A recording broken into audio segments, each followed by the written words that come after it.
Lo tanu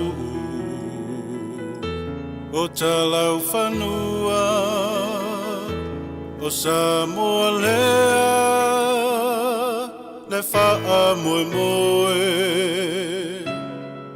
Yanga lulue mo le se lenga lo tanu o lo tainga lo tanu o talau whanua wa whaatelehina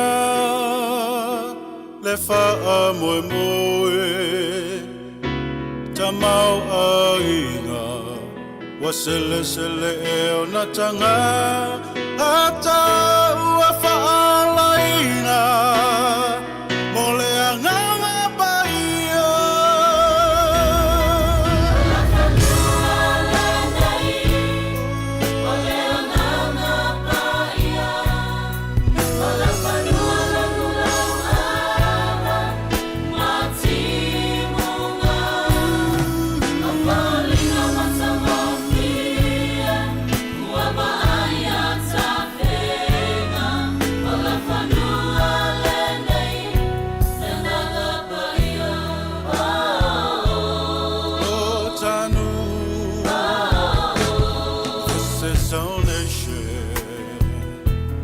This is our land, this is Samoa, this is our home, a land of reaping, a land of harvest. This is our land, this is our home, this is our nation. This is our land, this land of plenty, this land of hope. This precious harvest is in her people. We'll see revival. His Spirit's gone. This is precious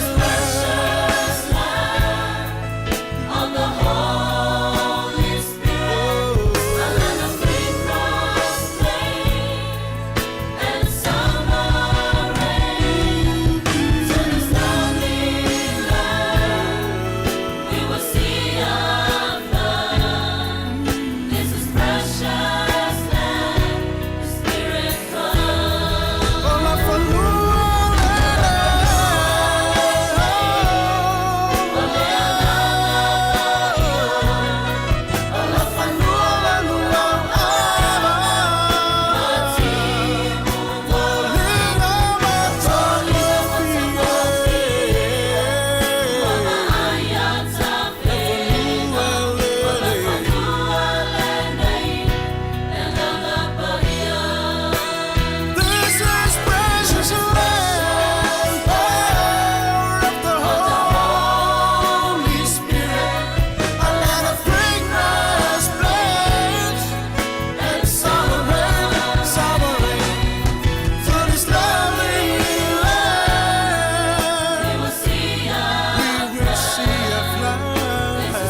Ile suafa manu malolo tanto li faolo Yesu Keriso manto te fia teo falofa ma fantala fantu Samoa ile nei tai ao le aso lulu se fulua yaso le tanto folonga le nima sino te sema luafe luan se fuluma le lima mai o folo fantu le tautuane le siufonga lo mui Wellingtone le Samoa Capital Radio tu amataliela na tautua le nei tai ao alo mai o le tanto mumui le tua istanto talo talalo ia foi ngā ruenga whai le siufonga lo mua i le nei a sorulu.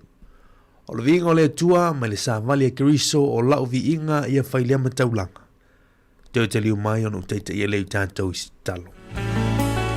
O lau vi inga ia whai lea mataulanga.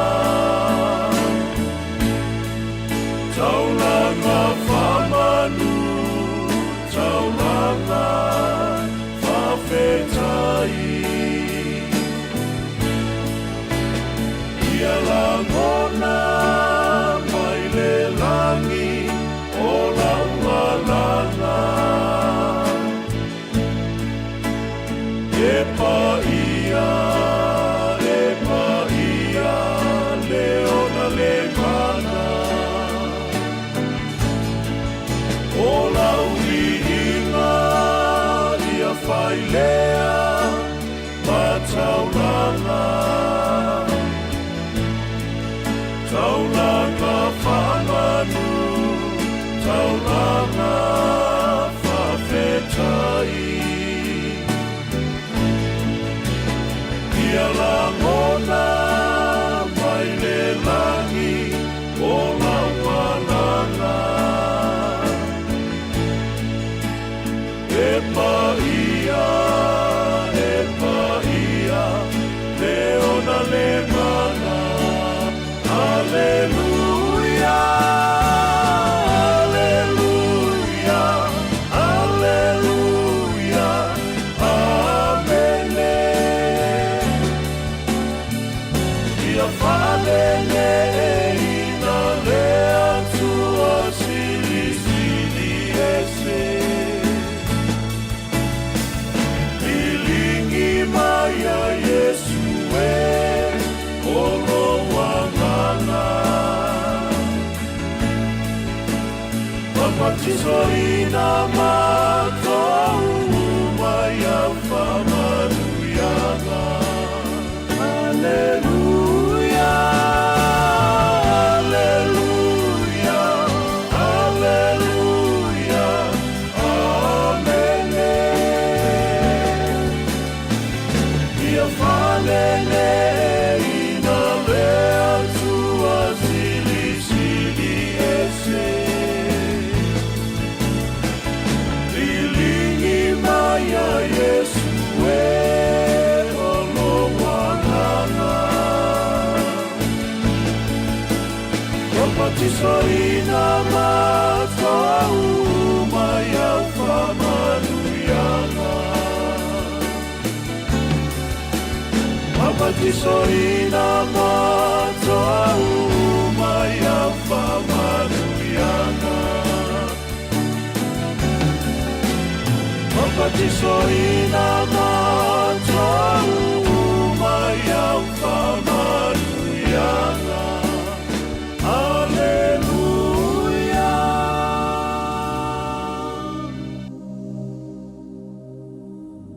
Se o tātou i fōma se talo i le tua.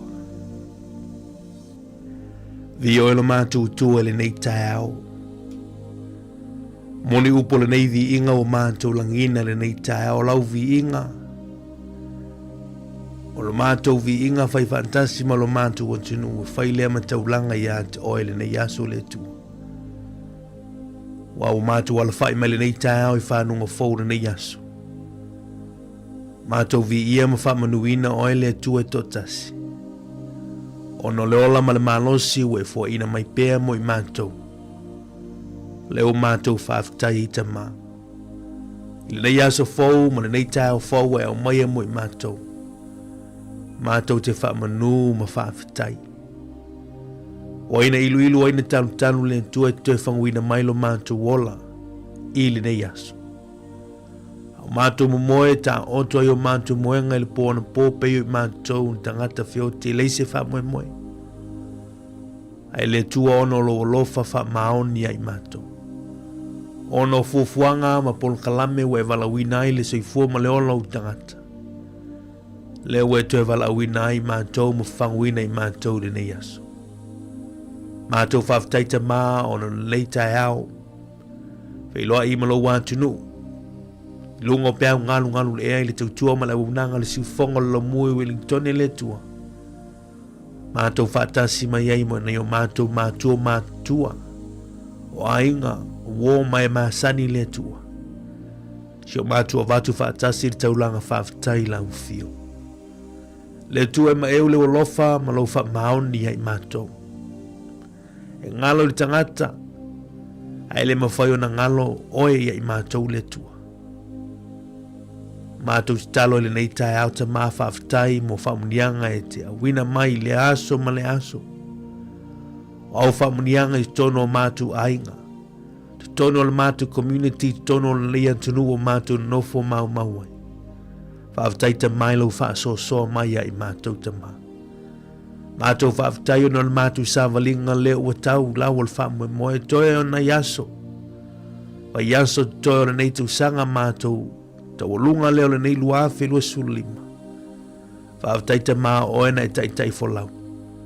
Whaaftai oena e tui matangi olona e taitai le mātou sā folau le nei tūsanga.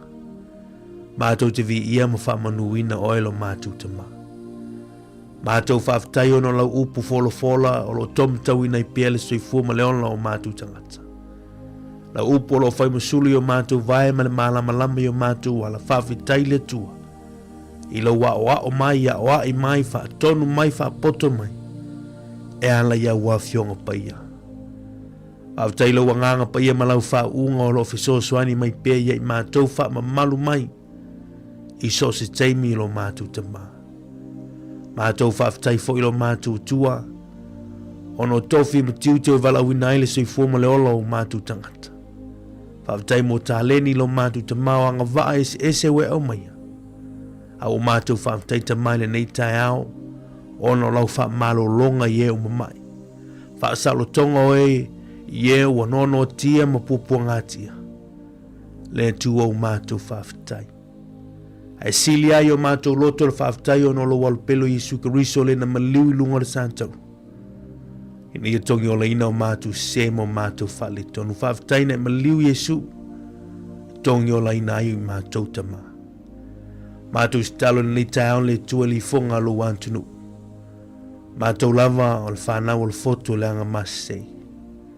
Te le teimi mātou te sea i o luma lo mātou te maa. Le vau e mātou mana i o mātou mātua. Le vau e mātou mo mātou usua tangata. Ai ana vāta pui o i mātou mo oilo mātou utua. O mātou stalo ni tai au ani o mātou wha le tonu le tua. Ia lofa ui mangalo I mātou I le mana o tino ma le toto la ufio. Yesu ne maliu lama mo I mātou I lungo le santo.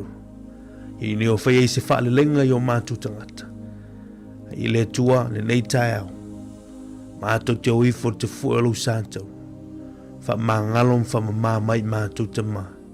I le nei aso. Talo sia le nei aso lo mātou te ma I le. Alo usua I lo wantu nui fi au mga luenga o tiute malama singa o lo whenga ili tangata malana. Tala foi potu a onga lo matu tamai nisio a onga lo o wha waupele nei teimi lo matu tamai. Ialo whanau o le atunu o le anga I atu ia onga le niaso. Matu talo nei o matu I maota malawa le niaso le tua yelo wanga le. Wha manuia ia te ila tauta ma. Lau wha malo longa awani I mawai le tua. Sanga tului pele soi fuma le olo na yo mātua le tua. Mātou talo mo lau whai ngā luenga stofi o lo sala lawai I le whanta whai taulanga ma le whanta whai taulanga. Tautua ina lau fina ngalo le tua e ana I lau upu fola. Ia ina se nganga mo oe ma lau malo. Mātou talo nei tai au manutua lo mātou o tunu o Samoa. O mātou tai. Le ao le malo. Pale mia ka peneta, le maoto le pale mene. Talo foi mo fa misinonga mai tu uma o lo malo Samoa. Fa manui ona tamau ainga. Iona la wil ele iona fonua iona o ngā sami. I lo wanga le leia Samoa. Le ia tunu o mātu nofo mau i New Zealand nei. So se tawhal ke lope lo sa ili malo ai so se Samoa le tua i lo wanga le leilo mātu tama. O mātu talo whamito o ai o mo mia le fiso soani le tua whawhiloa ini o lantu mana onga le nei aso. Talo le tautua le siufonga lo mua le tua e au no ama oe nganga pai.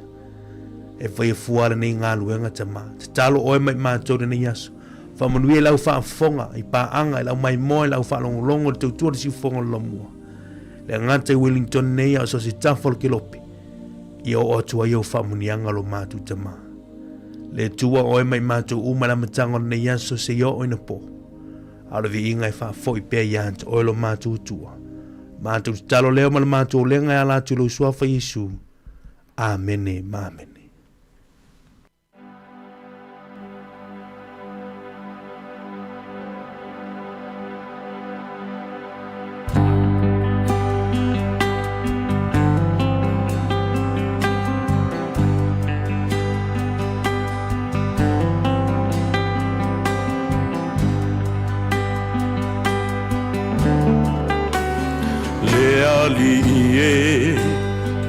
Whaafetai I loa lofa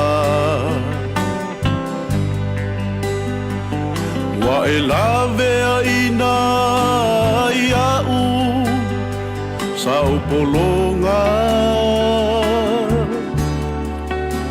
Mataita I au I le ala O le ola O maua Yesu le ali o le ola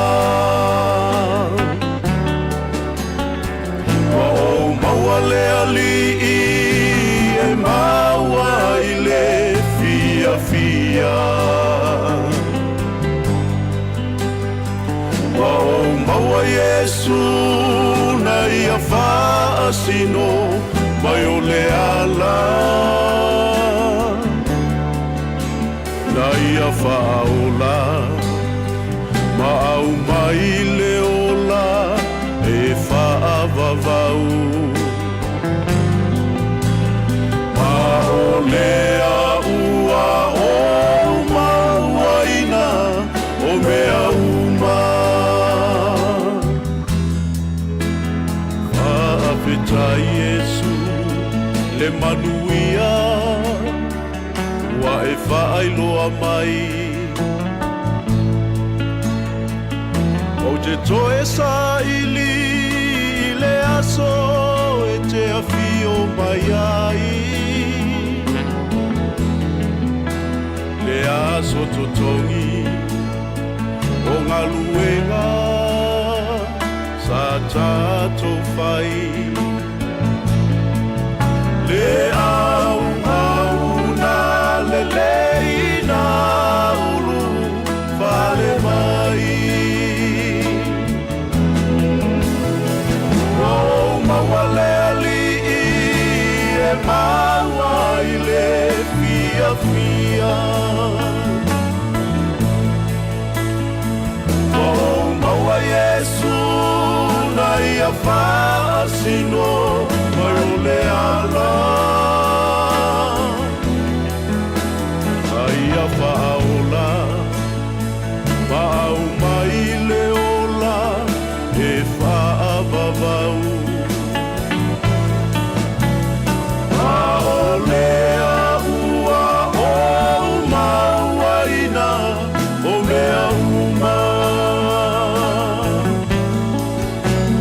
Whao lea ua o mauaina o mea uma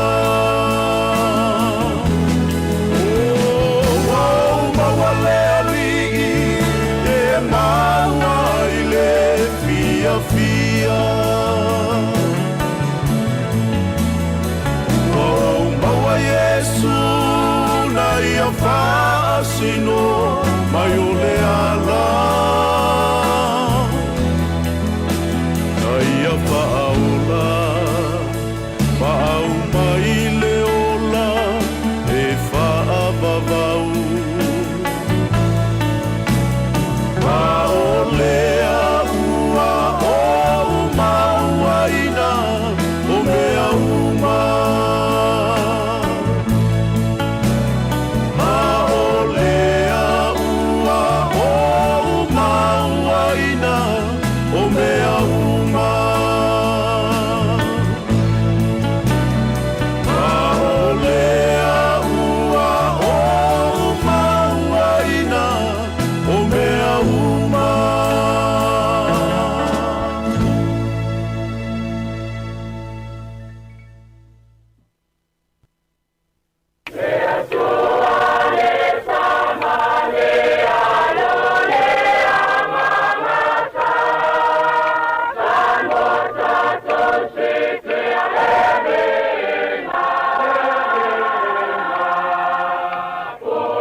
tātou toi fo lava.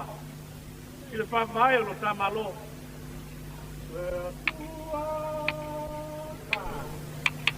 Lea tua le tamale alo lea mamasa. Samo tātou siti o le rima. Puno no maiko. Ile sataro. Ole mama Elena. Olo tātou malo.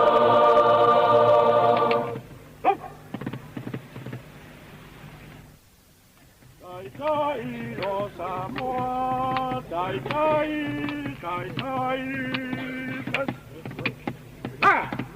Tai tai o Samoa, maona tamata, o alo se pono le mata sama.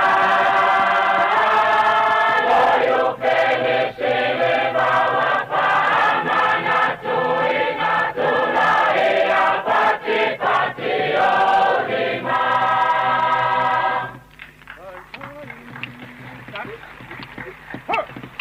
Tai tai o Samoa, maona tamata, o alo se pono le mata sama. Loyo pelese le bawa pamana tuina tula e apati pati o rima. Wa babae le vi le tua. O le au li watu, ko ia masani o le tunu. Tulona le, tulona, tulona, takas. Tulona, takas. Ah. Tulona le paia malema malua o pea. Ile ama tomai pale alu koi manoa. Susule mali e toa. Rapa pasina. Ole ama malu ole malo Samoa. Lea tuai, lea tuai. Ua pama lolo malofa.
O te le tū le vai papa, a le au wasa le vai lolote e whantao e tutui la manua, a mai se o le e tia longo sa mo sif.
Ata o le taia, siu fofonga o le laumua, aso ngafua, i le aso foraile. Ata o le taia.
Ia ole polo kalame nei ata le tae laugh of the morning to tomorrow si fonga lo moi Wellington e male polo kalame nei foi tae au ma lo se fumo via o folo fa fa talo fatu ia ile malo ta tu tulu ia ile mali fo mai fa no fo nei tae au fia lo mo leva no ma fa ta se foi male tu fine ia ana fa solo e wana te tolo ino ta tu tua ile nei tae au good morning talo fa ana malo se fua talo fa malo se fua le tongane mari ia Toi fa talo fa tfo ile tatu au fa fonga ni vai ngol tai au. Al fa mai foi fa nunga leo ni tai au fo. Ia ile mata ngo fio le tau mari ni tai au ia misela vai tatu la vai Wellington. Ma le ile ni tai au ma ne fo le sur mata ngo fio le la. I fa fa ne o tanto ofisa fa sala. Ia o tanto ia le vai tau ole. Tau ma fa na le o tanto anga ia tu ia. Moni. Vai asina ve velo le ni vai tau ia tanto le lo mua. Ia e malo o amel ni tae o le asilulu longa tono ni va yasu. Ia olo o solonga le leila o fo imanuia me uma faftai mari ia o mai le nei vaenga tau sanga i lausa valinga. O re tata ara fatua. O le te e watato se fulua le o le vavel tau sanga. O le tūlanga moni al nā tu fine ana. Ia le tātu sa fo lau mai la vela matanga le tu sanga ia januar. Ia le utoia na yaso, na yaso. Ona tātou fa mawai atu fo ile ni vitu sanga wa filo suma lima. Ia fo tuai mo fo tau sanga fo la tu ia.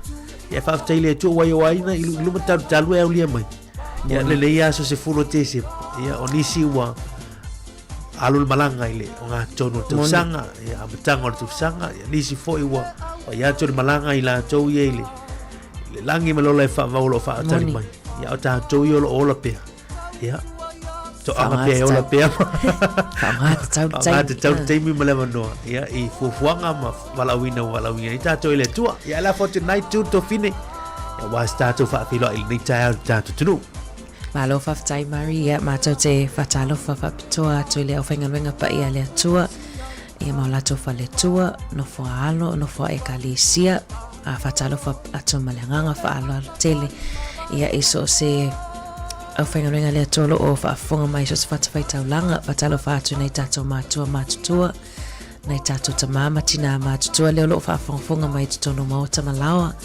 lungo le tato frequency tasi ono testament tasi fa mo ia fa penungo tato ping off so ta inga fa felo ai atu ia lato o malava wala usinga wenga mai lava se pito matua ia se atu pe se pito iti o tato fa fonga fa tala fa tupulanga tala vo mai fa na wa onga i lato wa tu wa onga le fa fonga mai tono ainga ia lato fo le wa tono ta vale anga ia tu le onga mania to wa onga ne aso Patalo fa pito mo ilato fo yo fa ngai na me tato ping off so ta inga o lo fa fonga mai ile ngata tono New Zealand o fa to New Zealand so se va ngor kilope o lo awa tu aile tau tu ati fonga la mo ma to te fatalo fa tu ia ile nei tai au fo tai ne la solulu ile aso se fulu o le masina o te sema patalo fa tu be ile fa pele wa la fa mai fo ia ini tala fa no ma fatianga fo I ngai mo to ile nei vainga o le tausanga ia me se fo ile pala upa ia le atua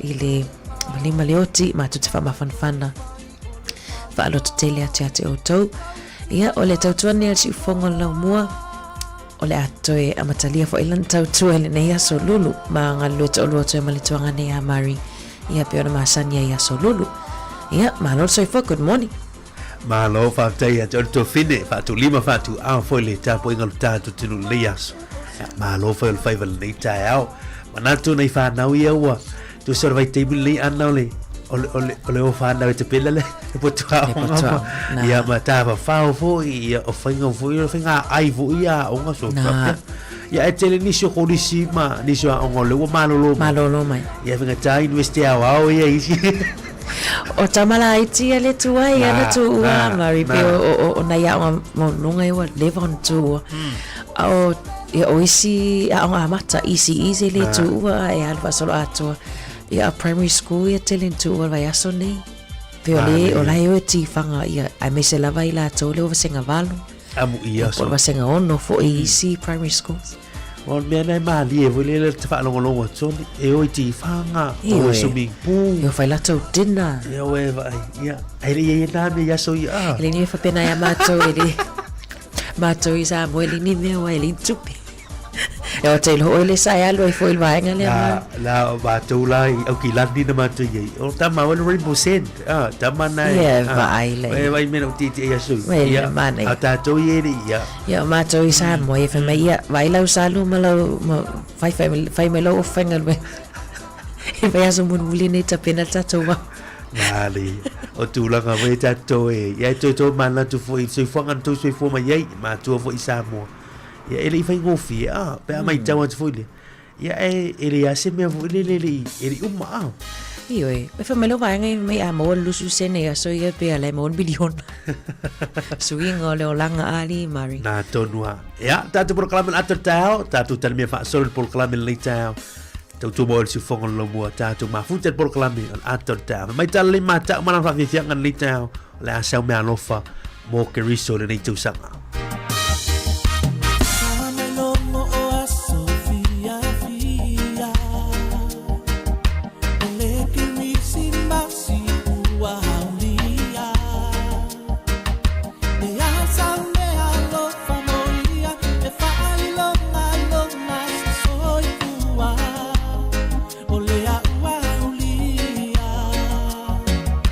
Te o se meta alo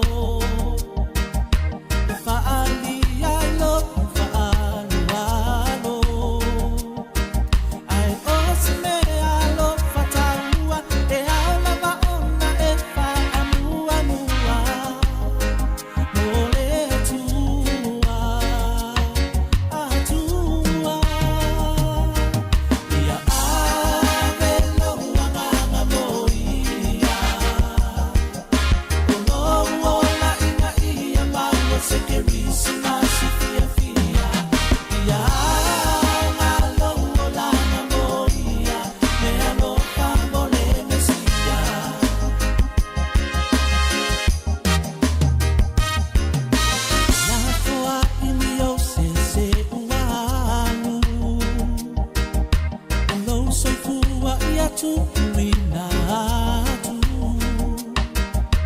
e pepe po wai o whanua e alawa ona e wha amua mua o rou ona tātua e kirisi masi ia ngā mohi tātou e toe tātu pu o se moe moe fō ia hao ngā lona whana mai mo oe mahuina ia o nai ai fo i le whaafetai ia ave loa nganga moia no ola ina ia maua se kerisi masi fia fia ia hao ngā loa nganga moia me alo famole mesia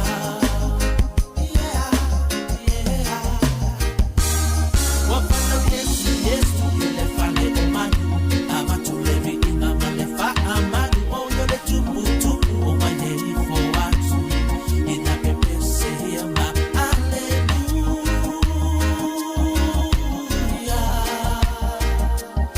aleluia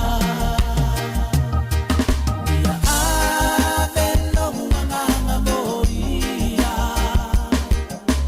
no ola ina ia maua se kerisi masi fia fia ia hao ngā loa nganga moia me alo famole mesia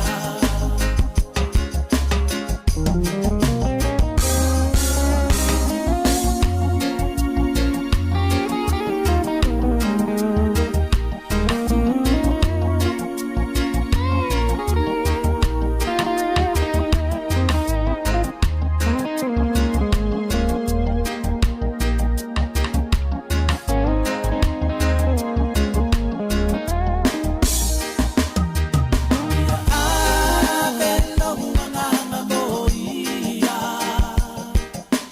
no ola ina ia maua se kerisi masi fia fia ia hao ngā loa nganga moia me alo famole mesia me alo famole mesia Tala lei matautia man whawhithia kon lei teimon tau le a sau mea lofa moia leo watoe si furmalon minutu 20 on tā leo li tū la e valu. Si man whawhonga tātou talo tau mo le nei a solulu.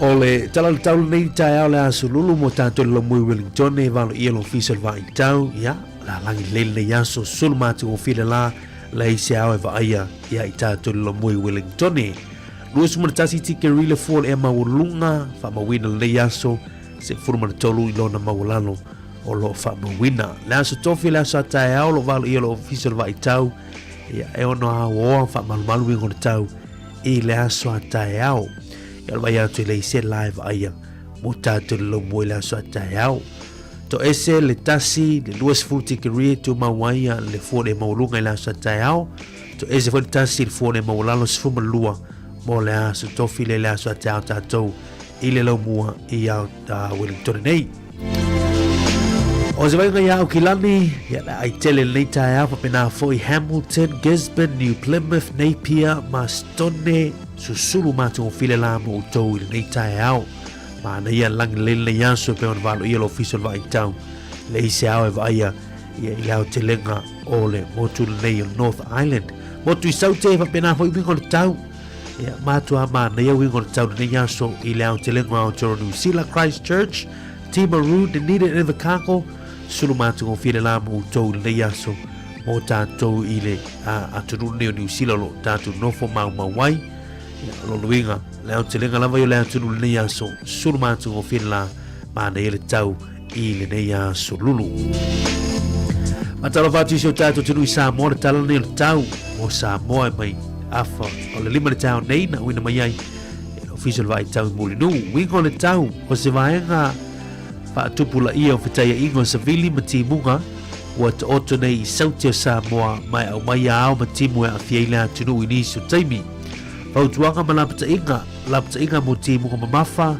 o loo faamalusia pea mo lau fanua uma o Samoa fautuanga mo lolonga o loo faamalusia pea mo vaitafe ia manofuanga e awhia ngofie i sio tātu o tunu talo le tau mo se vai mo upolu nei aso te urva ma solo ai timu mai mamafa inisu taimi ai pupu fa pea na iwila ma fai tili inisio vaenga e te urva ma solo timu ia mai e mamafa inisio taimi ai pupu fa pea fo ina iwila ma fai tili inisio vaenga tala na tau sio tatu turu i Samoa le nei aso lulu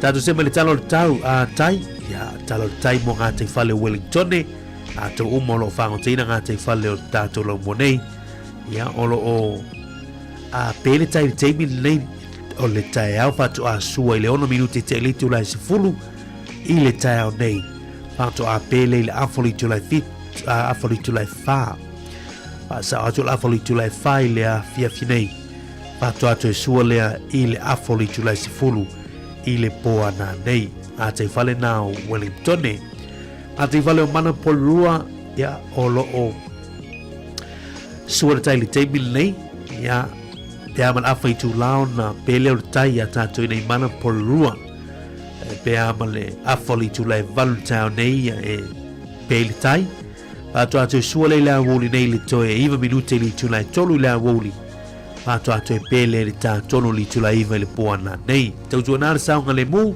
a wane ngalo o faola pe atu va atu aves telefoni longo foi la ainga le teimi tau tu va atu ai ia ma le teimi fuafua tau te liu mai ai i whanua manuia ia pai ngā whaiwa le aso fua uma tūlanga i tau ia a lava ia tu whale ai ave whai i stema stangan ai ngai whale aftai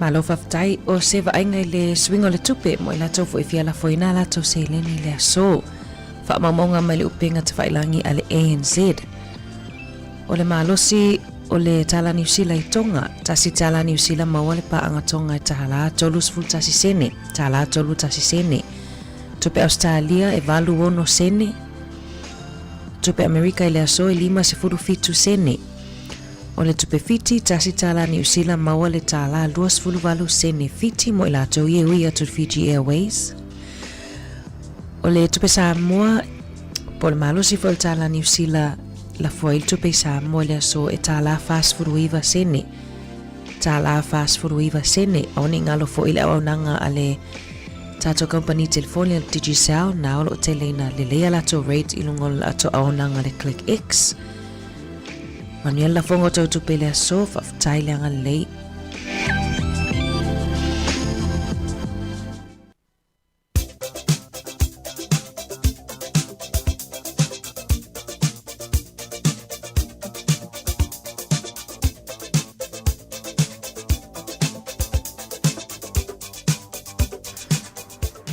Whamanianga wa soifua ma sofanau le tato email o le sofanau at samoacapitalradio.co.nz ia bete comment mai foi pe whapewhia molini o lo whaanga o se sofanau i le aso. Mai lato uman soifua mai le sefulu o te sema mamia tele le atoanga o toa soifua le aso. O le tusfaitau mo o tou ma o mai lea i le tusi a ia kopo i lona mta upo e 5 a lona fai upo e valu. Ia ono sae fo i outou, ia whaatu mawina o outou loto, awa lata lata lea fio mai o lea lii. Ia kopo i 5 ilona whaipo e valu, ia ono sae fo i outou, ia whaatu mawina o outou loto, awa lata lata lea fio mai o lea lii. Manu ia tele le atoanga o toa soifua i lea so mal whamnatuina o toa se whanau, mai le si ufofonga lau mua pese nei mo outou.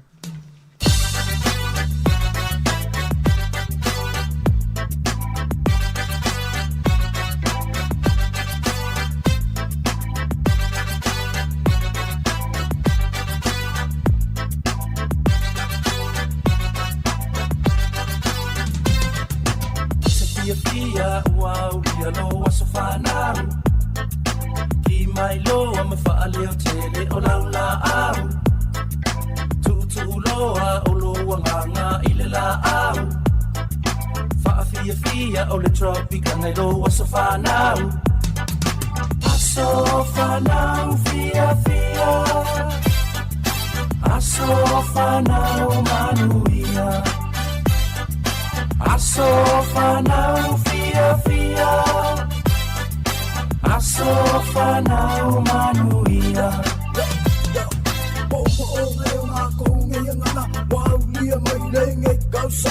Fau popa pea ia solo soifua Vesela ia vi ia le kua Fia nga mo makua umalava Ni mangu ia kelele ngei tausanga Alofa nga umanga male tupikana Male pule nga faa pea ngei kama Sila ia ole faa fetai ile atua Ina ua aulia mailo aso whanau Ia faa popo nisi o aso faa penei Suila ia lowo langa mi o lelei Aso whanau fia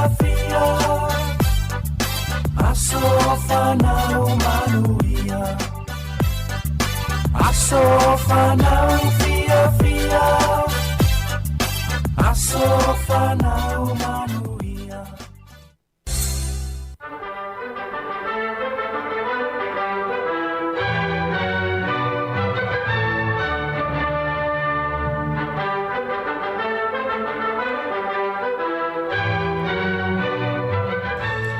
Ia talo falava usmail fafonga talo mena tupu la langi ne yaso tatua riele aso se fulu o te sema o le aso netu sanga tasi valu ono valu ia no rua iwa iai taimo mua ia moli fasino ala ua yelan mumu malanu mea mata fatuina le ilo ne tona i tafatafane o le fale o le palemene ia ele i faongaila moli alu le wila whaongai mōri o la kesi.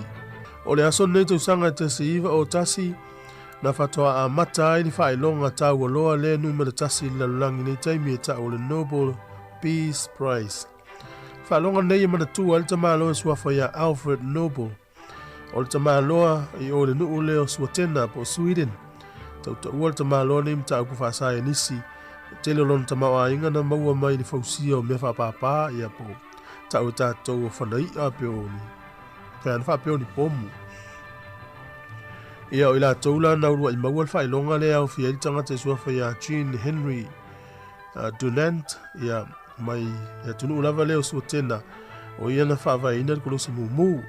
Stasi o ila tau na urua i maua le whaelonga leo le tanga te suafa ia Wilhelm Röntgen ia mai o ia na whaavaina ia pe o lona tūlanga i le tau po le physics.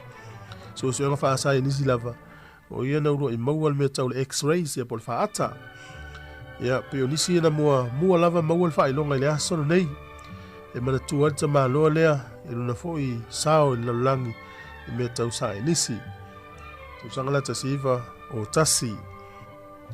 O le sol tusanga e tasiva whaatasi o le mae leo Japani le fu taimi whatoa umalava tu i pomu i a Pearl Harbor i le masina fu nei o te sema i le tausanga tasiva whaatasi o le sola e ana la to atu ai watu i pomu nisi o whaatau o le malo Peritania i ngā taifale o Singapore whaaleanga ina umai mai se le whaatele na ntau o le Prince of Wales.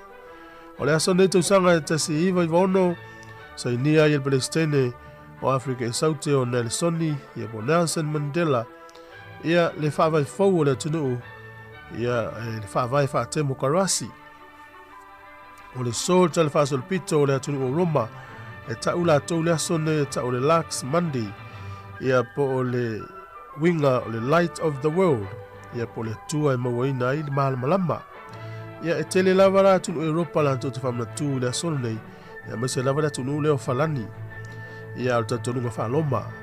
O le aso nei te usanga e tasi iwa tolua ia pe o le aso fo nei e malolo i le tunu leo Thailand o le aso na saini eilo la tau whaavae ia wala tunu nei ia na iei pule nga whaatupu sa iai o tatou tala na to e maul whapoponga te masani whaftailava Sifofona ole Samoa Capital Radio I love Samoa Capital Radio. Go Samoa!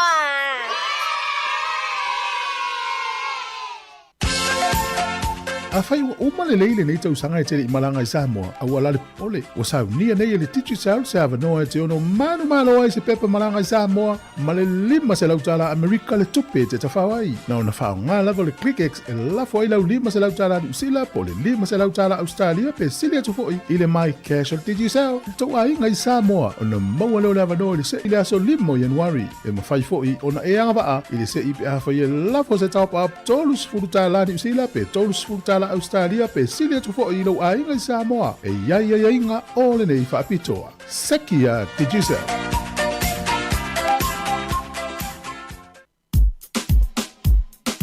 Toi minuto toi on tale uli tu live valu le nei tai au la sululu manga lo tu tu fini ana fa solo. Ya il nei tai au la sululu ya. Tu fini ana tele ona I mena mo nei ya sto tal pa pitole la lo la. Le mai tau atole e la vai tātou tala leita tasi valu on valu e voi mori vai lu la tele ia po traffic lights Hem le kesia e ala kesi lan mu lan me mata la lo ngalo tu alu ia ele se slow down ele sama ele pole la lo molia ia ma li e voi ma ho te lo tātou le e so tu la forte na ta faina awal I ole atso pe va tu mumu Samoa la Maria e se foi skali Samoa e gola to moli e o alan mumu e pe tu tanga tai na lima e te malo e fa sino ala I lungo ala tele nite moni le mana yol talana na mai tu foi e le tala le mana foi mari o le woto ti tia spruta usanga talona sala se fulu te se malo afis fulu ono le na manu malo ia Lauli Joseph Parker ia ile boxer ole world heavyweight title ia title la ole fusiala line ia le toi titis futa sanga au luas fut fana ona tau sanga mo vai mau ia o fa mo monga yo le tal fa so pito lo langi la so nei ia le mane yo le voi por calambi ia tato te va longo I meu to lai ia mar to e foi ala ia today history o ia ia so nei fa ta waira la ta vale ia pole aso neina so fai me ai si to lua la so neina fai poi me la mi fa pena ta u fa mau a visi la tu la fa la vamos te la le tere ni sto la so no fai poi ia wa ngalo to lo me ta u io fa mo bonga ia ma ia o artan fa so piton na io e ta u foi mo tamai mo fana wa onga man teman tuana fai lautala le siaso na e whalongolongo mai lava e la ititi mari a me sa pokala mele o le Today in History tu se e o ta valina o ya la whalongolongo fo ile ia tera tu le o nga fesidi mai la fai o la se me te lon tu kula son ya le la mo lu con tanto tu ya il pokala mele Today in History ta o te le pokala ya mo halon fana o tanto tu malo fa tai fa vela ne la wi koko mai fa fonga mai por calamel si fonga la mua o se mam ia telefona va tulos fa ta tianga tato por calamel ne so lulu ai fa vela ne la ko pai koko la to ia por la vestulanga ia ko si foi awat fa sukar ko pai na le mana Fosero ona ko pai to le ai so fari ia o leo tātou o mai tātou telefon tala mai Samoa ia usi mai whaafongan pa ia man malo tātou tunu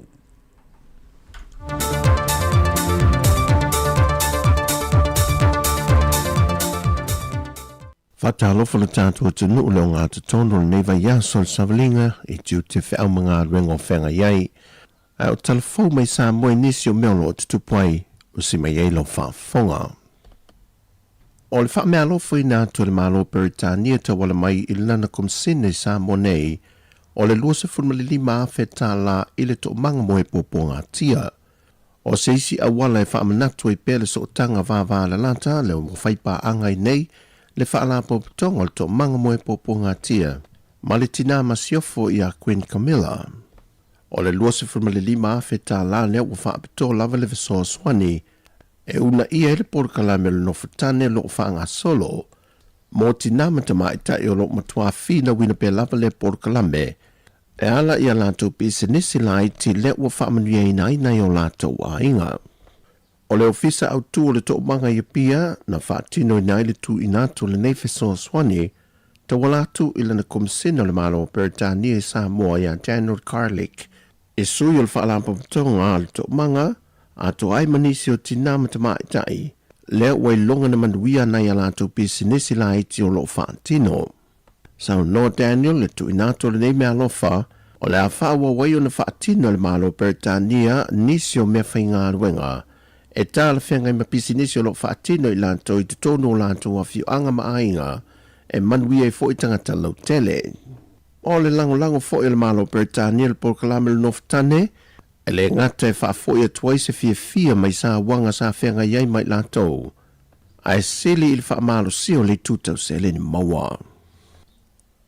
E awhi lima se lau tā lale se leni na ngai atu ma le to manga moe puapua ngā tia e le anganga fia fiso swani ma le alofa e maftianga lo fia ngai pea ma se tasi o telavou o ia foi o le teita iulu le tupā o lii a lea onga malua fau po le head poe lea o lo tau fia lava le mautanga sangasi o le mtutua i onda tau tonga e na wafa o lima ye nisi o telavou me le fio anga o vainganga mai o le tausanga le nei wale me fai o na suea na suenga ona o le onga manu anga o lo a fiai. O se papa kius a whaatino le tau manga moe popo ngā tia, na au ina mai eile se leni wa wha mau popo mau fo ina tu ilona tua a, e fiso soani lo la alo ya blessing fale, inisio vaenga o lo mo mia. O le whaatino ina le tau manga o le nei fiso soani, e te tonu o le se fulma le ono aso le te te ea tuai o le lalulangi, e le sawa ino tinama tamaitai, whaapea foi so se tasi e a fia. O le asole o le afola sia il whaamesinonga, fola sanga alo ia ai tu e lua, o lo o awai e mata o po le tu malo fale a lele numero mo mua. E iei vanga whaapitoa na sau nuai le whaamesino, e au na whaali atu o lato whina ngalo, e ala ia lato fola sanga. O vaenga e pe o na ta ua le whaamesino sili, o le se lau wafeta la na tua ia, na ave le fionga sui pāle mia ia to e lupe ia tu i loma, o le mata aupu le whaare lave mo le mau, a to ai male leu sta ia o le polo inga le whaamesinonga. O le vai aso le nei na wha ua wale su e su enga o le mata aupu, ma e to ono se funma le varu le au whaio mo le mau, e au fie mo le mau e fas funma le lima atu i loma lan se lota la meko, ma le to lua se funma le tolu mo le mau o le fionga ia to e lupe po mo le nuku on semo. O le whaamesinonga le whainga pa lota a whale a lili numero mo mua, e toi paue leo le mata o polo o tatoe, mai i talusanga o whainga pālota na whaaudu le whaamesinonga, talu o na mai el pālota tele le atunu le masino o kuso le tausanga nei.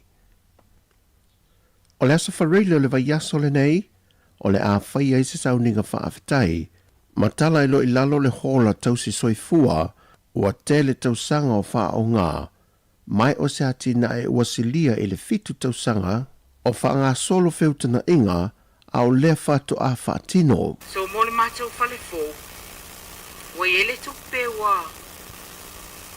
Atau a au mai ele malo New Zealand, le tupe 2 miliona New Zealand, i le tausanga i lua ota si valu.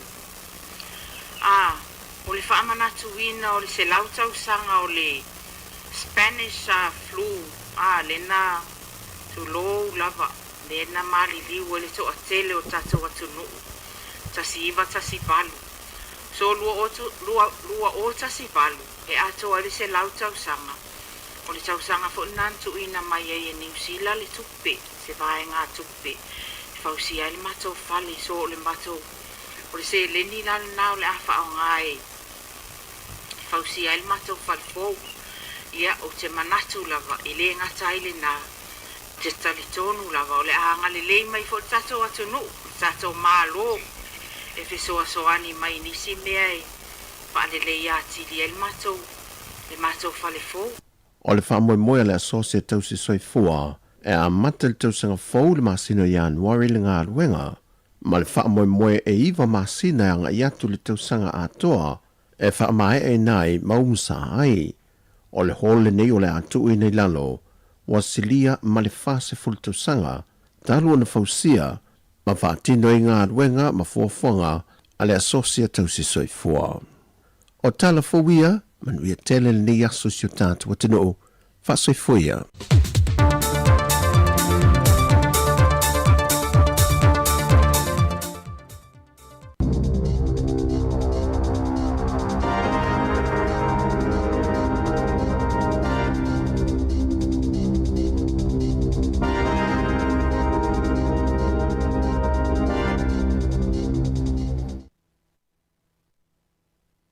Tala flava le whapoponga mo mua tala fau mai le si ufonga le lau mua mo le ni tai au se fulo te se malua whelua lima.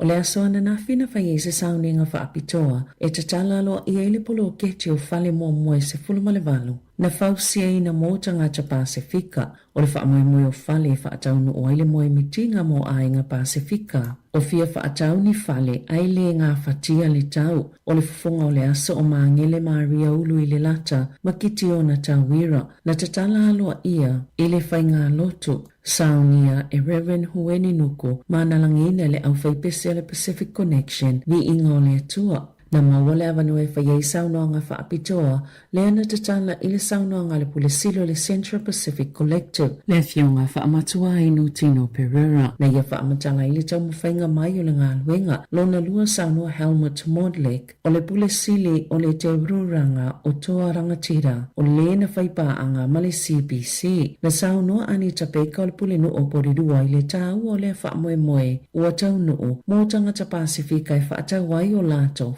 o manu ma viena paongo o le ulungale ina whai masui o ainga ua whaatau o lātou whale i le Apollo Keti sa awai fo i Dr. Shane Retty o le Minister mo tangata Pasifika na saunol whai pule o mana Barbara Edmonds i le sao le whai ngā malo a le leipa sa lātou langolango ina i le whaamoe moe ma tau alunga le whaafifianga le ana mua fōu ma tāpuni i le titalo na taita ina i le sunga le whaafiangainga i atu i sopo anga.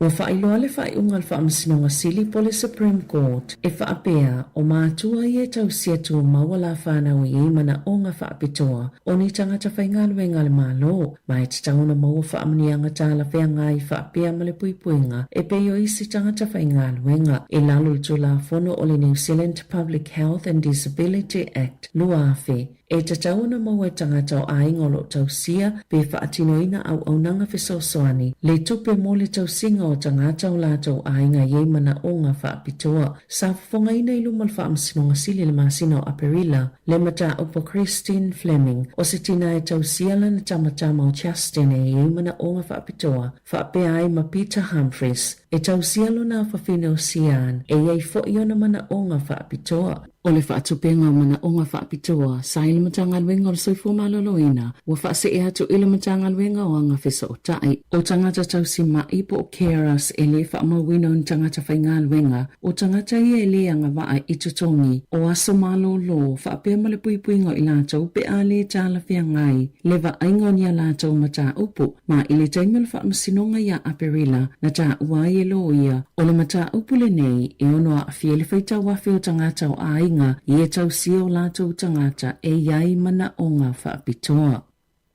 Ua whaalauwi loe le whainga malo ni ana whautuanga mō pili e sui ai le Resource Management Act. Po le tō la whono e pūle ai puna o ale tunu e peono na nau ele e aswa vai mō na ngā tai whale. Mai tō samale fitsalau 5 se fulu i tō la ua whautuanga le malo na whola siaina i le asoana nafi e 5 ni vaenga tā uolo o au ili mai ai. O tō la whono fau e luo le asui ai le RMA o le a whaataatia mai i se whainga pe whaapewheo na whaonga ina le lau ele maati nae e au fiele fuafuanga mo le whaopopo ina o whale ai o le pili mo le si o manga ma mea o la uma o iai o le afofola mai eini a iainga mo le vainga ma le pulenga o le whaonganga o puna oa whaape ma le puipuinga o le si o manga o lo nau le malo ia whaasia ia tu la fono le whai unga le tausanga lua whelua ono ai o atu i le lua whelua iwa ua wha mamalo. Wa iei fōwha ngai wha whaingo fie le whaingo pe mita mō ngā luenga ina ia wha asao ina i tupe maisi mafua anga o le tali tonunga le malo e wha asao ina i le se fulu tolu te si ma le tolu piliona tā la mai ia suinga i tono le tolu se fulu tausanga ma wha apopo le GDP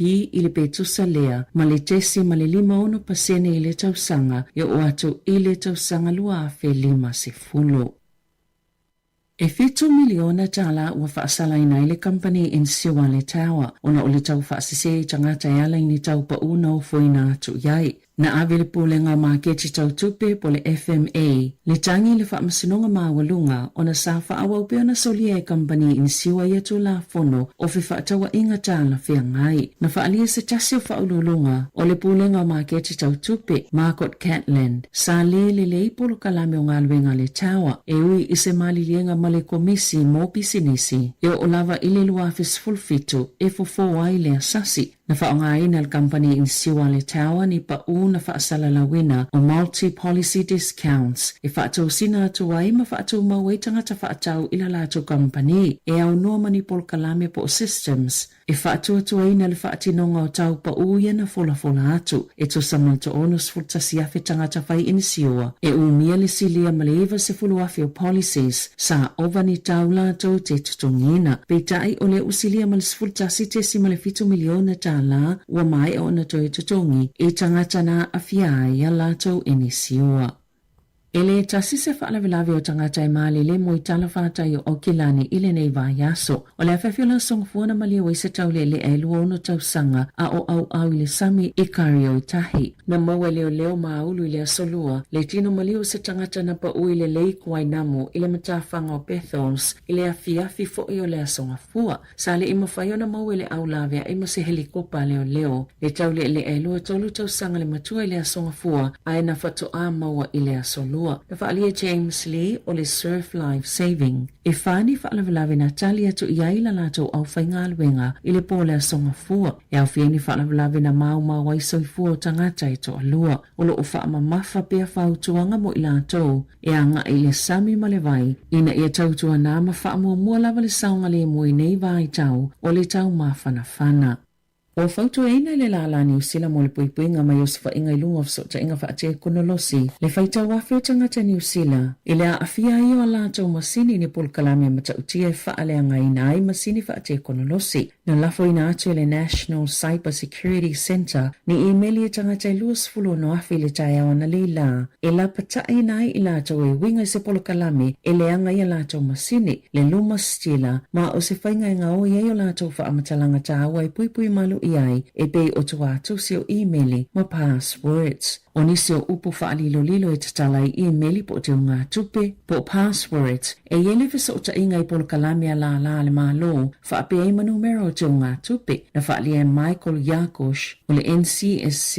O le taimi momole ua whaafisa o ta iai e la lato whaala potopotonga le tele o ni tangata ma o lo unga lulu e whaatasi malala le malo whaapea whaala potopotonga tau tupe. E fisosoni pui tangata ia wa awhia ai pe tai e to tele tangata ia wa lato fiso o tai sao lava i ai. E maasani o na whaale i loa le luma stila pe tai o lana ngai o inga o le whaaleanga o masini e whaonga i nai polo kalame le Microsoft Windows o lo o tau mawhai e lama mga oi ei tupea tangata. O le mana ongo le NCSC tangata ua o atu i ai la lato e-maili ina ia siasi le upenga ta whaelangia le Own Your Online moni fautuanga i vaenga iao no no fauta i ai ma awalai ave ese le polo kalame po le malware ma ia lato masini pe fiso o tai foi i se tangata ua iai to mai i masini whaate konolosi mo se fiso soani. O le so iwo te sema le wamata whaamamaluina i le tapu po le saa au se talia mo tamai te lalo ta isfulu ono tau sanga le mātutua. E le mawhaiona lātou toi whaongaina au nangofiso ta inga e pe o le TikTok, YouTube o le Alphabet, ma le Instagram ma le Facebook a le Meta. O Australia le atunu mua i le lanlangi wa whaasaina i tamai te lalo ta isfulu ono tau sanga Ona toi whaongaina au nanga o fiso o ta inga e se fulu au nanga titele ua whaatonuina ele malo ina ia poloka tamaiti ama tamaile lua ele vaveawa na leila taimi niusila mai ia au nanga po le whaasala i leo o atu le whaiva te si male 5 miliona tala au se talia i lalo o la latou to la fono fou. I ta alonga watu ina atu se fautuanga le lakapiliki ina ia whaasamo tau sanga ilua ni sui se to olua atonga mai ni tau wanga o lakapiliki a Australia. Ona ole whaatanga o Eliesa katoa e ta alo au lo o manua ile ta alonga le na whaie Eden Park ile asoluono vema na whaie se ta otonga le whai ayo katoa ona ile whaatasi ona afialo na ulu ile taimi o le ta alonga ma ole a le mawhaio na ta alo le ta amilisanga o le tau sanga atoa o le NRL o le lua awhilua ono o katoa e lua 5 tau sanga le matua mai ta alo le Melbourne Storm. Na ta uai whaapea na manua ili tole ninga e sauni ai mo le ta alonga peita ai na whaatanga lawa ta alo lea na whaalua na toia afiailo na ulu. O le ungo le suenga le NRL na tu ina tu eise whaalinga ini sui le awa tonga i toa whaa. Ilo lato so lia o ai inga mo tangata ta alo, mawhautu ai na ile whaasao na awai ini tau wango le lakapiliki Australia mo tau sanga i lua e au fieli fōma i mo le ulu, fōma i langolango, ma se tasi o whaia o ngā langolango a tonga. E se fulu malfitu ni ta alonga le olpeleki, ma ta alonga whaitau lia se fulu malitolu ile tau sanga a sau. E au fieli ta alonga whaitau lia mua ma le awa falani ile malai fau i kalai estete o le Te Kaha Stadium. E whaia lea ta alonga ile aso to ona ile aso whaiu lai. E ta alo le olpeleki ma Italia i Wellingtone ile vai aso e soso oai. A Itali malo Eden Park ia Ayalani ile isi ta alonga. Whaatase ma le ta alonga ma Australia ile aso se fulu o ke topa ile Pule Pledisloe Cup. O Dunedin Hamiltone, le na tali malo ini ta alonga whaitau li al tau sanga nei, o le ali whaia ini ta alonga ale olopeleki, i le tau sanga lua awhi lua ono. Tala whauia mai le si ufonga le lau mua, mo le nei tae au.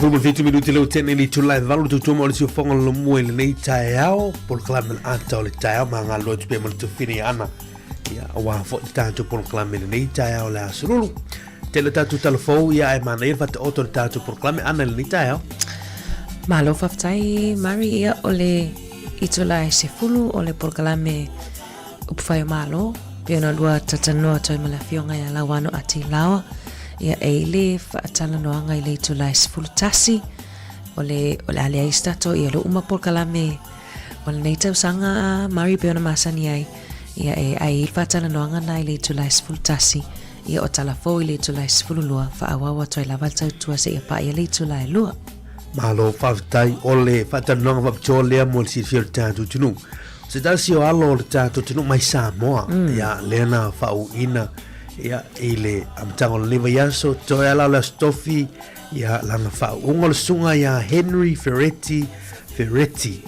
ia lena fa wina le Bachelor of Commerce majors or commercial law ia male international business ia stasi ni alo tanto tunu mai Samoa ia lena o tawina tanto university ao Victoria University in Wellington ya old town nei la tano tuai male tamaita ya ke sila lamb sam ya ola tano tuai ina na fa tano ola mana ya tuai nga programamento fini ana ya ole tau la wo fa moi ya mesia o nga sita si foi o halo tatu tunu la so na pilena to la wai ya suwa foi la to ya na famonu ina nei tu sanga ya ile tatu University of Victoria tau nei la ile tula sumartasi la tatu tatano fa so ya fa longo foi ya ile savalinga ya le foi yalo ya o nga foi university le wo pale ya ma famoni foi le foi fa ilonga a me se lava Mario nei tatu alum fa na wi le o me Samoa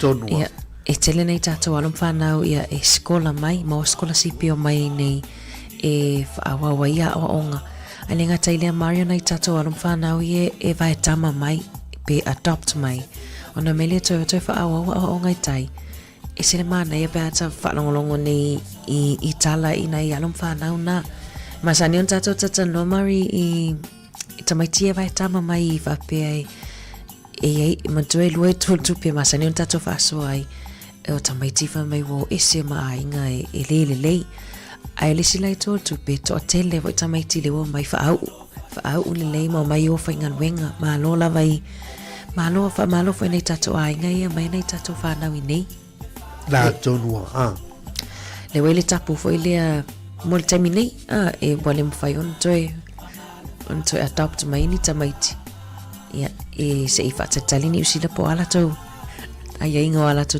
la fon ole tulanga na wani ngalo tatu tunu le wi tapu sa le la ia ono ni se fo yo ia inga o tau fai pel malo ni sile fa le ia pe ia ono ni se fo yo fa le tonu ma tulanga tula mai ia il proclame ma le no sai ai ai datu telefone nei tae ia le na mai nei savline le town nei pe amal was full one afe ia tangata wa afia ia tulanga on masini ile proclame le anga le per tama vo le fa le anga masini e fa ngoino le luma stila ia ta sine yo proclame e afia tele ia au nanga le Microsoft ia pele na mai tatu telephone town ni ia ai pe o le ua tele fo inisio la to fa ilo ia afia ngai la to computer ia o la to upu fo ia fa le fa ngai na le telefoni ia o internet banking ia pa uma o na ngai lu o le avoi o le computer o laptop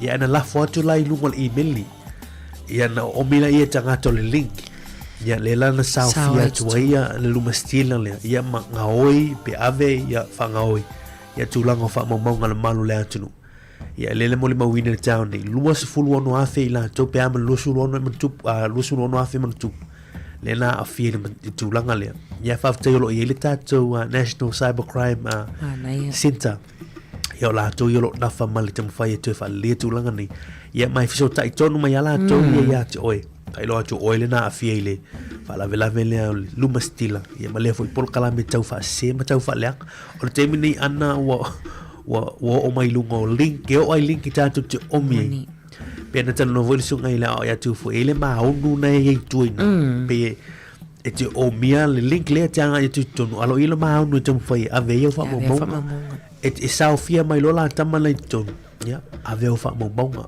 bawala lo kior tamale or to te sui uma password ya matoi taufi a cards ma uma tula ya to o kama sisi card fo ya es pui man tia ya ta to fa mo bonga le temi moni le savat foi tala o savelina il vainga la valia mari le ile upinga tvai langi po le website now le own your online ya nem fe ona o ia moni fotuanga i vainga ya ona no fota ai e foi a fotuanga ia moni awala e ave se ia por kalame po ia ma o ia mai ala tomasini ia peva pelena e moni email ni taiao ia tanga ia nel vainga na te lo mari tato e fotuina la tato e suia tato password ia taimasi masuia tato password o te lo se fotuanga foi mo tato uma lava ia taimasi masuia le numera po fa lilo night tala ia au te ngā tupe po lau emaili ma awane i whaini me whaia e tau i whaingo fiona mati ole na tonu lama whawhainga tā whaiweni upu sa moa ila ulo ia ole mana ia i ole mau si tasi fo ia e ma whaanga ia upu sa moa wai le mala mai ia tamai ia o mai ia manu tōru te mini ua whaingo fiana na mate ia ia tūlanga ni whainga tā ia upu whaai lolo ia mamau tino o lo malu pui ta tu fa mamau ele tele o le no ia tau fa se mai la to lo mai ngoi ia ave fa lilo ta tu fa mamau fa te fo fa te ngai pe ele fa mana tu le ta ao ma le ta ao ia i upenga te fa langi te anga yai links ia o uma ni fiso te ngai meli ma Facebook Messenger telefoni ia tau tu na uma tu langa na ia malu pui tatu fa momonga mesia le tatu anga tu Christmas na ia mai we ia ni tulanga fu ia on ta we ia ana ia e putere polea ia la ukadi wai pasi mal ore e fiu tanga tanga ile tupe vai atu ngana le overdraft ia ele ta we o fa momonga la tu ia o mena ia ta o tele mo tatu ni vai taimi ba ve to Australia ana o le wa matele sorta pua Australia so le Fia milion na leo te mai atu e ono sala ia ale mai tau atu. Fast fluiva te se malima miliona salai pea le mun multa ia pe maua foi wa. Tu so company ia le Facebook Meta. Ia. Atu la ole ia le fa fonga mai foi lato i Australia.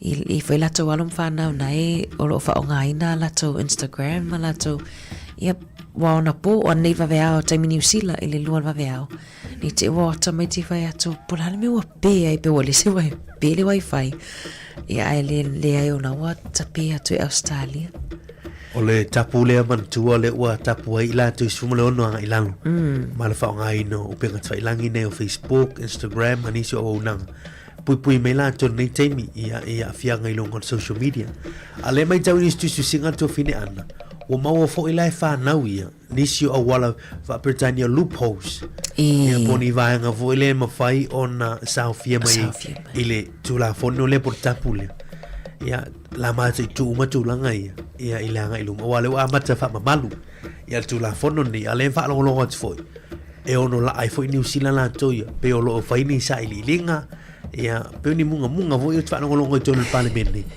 e fia o la fia foi New Zealand e muli tai e me o lo fai Australia la to moni e o Australia o le atno mua le la langi le feua amata mela to ile to la fono fo e ese ai alum fana sfulon tau sanga ila lo mana ia mari wa ese to mali YouTube e via to mali YouTube tamale YouTube por TikTok Meta e Instagram al Facebook YouTube le lei mari ni masani un tata mata pe fi se meta tv lo fai o walo tele o videos e fa sino mai me fai na fai ia o nai tu le tele fo io ata e le mu alum fa na ya tatu mati tu pe le tu langa wa le wa fo pe le se ta ya o le tu la fono ya le wa amata ya le wa fu o lo antam fai mai ya le fa tino te lo ma tu en mai te wa tu fia te lo ma tu le mata o pu ya ma tu nga le fai ya mai se nei ma tu ya na fia la tu wa lo fa na ya tu lo la va le fa fo mal ni te mo ta pu le ola tu lo ya mai se ni afia nga na tupu mai ono afia nga ilungo pe nga fai la ya le la wala al malo Australia fa tino ya le foi va moi ai ono le tanto te mil le te mo ta ma le va ta tu proclame specie fa vivia nga le te mo ta o ta le ma ta tia ala la nga ya o ta tu mai for te mo Christmas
Toi lo sul minuti ona tale le tu laiva tau tu ati fonga lo mua ia pe ona fa o toilan tau tu nei va yaso nei yaso so lulu ia le sato mafuta mai sunga ya tu foi matasi mai la songa fu mana nafi ia le wasui mai fo ele no fu ia fa au tau tu manga lo tu mal tonga nei a Mari fai valu Mari mana ia fo ele tata no ele fa moi moi le sa ta wa ya tu nafi tato mai sunga ya ta sisa ia le foi sato mo tu telefo wa Savelina ia I fale ia nena tala ile son nafi mo tangata Pacific e o fa mo mo au fale ia fa mo mo le mo nei tatu tangata Pacifica ia mo wela no e anaina ia pe fa tau ni la tu fale ia fale fa tau ia pe mo kesi foi ia tonu ni sila ole mana yo le tampu le na fa tano foi la son nafi ma le fa mo mo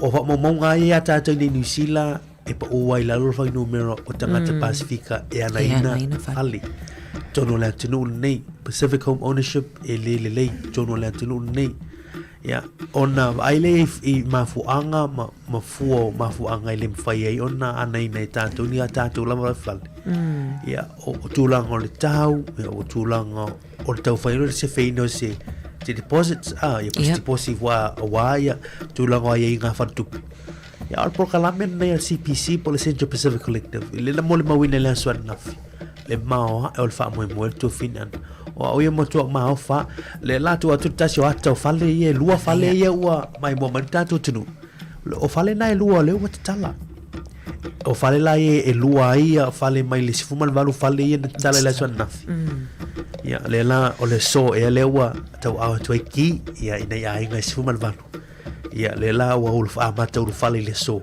ia I tono la to fale fo ya oni se fa pot moe lima pot moe tolu pot moe ya ese foi il mana yo le foi fa moe la sana fian io e moni leile na maula no e telu tata no e mala fionga ya fa matwai no a tinu Pereira ya mana foi fa la na ia fa matalanga ile taimino tau tama fai mai le lea fa moe au te lo se taimino vai asu ne le tata no e mala fionga le lipu le fa manino a tilima fai mau fo inisi fa matalanga ai Mari mana e foi wale na maula no tato fai tatala I tono o isi fale tamale o tasi samala na malana me po ata Mari ele malolo lo atu alo I tono petorli ava pele tele mawale live le na fina ma fai ona e mai moe ile tatala ngol fa moe le ngol tato Facebook ai Mari o ka se tele o tono fale ma ai o tono fale ana ole mele o te mai te wat foi le nga mo ni ai nga to tele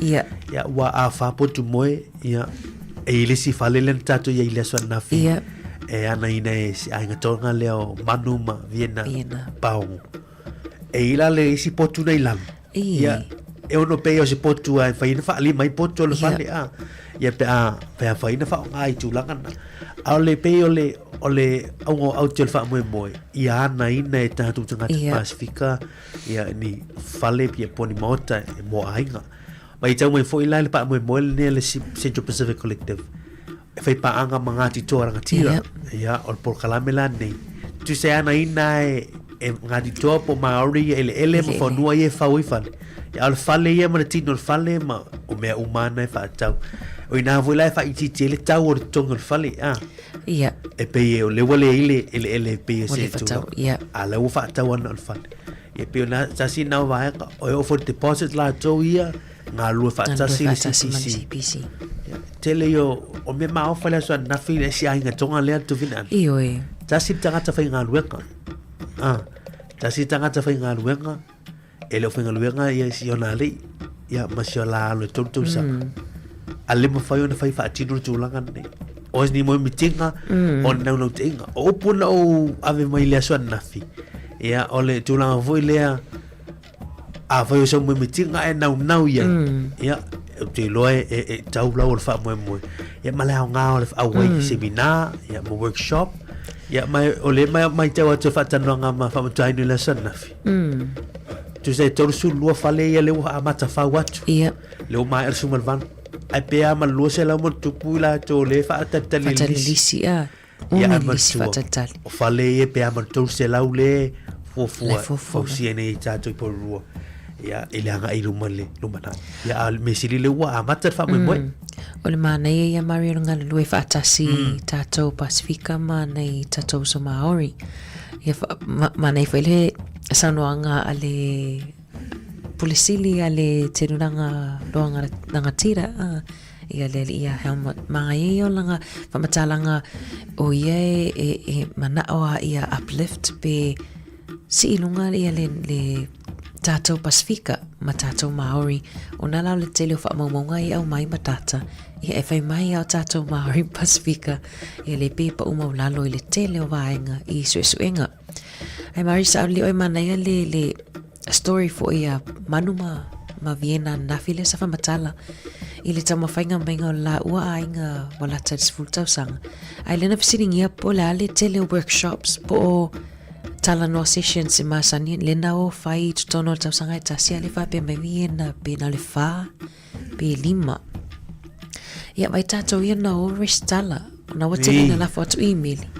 ia awane it fatu tunga ta fo imana ia fo 11 mani anga mo tato tangata Pasifika anga iai fa so tai ia le fionga ia fa un tai no tino Pereira ia mala fo ngalu nga le Central Pacific Collective ia fa talo no mata ampuni o ava no ele au maua ia la no mai fo ile tu mo tato tangata Pasifika wana tato Pasifika ia va por kala men nei a se tem le sola e fa fonga mai mo fo ilungo tato Facebook lungo tato YouTube to tato fo tem ilungo tato por kala mela sa tai ia fata noanga le ngato le pule nua por rua ni tepeka ia si ai ngatonga lea Vienna manu paonga ia ma le fionga ia fa mtuainu tino Pereira ila fuanga ni fa moi ia mai statu pati mo na ai ngai sfurmal valu le ua ia felo e foi ni manisio tatu pa anga la sana ia mana ia le mana ia ele statu pa anga no fa tau ia fa tau la tole si fale fa tau lan fa na o tala na opikia mai si tatu pa anga nei ia le sunga misli ia o te miane e mesia ia talavou o la haiti e taua ia va vai ma fa pena ia i tulanga fa pe e mana ia yo fali e pesta mai foi ai eu se no foi le pe vela ta ia fali ia ai e la mo fali nai lo gato ma pastor ia tamana ai fai stata a nga foi le e a foi ia nga va o mai ai ngole le foi no fo wale la tatu tele o il tua isi fale ana e se fumal valu ia fa pena o set up fa pena tai tolu ia tafa ia batasi no ato ia ma lo se tai fo mo nai tatu pasti ia le wa mata to le la mua o mali Mario o nafi le sai su yo le leipa ia e fo ma su yo malo ia le songa ia Dr. Shane Ritty o pol minister o tangata Pasifika se foi mali e foi o fela fo inga foi ma o tau suanga foi ia tato foi pulo o mana ia Barbara Edmonds mana foi fainga la na ia samnoanga fa fetai ai foi le wanga ia le national fa pe sai le vano na tu te ABC ai le fa mo le ai tu te le ABC ia le nana mo le na fa fetai mana ia foi le sa na fi tu vine ana o le peo o fenga malo le lepa ia sina dern lena fo ia mel tu pele se la miliona tana ia a peo el fast food viva ia miliona le mo mai ia vai tu lo mai si ia fa manyanga ia sa on le ia wa la se me ta tu te talo no ai pe ana o mai le nesto a veces poca la mente ia fa after na fa wow ta felo so na fi male fionga ia le lo ia le tu mua ia pelo English o le sa memba pa le mio New Zealand ia ai walon tau sanga i lon te finga family style tupe moni mon tol minister tu pelea ila waye lo ta o fo ilon tu lai mai leon tem mi vo ilon fa fita o vo ilon global financial crisis le amata me pola lo fa fitu ngai mai lo fa valu af li ya o ia le sa fiangai fo il malvaingan ai na malu pui ya New Zealand ilon te mau ai ele mas fa le tonu ina ele vai tau vo ile ono le fo yolana fa fo ino tupela tru ya te ata na fi do inga ma pure English Mari falong atu tu salewe el watu vai atu talofa le lo ia li atu FMA ia le ia sita mali o ia tata mo le mo na tu lo so fa mati ngo matai si pala ngiri ai lo lo fi spala ai lo fo ia le li tu ulwa ia li tu mo ia so na so fa matai ya ofisira tu o te fo isa mo bia talwai neina na ia ya mana yo onita mali ia tatu o tasine tatu o tu malosi fo le na man ia fo e pa pro enmentina report le na fai mal kai ngora te lo isi me na fa le tonu wal kai ngora ya ai o mai le pokal ploketile ya o lo amana ia le te fono le o komitile na ilo ni le kai ngora le to English ya fa mo o lo tamo fai fo ia tatu tanga Pacific ya mo fale ya falfa tau ya mo na ya tatu tanga le sa wai fo i male kom sina mo lungo sa mo New Zealand ya la na fionga ya famsanga famtala tole afo ya le fo sa wa ya na nafi ya afa ya to o luele na o tiel tatu li pinio la tatu mai fale o Marim ta se sa le sa mai to sai nunga li pinio o monoti ole me na he mo tu ese o tinga lipite vo le la matanga la toia na la tona ta wolo ese au furi pu fo ide o mai budi te mai to ataro o fa mai pu mai le ma video avele o to so o ngol lipi pe o le no fa sa o ngala le mo o te la ta wolo muli o te la furi pu esa mama se li mai sa mo esa e te tala ia fa mo ia ai vi ele tu ya alfa mo o tau no ya el por kala me le au fale ya por kala me ta wona ya malaya ya la siasima tino ho tulangana o te loe a fa le o se la mon tupula to le fa tental ana to su lo fale ya pe o inale fu le ya a wete fiu go fi o le tu wa lo go tonu fa tino ngal me fo yo tau tupe finances ma me pena ma ngal lu fa ta ser CPC ya va ai fa le ia tulang o ai mo fai ona fai a fa li profere a ta va te tinga a fa li profere fa tau mai po a o mai tulang ai fai ya nga lu fa ta CPC le tau ya mai o se tala fi mo na ta tu nga Pacific ai pe on la officially an o le tau la vuota te le la mua fa tino po le ke tsa pene ya me se mo na ta tu nga Pacific mana ia tele ole mana ia fo i Mario le na amata mai lava plo ke ti o lo fa ia lava tala no anga le fionga le pule a famsanga ia ma le fionga ia fa matuainu ia fa la wilo fo ile plo ke ti mo na ia tato tangata ia fa tuputupula ia fo i numero na tato tangata sa mo ia e anga ia ilea fa moi le wato e 5 minuti un talo le tulaiva Mari tale iva i o poponga lona lua wa tato talafo mai Samoa ia le tape na ina ta sesa ia ma telefon New Zealand neighbor tape na Isavelina Casiano ia o te ola vai foi toi taliu mai ona fa awau le tato tautua fa aftai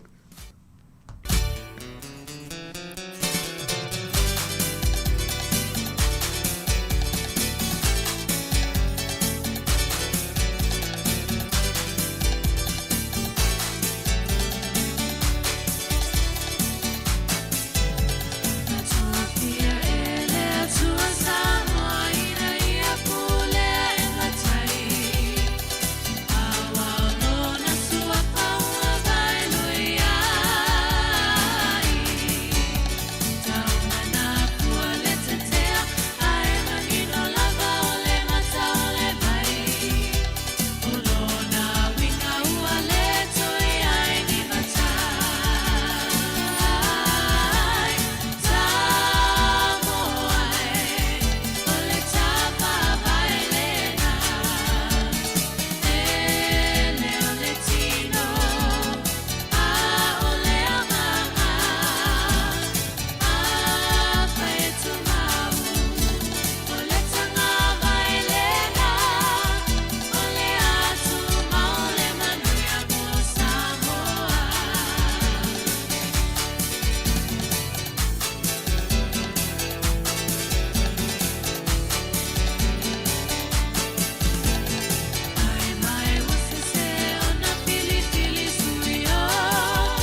ua ilona lofa ua fana lo tapuluvanga nita nita maalalanga lea ua fana umai ole tama fa alelei umai aina ia fana lo umai nileanga te mea lo faile ua pele nai matua male fana pele irisi masita usanga fo lea ua fana umai ole pepe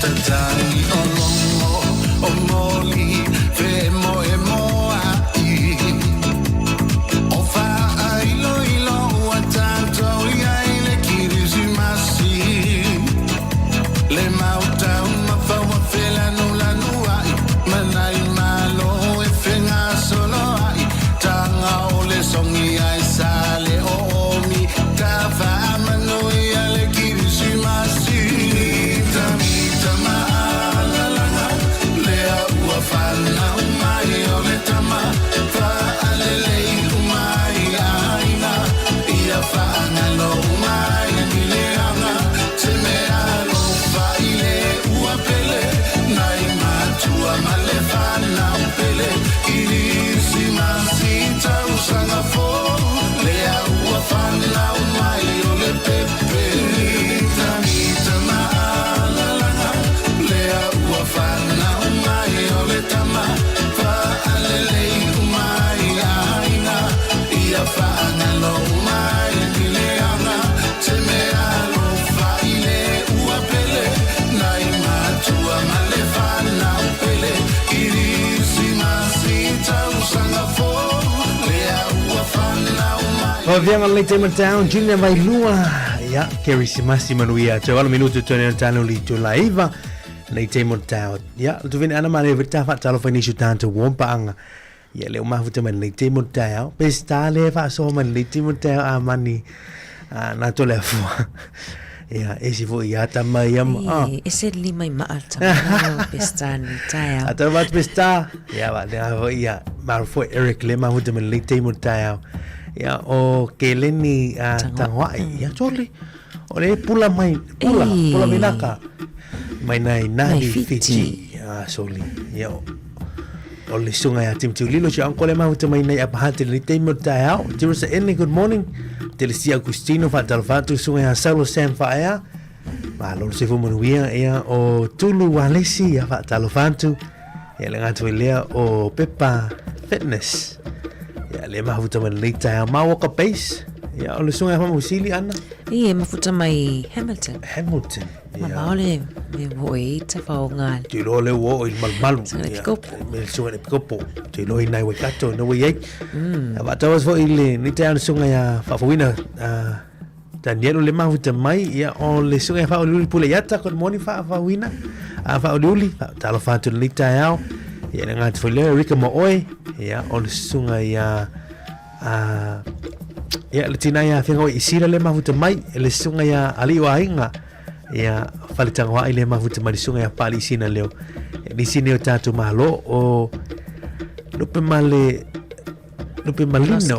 Malwaski tina ya lupe le mafuta mai Australia ya ngat fo ile ya okiela Michona ile mafuta mai amchona ile mafuta mai ina neita ya talo fatu talo mafuta mai tatu totua yo ya ile fangalo ina lava auto ro fa fonga mai ngol tato frequency tasi ono tesi mal tasi fa mo ya matote fa felo ai futoi fa talo fatu ni vai ngol tayao Mario na vatu talo fo savelina ya le tele o tangata ina maliliu ile sami male vai I Aukilani te lo se fa manatu ta wale mo tato le nei tayao ya malni vai yaso ona le wa amatona mafana ma vivela mai yaso amata fo na ota fa nga I matafanga ia tau tuana saunga le mu pe awatu I le sami I le ngatai whangotanga o tafaonga ia ele ngatala le sami e toi whamanatu fo I tato smoke alarms po o whaailo asu ia siaki a whaalongo tulo wa amatona pe ii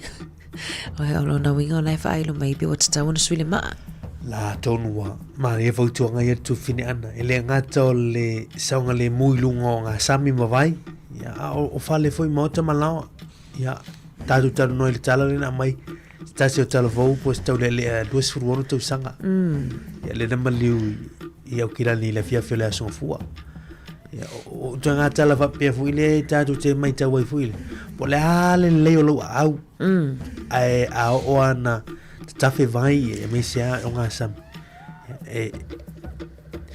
Toto na mata to ne vai tau to longo masani le vai tau ya wai fia tato ana e oi ta fa ngai ta fanga ya me se foi le wa la matau na malanga mai a tato malo mai o kilani la matwena o e fai pa wa e man to Mario le la le to ele to veni o soi pa wa o kilani ne tata no elisias o pisu po yo o mai watu mat pisu po o mai watu mat pisu po atu watu pa wa pisu po wa na ena na tu o fata pisu po o kilani o le so le ala na wa sa ngale mu ele ta walu sami o me wale tati ma foi tole o fa lo watu fo ile nisio o mata pu ele la ga me te mine fa taungo pa ua o tui la to ye soni va pe ya o telefon tanga ye ta pena ya ta tona ya ta to muri pe tu la fono e fai foi ale le tamo fai foi le a pe te mo o ve na te mo e foi le tamo fai ngol se va ai foi le tamo fai te alo mai i leo ye lo nga famale a ma tu ino nga sa ya e fai ai maua lima paua ona fai tau atu o se tasio tau le Samoa vai le mena e de mani ono se la mo tupu paua o lima paua ile awani anda size ile fua taona ona ave mana foi tato yo malanga mai afia tau mafasile le ore sami tele le paua foi tau maf na lo le ave fale nei te mo watu se si tu tongi se tu pepe loka na tu se tu malanga mama mai na loka na tu te ola ia we o te lo le tu na tu te fo ile be tu mai ya tu lo ya ai tu na mai wat tatu pisupo matatu apatuna ya ai tu na ai ave limit matula fono muli isilia pui si pui o fotuanga na mo le sami male vai smoke alarms Murray ta wa tele vai nga le vai po vai longo laulen lord po pe fa piolete a me se la mana tato mato tu no futai to tas e suila le ma aulau la be fa piole wo fa tinga taringa vele mai pip ya sa so le o ta o ta pule sa o le ya wai o pe tato te manatu mai tu langani ya ai la vea il sui fuma no lo tanto pe a fai o ana fa ngai tu lango tato smoke alarms ya o ngal wenga na tato fai ya halu siaki o mai tato fai alarms ya mana tu foi e malanga ingal fai on netu sanga an malu pupuye mota malawa e wa nisi fai malanga tu Wellington e malanga tu kinan ya mate tu po le lele local le fale ya batulango me tu tino ya au foi nei ngalo la tu le malanga tu sa mo fai on nei foi tu sang mana ya lava ta su ta tu lango ta tu fala au ya o me ta kolimi wa umani wa o panado wa umai ya tu lango pena tu na ya lava ta pena ya tu langa na ya malanga tu sa ya la lava ya fa so tu lango fala au mana ya ma vai pole ato avelunga me ato le ave lalo ya oni te wa ave sau fang mononi te le la vai le ato na ave lunga ile mafai te tanga ya ne ile vaenga oni je fam natu ne vaenga tai au man to fola au nei tato mato tu ya ma ai le ya fa tonunga mo fola au ile nei tai au le wa tato no la vali tu la iva usimali fa fonga fa poponga o telefone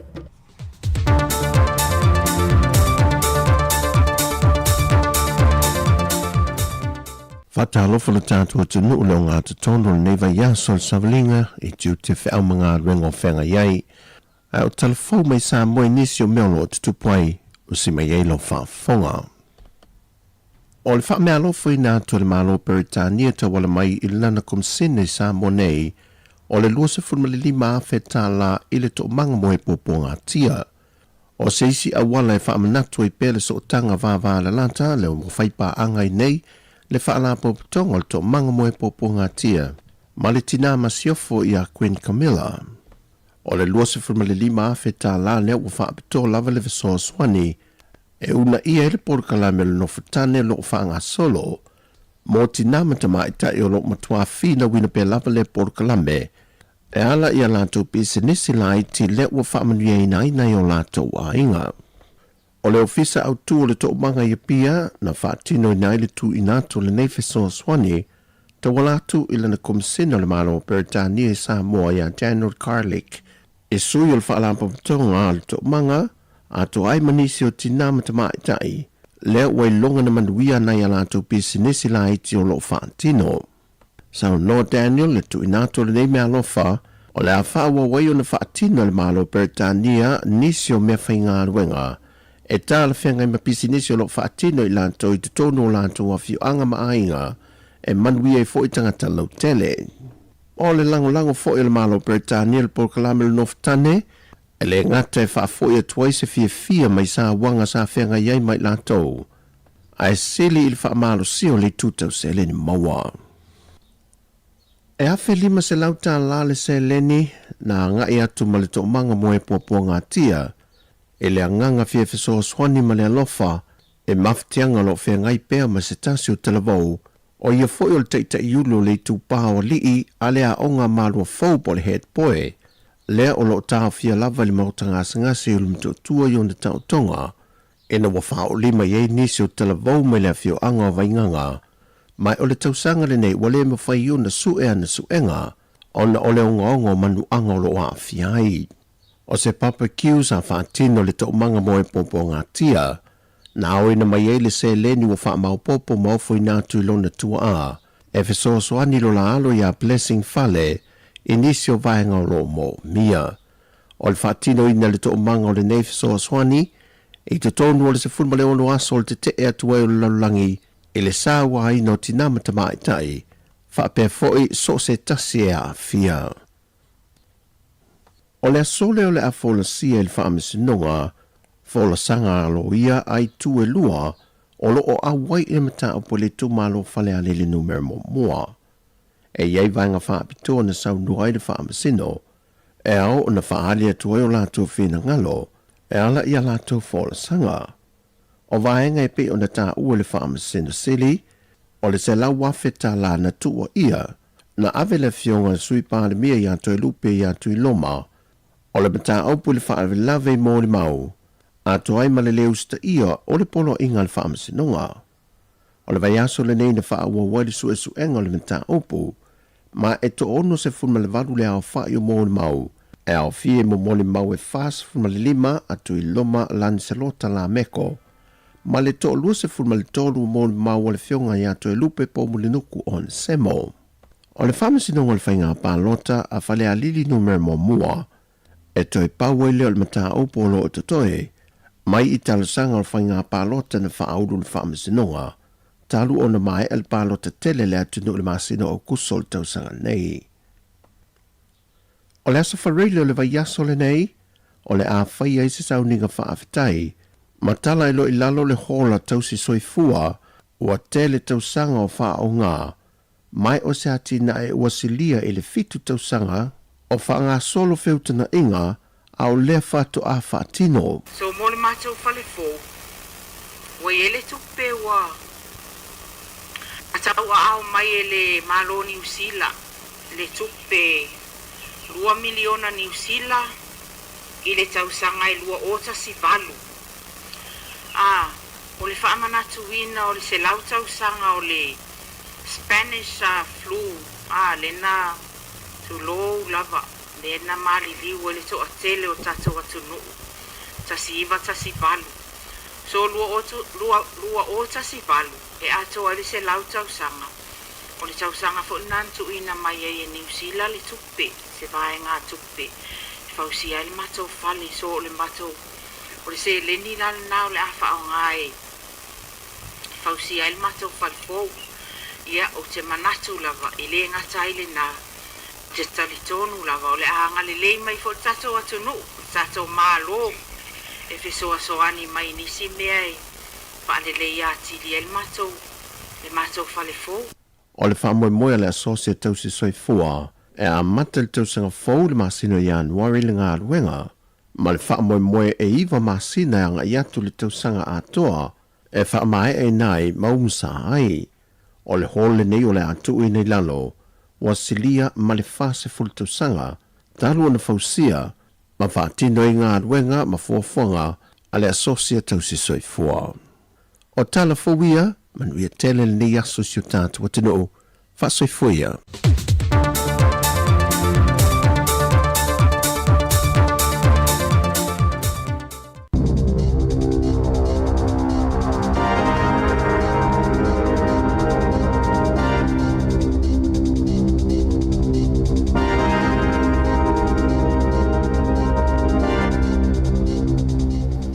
Tui whaatalo whaatolo whaapoponga o telefon mai li si ufonga le lau mua mō le nei tae au. O le masina le nei o te sema e atoa ia le whaase fulu tau sanga talo na suia le tō la fono e whaatanga i le totongi o le la fonga i tau o loa ma au au nanga po le GST e totono New Zealand. O le masina o ke topa le tau sanga naso sa oai sa whaama malu ina ai. Na whaalia Alan Bullot o se whaito whao le GST le kamupani so e tusia le Deloitte e tele lava vaenga e patia e winga i le la fonga. Ina uaulua i amataina le la fonga i totono New Zealand petu sama le tolu se fulu po le fa se fulu atu noo na iaini la tau la fonga whaapea. O le taimi nei o le tele lava atu noo i le lalangi e ese mai Amerika wa iaia la tau la fonga o GST po o le VAT e fia whainga malo ia la fonga o nei sile atu o na sa oni whainu mera la tau te fuafuaina pe valo iaina ma o se whaataita inga i se tūlanga o iai le tamao ainga e sile atu na whainga tamo se whainga malo na fuafua pe valo ia leo whainga tonu lava o se tupe maua mai la fonga o tupe maua po income tax. Na amata mai le 10% si tia i le 10.5% ma toi si i le 10.5% leo lo ia le taimi nei le GST po le la fonga mo tau o loa ma au nanga i totono New Zealand. Ua mai ona whailoi se fita ua whaate a mai lana ngā luenga ma o le ano fo wawa aia. Peita e o le taimi nei le o whaasalaina ina ua whaatonuina lana loia e apili lona whaasalanga ma ua whaano fo wawa aia whaatali ei lana apili ona ultolanga i lona soifua malo loina taluai e o atu i le valo masina le umi e whaatali ei le apili. E tolu wa whewhase lau lua sifululua tāla 5 fitu sene. Se tupe whaapena whaongaina e Jackie te wehi o tupe alana aula kapi le ngā luenga a o tāpena e awai i le taamilusanga le matanga luenga le puipuinga Australia i le lua whelua tolu. Sali isa o fo ilana whaamtalanga i le ami e whaapea iei inisiua malanga ala lātou au peitai ele aini inisiua. Sa iyo na mōlianga ai umai a fo iona ia toi tutongi le tupe na ia whaongaina. O solomuli esele iwi ale te runanga o ngati rārua ile motu i sautia mai le polo kalame o lo tuftuwhai na i tau mawhata mai te a onga o nai whaapea wa le mawhai i tupe ia mawato ile malo o na tutongi mawhaatupe ina tau uma o lea au nanga sa amata o na tiliva ile iwi tau mawha onga le lua whelua tasi ma tufa le se fululua afe o tau mawha ile aso i tasi mota maiti ia onga e valu i whakatu mawai rau ile tau sanga nei. Na whaalia le polisili Shane Cram o le whātau sanga utua nai sa tāpena i le iwi ni tau mawhafou mai mea ai e mau lava ilo lātau nuu tāpena foi e o lātau lava tangata moa onga i le tō malo. O le tau sanga ilua whelua tolu na sauno ai Jantineti a o avea ma ministawa onga o nisi o whaataita inga pito sili o na le leo le polkalame o mea ai e tamaitia onga na taita ia lea e iwi. O le aso ana na fina whai se sauninga whaapitoa e tatalalo i eile polo keti o whale moe se fuluma le valu. Na whausia ina mō tangata Pasifika o le whaamoe o whale whaataunu o aile moe mitinga mō ainga Pasifika. O fia whaatauni whale aile ngā whatia le tau o le fufonga o le aso o maangele Maria ulu i le lata makiti o na tawira na tatala aloa ia ile whai ngā lotu. Saunia e Reverend Hueni Nuku ma nalangina le au whaipese le Pacific Connection vi ingo le atua. Na mawale avanue whaiei saunoa ngā whaapitoa, lea na tatala i le saunoa ngā le Pulisilo le Central Pacific Collective, le fionga whaamatua i Nutino Pereira, na ia whaamatala i le tau mawhainga mai o le ngā luenga, lona lua saunoa Helmut Modlek, o le Pulisili o le te ururanga o toa rangatira, o le na whaipaanga ma le CBC, na saunoa ani tapeka o le pulenu o porirua i le tau o le whaamoe ua tau nuu, mō tangata Pasifika e whaatau ai o lato fale, o manu ma viena paongo, o le ulungale ina whai masui o ainga ua whaatau o lato fale i le Apollo Keti, sa awai fo i Dr. Shane Retty, o le Minister mō tangata Pasifika, na saunol whai pule o mana Barbara Edmonds, i le sao le whai ngā malo a le leipa, sa lato langolango ina i le whaamoe, ma tawa lunga le whaafifianga le ana mua fō, ma tāpunia i le tatalo na taita ina i le sunga le whaafiangainga i atu i sopo anga. Waluka ina se taule ale ai tolu ono tau sanga le matua, na li putia na ia whao o ina ni manua ni tangata ilungo se pasi au kilani le pole a songa fua. E lua ni su enga ese o lo ofaya, o na ilima iwa tau sanga se taule ale ana whao o ia i Adrian Pani, ni manuanga i se pasi na malanga mai Glen ine sanga i ora kei i au kilani, na avel fale mai mamaliu wai lava. Ai lima tasi tau sanga se isi fo i taule ale ana manua te ngā ina na oso muli ane ilungo le pasi, ma whao o fo ia i Pani ni manuanga o ngaunga, na li potia ele i loa le avi pasi le o ngaunga o ngā inga le taule lea, le ana whaia i tangata o le pasese. E to oloa ni tangata na mali leo, i le mua se fale i Foxton Beach, ma na maua leo tino o ia tangata i to oloa i le tae au le asolua, o lo wha ngā solo su enga, e loa i tangata i ona ia tino mali leo, au le afo i le mafua anga o le wha alave lave. Ua whaailoa le whaaiunga le whaamasinonga sili po le Supreme Court e whaapea o mātua i e tau siatua maua la whanau i mana o ngā whaapitoa o ni tangata whaingaluenga le mālo, mai te tauna maua whaamanianga tāla whea ngai whaapea ma le puipuinga e peo isi tangata whaingaluenga e lalu tu la fono o le New Zealand Public Health and Disability Act luafe. E te tauna maua tangata o aingolo tausia pe whaatinoina au nanga whesosoani, le tupe mo le tausinga o tangata o lato ainga ye mana o ngā whaapitoa. Sa whafonga ina i lumal whaamasinonga sili le masina o Aperila, le mata upo Christine Fleming, o se tina e tausia lana tamatama o Justin e ye mana o ngā whaapitoa, whaapea ai ma Peter Humphreys, e tausia lona whawhine o Sian, e yei fo iona mana o ngā whaapitoa. O le whaatupenga mana o ngā whaapitoa, sa ili matangaluenga o le soifua maloloina, ua whaase e atu ili matangaluenga o anga whisa o tai. O tangata tausi maipo o Keras e le whaamawina o tangata whaingaluenga, o tangata i e le anga waa i tutongi, o aso malolo, whaapea male puipuinga i lātou pe a le tāla whia ngai, le wa aingonia lātou mata upu, ma i le taimi le whaamasinonga ia Aperila, na tā ua i e lo ia, o le mata upu le nei, e ono a fie le whaita wafi o tangata o ai i e tausia o lātou tangata e iai mana o ngā whaapitoa.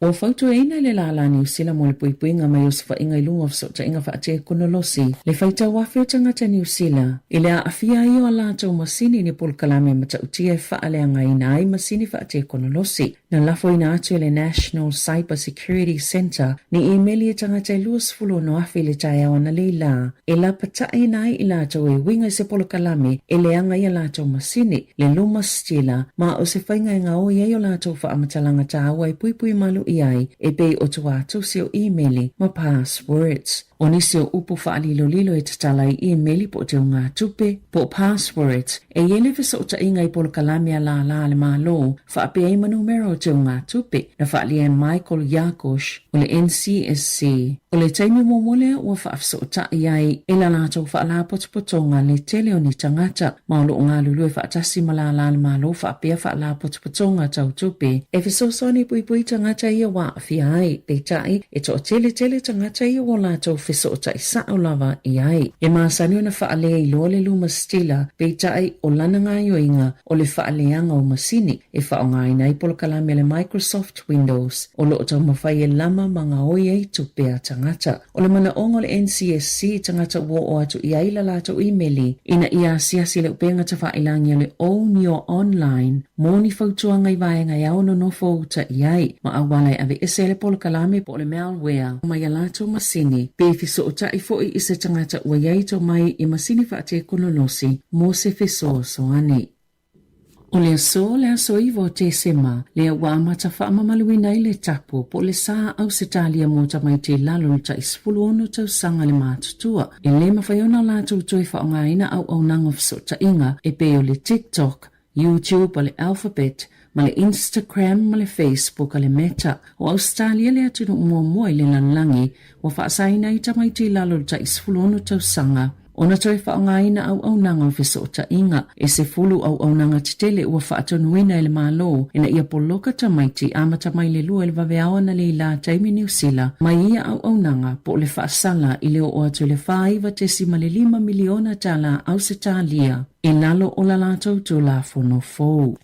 I ta alonga, watu ina atu se fautuanga le lakapiliki ina ia whaasamo tau sanga ilua ni sui se toolua atonga mai ni tau wanga o lakapiliki Australia. Ona o le whaatanga o Eliesa katoa e taalo au loo manua ele taanonga le na whaie Eden Park ile asoluono vema na whaie se taotonga le whai ayo katoa ona ile whaatasi na afielo na ulu ile taimi o le taalonga ma o le a le mawhaio na taalo le taamilisanga o le tau sanga atoa o le NRL o le lua awhilua ono o katoa e lua 5 tau sanga le matua mai taalo le Melbourne Storm. Na ta wefa pia na manua ili tole ninga e saunia i mol taalonga peitai na whaatanga lawa taalo lea na whaalua na toia afielo na ulu. O le ungo le suenga le NRL na tu ina tu se whaalinga ini sui le awa tonga i toa whaa. Ilo lato so lia wa ia inga mo tangata taa alo, mawhautua ina ile whaasao na awai ini tau wango le lakapiliki Australia mo tau sanga i lua e au fieli fōma i mole ulu, fōma i langolango, ma se tasi o whaia o ngalangolango a tonga. Tala fōwia maili si ufonga le laumua mo le nei tae au.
Se ilunga e te mo ilo whala Pe malulu te mo e mawhana whana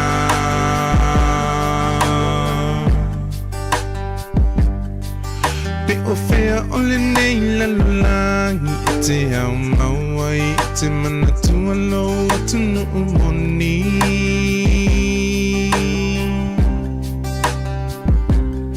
Se ilunga e te toe fo I mai I le lau ele na fo I mai e le atu e whai mo tofi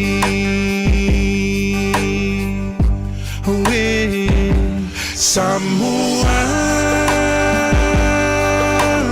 e Maupopo mai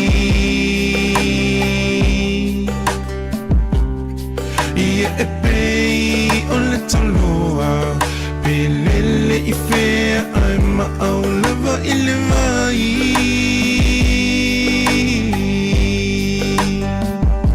Samoa e Maupopo mai Ia e pei o le taloa Pelele I whea ai ma au lava I le vai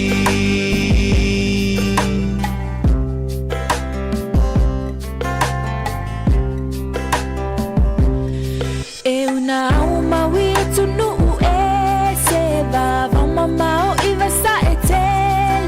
Samoa ele ngalo tu oe o oe la upeni na tau tele o le tomai na tu umutu mai o le ponga yo lo uata mai o te whaafetai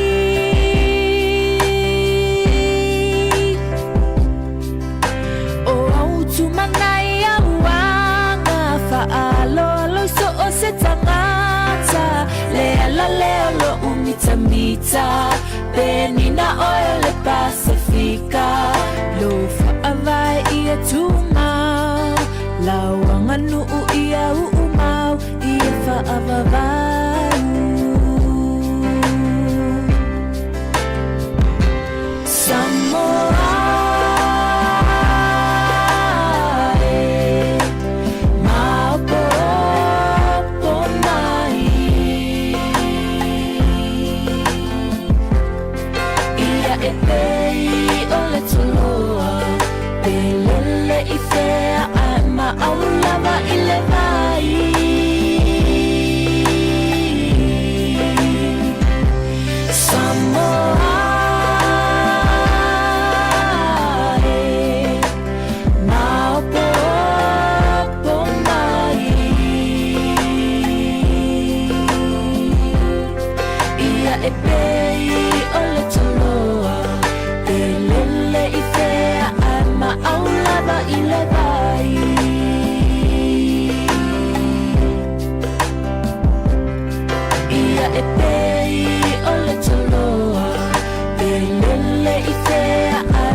Toloa pelele ifea ama aulava ilevai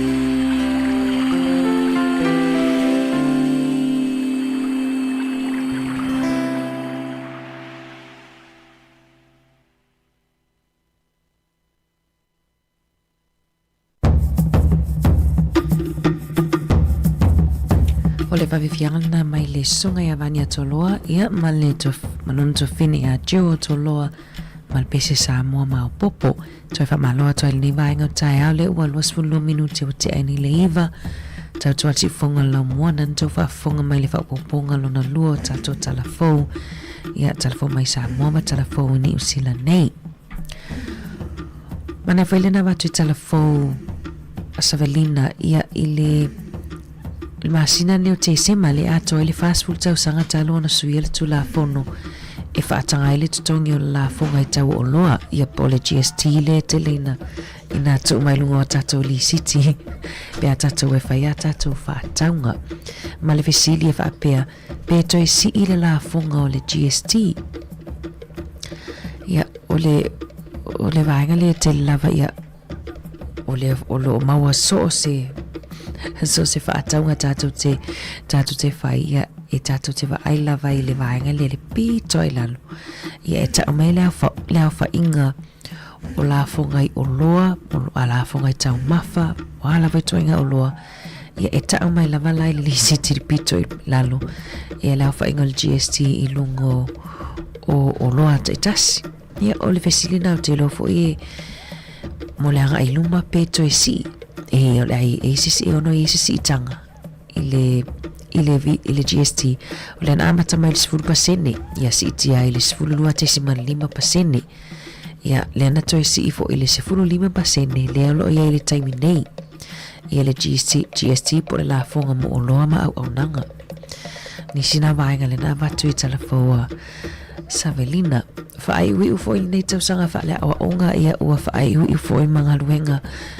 ia a committee fa foia onga po board of trustees o ile ai ile o ua le board of trustees le o ua school boards le fa onga le upu folder na ia fa malo atu e lato ia so o se matua lava ia po lato lo lunga committee fa foia le fa ngofie ele tustu singa le na mai saini ai nisi wa onga mota toi porua tele wa onga le ole a be te atu i fofuanga na malo ele toi mulmulta ia inga por fenga ngol te tiriti ia ele open letter pole tu silana tele ia o ngai poro te loto i titia o ngau mai porua sa sai nia fa pele ai e la to te multa ia pe uphold effect o le te tiriti ia la to ngaluenga fa komiti fa foi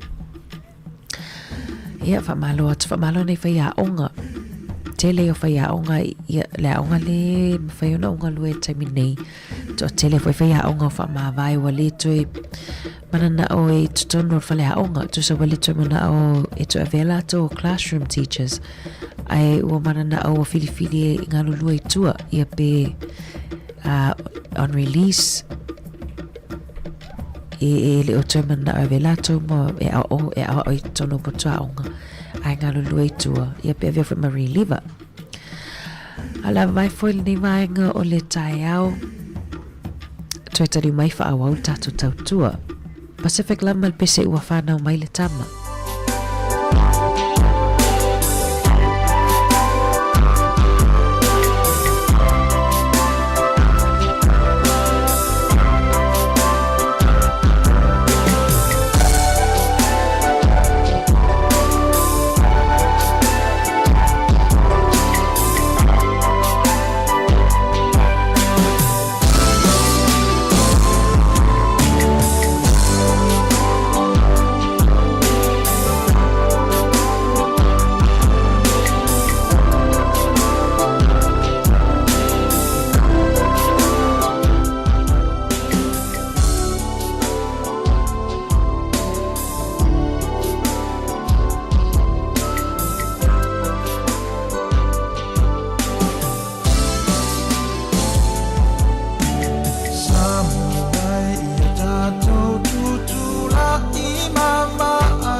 Well, viang on late Timber Town Pacific Love Band ua whanau mai ia le pepe o le Krismasi le ua avatonu li tulai va le tae to lo su minuto de tanto proclame ia tali tulai suru proclame up foi malo tano to le fionga ia la wano atilawa ia mata tano to foi ni sum taupu ia o lo la wolunga le temi ia up foi malo ia mangalo pe bertu finia ana le temi tae ia manatu fa manatu masani awane ngalo ia felo inga mal fo mai le tae ia mai se foi ia nei fo ka foi nei matua ia ile nei aso ni fa malistino se vali ia pe o foi sina paka foi le se vali nai vai tu loto la ta tu ni por au telekun ia o tu langa mana ia na ia ole ta o la so foi o venga vao ma ia tu na le la vai te le la te nei ole e mo ila vai tato ni usila marine la ai pe wa amata ona vivela anna fite minute tato ato e fa moi Casta Crescent mantole sa tato sa fa sina umi taimi tato tui fafo te fa alo tu la vai ile asa le la vai le pa mai ile tino ia tato na le la o hoto ina la vai so fo malo lo ina e fa le kulimi fo ie po sunscreen ia e pui mene pa o mai la ia me se kani sa o le pa o le melanoma ai me se foi fana wa onga fai le sunscreen mo alom fana na tele foi fala onga ia sunscreen mari ta pa ia tu ai asbestos mo me na me vesi ele i sia onga ia e la kirma to wa onga Mario Lena saule fai le teste e negative e se me mawai ai ta lo fai na isia onga o le maua tu foi tatano tu foi nisi o tangata inungo komiti fa foi sia onga e avese o va onga ina positive e avese uma ia me uma le tono fale onga no fo o me fa intala e toi fa furniture ma toi ai to tongi ala onga tu sai ele ise tu pe mai le matanga do nga onga o fa tu pe ai ia le kili le fa mamaina le to luafe ta la le to luafe le fale onga tas ia mal fa to tonga fo ile a wale la ve esse uma me to no fale onga o le la be la ke isia onga ia le o fa mauni mo ni asbestosi oni en fa onga ta o te le ta pule tu fina ia o te maavo fo ide matanga le onga pe o tasini o te mita o ia man tu o sanga le mumal pui ngo na ia lon fa na ia va te le tu o le wa ta tu o mai fa un nei tu sa moni to la na inga lu se o tu pe alu nga tu pe na ia fa tu no matanga le wa le wole ni tameti le ni fa ia onga tonu la onga te mo tu anga amano le nei ana ele alu 5 milione e au fa tu tongi ina tu ya tu fa nga lu ngon fa ma tu langa ni ia to ya tu nei fa na ia la sa nga le mumal pui nei tu mai ni afianga mo le pestos la tu ia e ma ia tele yo fa le sama fa le nei fa le tuai ia e o foi fa le malo ia na fi pestos ia e wa tele tu fa le tu langa na mo le sa nga ni mulam ia o le malo telo tatu tu o le mai nei tatu tala ta longa tu fina ana ia tasi foi fa unga le wa ia le uni sorry le World Rugby League ia fa sala il fo mai ia manisio fa ia onga ilantona fa ia fili ngai te fa o pelta alo o stamale o katoa ia o le awal mate matonga ia pole au ale Melbourne Storm le wa to le tau sa mana tuan tatu va ai uma tu ala fa training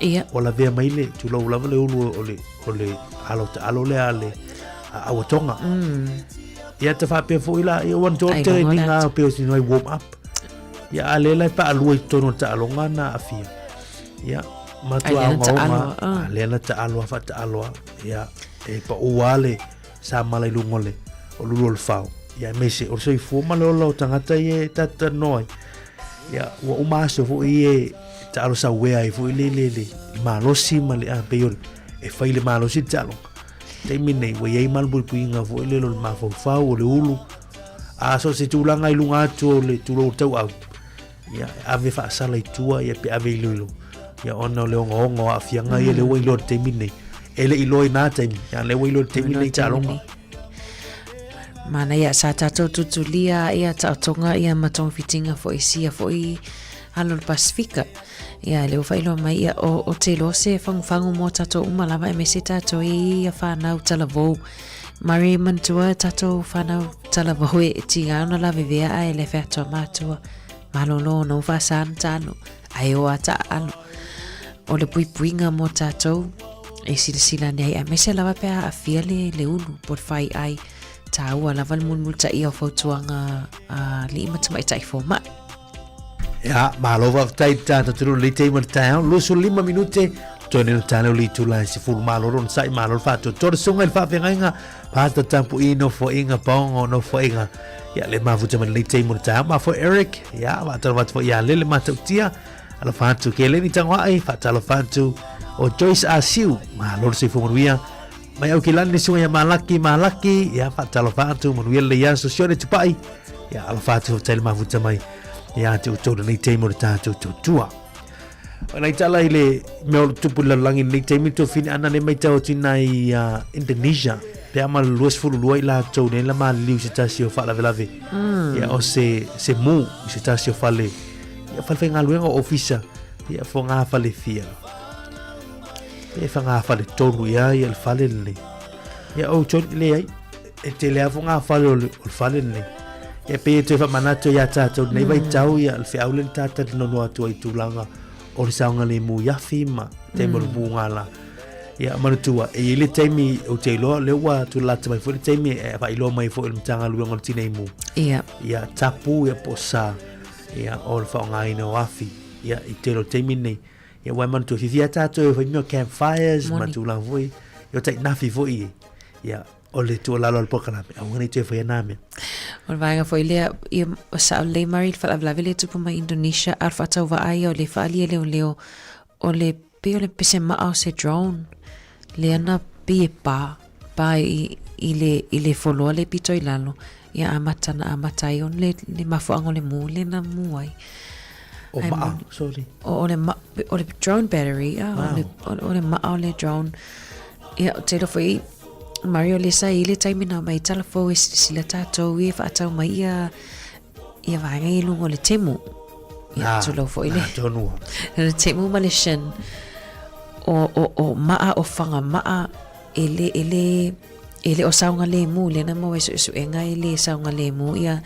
vanga tau maa po haisi vanga na e whaatau mai lungo le penga tawailangi le temu ia ai mai nei vai ngai mari o fanga a mesela fanga ma alunga le temu at mata tuai pena le tolu tala ia ai alula le kemat ia mawai po le luas fulu 5 tala ia esilia ile fa alo tupe la tele tupe la alu ala ilo la saunga le mu ina nei tupu ni fa la le o tu la tata o Christmas amu oi mari e mo na fifi so me lo fa la o Christmas o le mere ye temini ia na mo nga vo le a te o le ise te me fa tino ni nga eu te lo tama vo ia va veare pe o lo veia so Christmas ia pe te lu pe te toros ia va tu a pisi so le va ta al me ai a ta pe to te mine al va ta mai Manuel ele pisi fa la wa e o te mo pisi ia ala wa o ma fa la fa ta on Christmas la tu ia man tu te va ai am fu le la paketi ya ma fata man poto te lo e mari lesi isi tamaita i papalangi e mato lesi ngalwing fa me wo uma fa mai na o ya November fa me wo uma la to fata ngol Christmas fa me na mata mai lava ya mati e wato i fale olo pa ulea se olo fo ile lo e mana na o la to fa na in of time file mai tongi tono le e le la to tingi tanga te lea e fa aputo e to tonu ia me alofa tai ta sif tanga fatau mai lava ya mati ia e o mai a November wale o matua e tumu wale a me se lava mo whanau laiti o matua e tumu wale tanga ia nana mai ale a fifi pai ngari a tatou mari a tatou ia whai a secret center po se ia o whai manwenga o ainga ia whai latu se te wala sa fotuanga o la uia aitia mari a whapio te en fa pe lo o la te se ia tala te vat ia na oni tu pe ai tau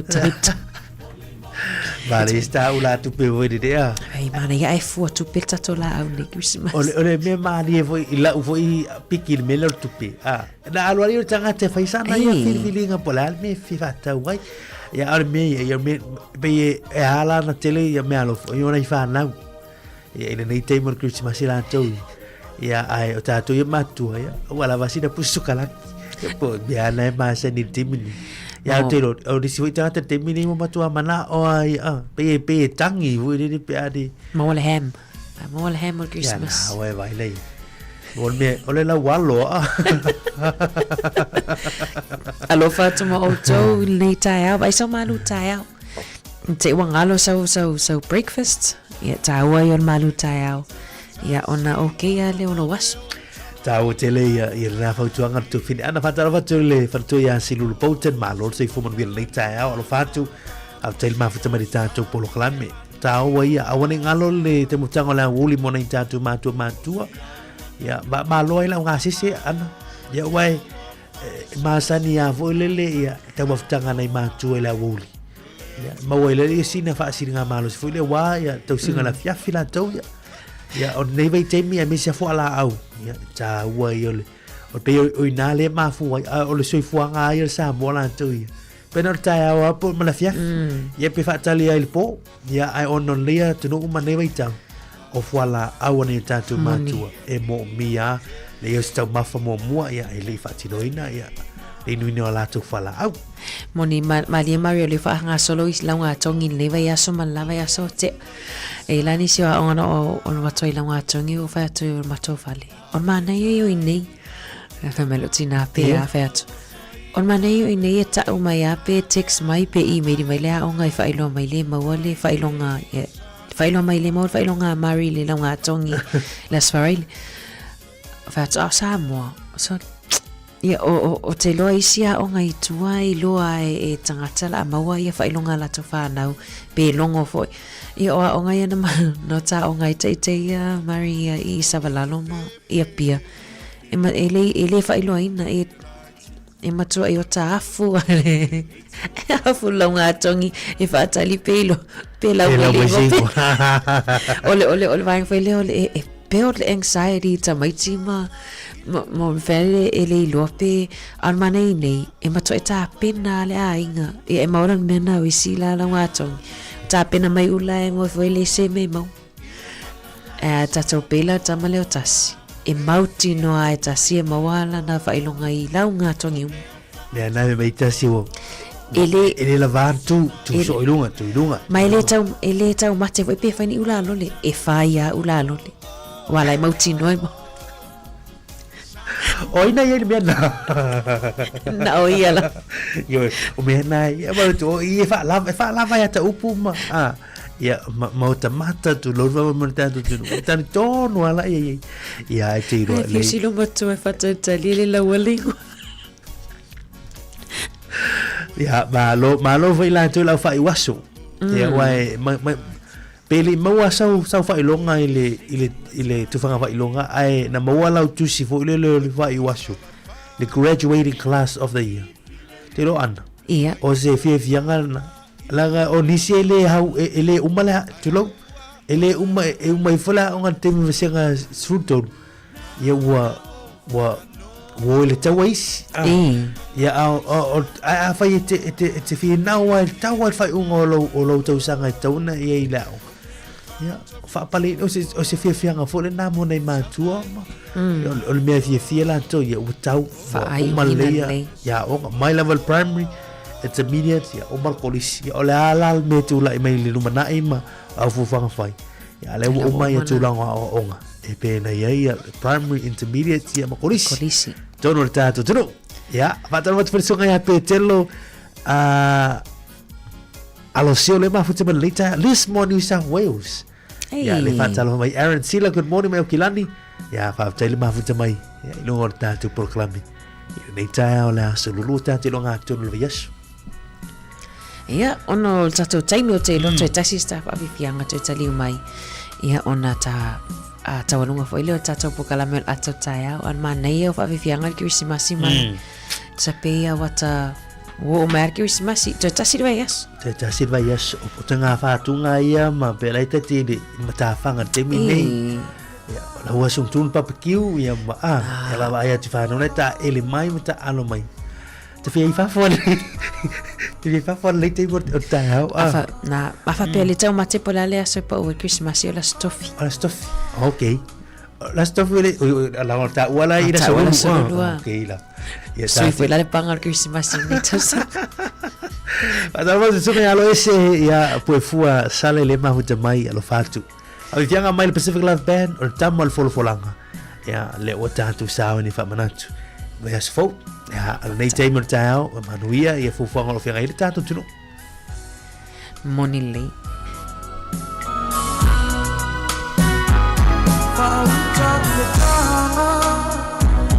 Ole fola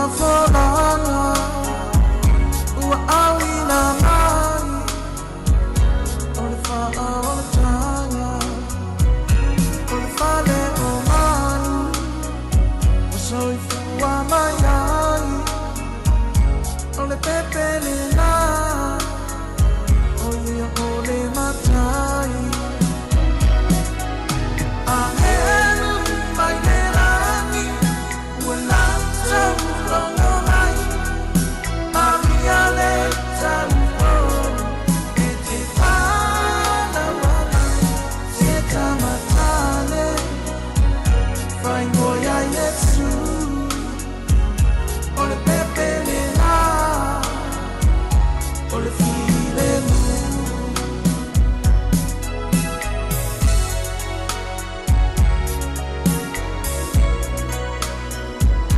me alma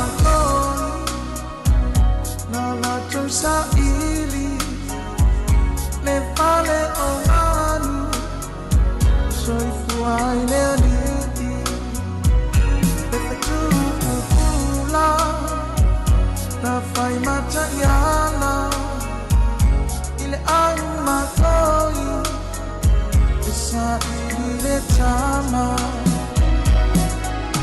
ahenu mai nerani wala so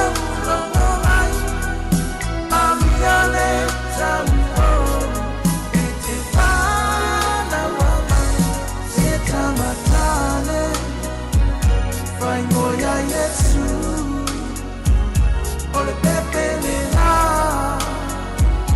ole file mu.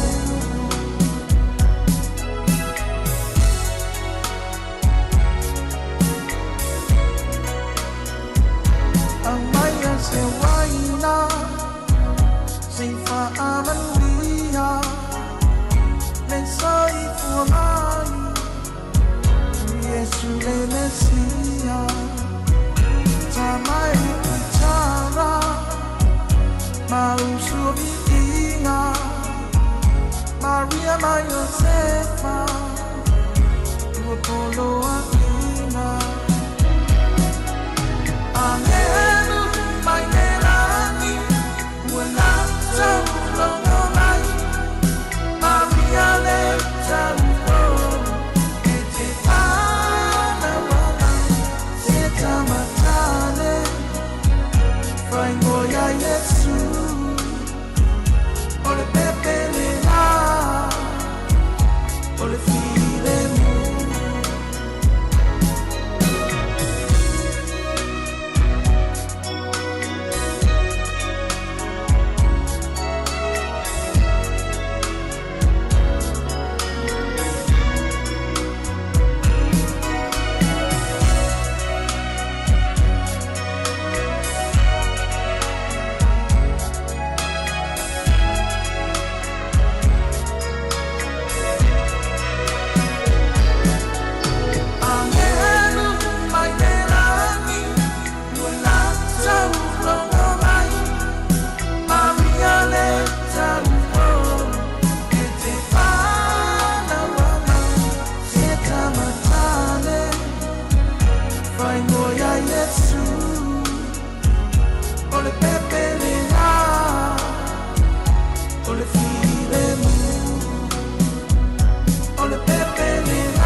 Patu matu fiel Pacific Love Band ya.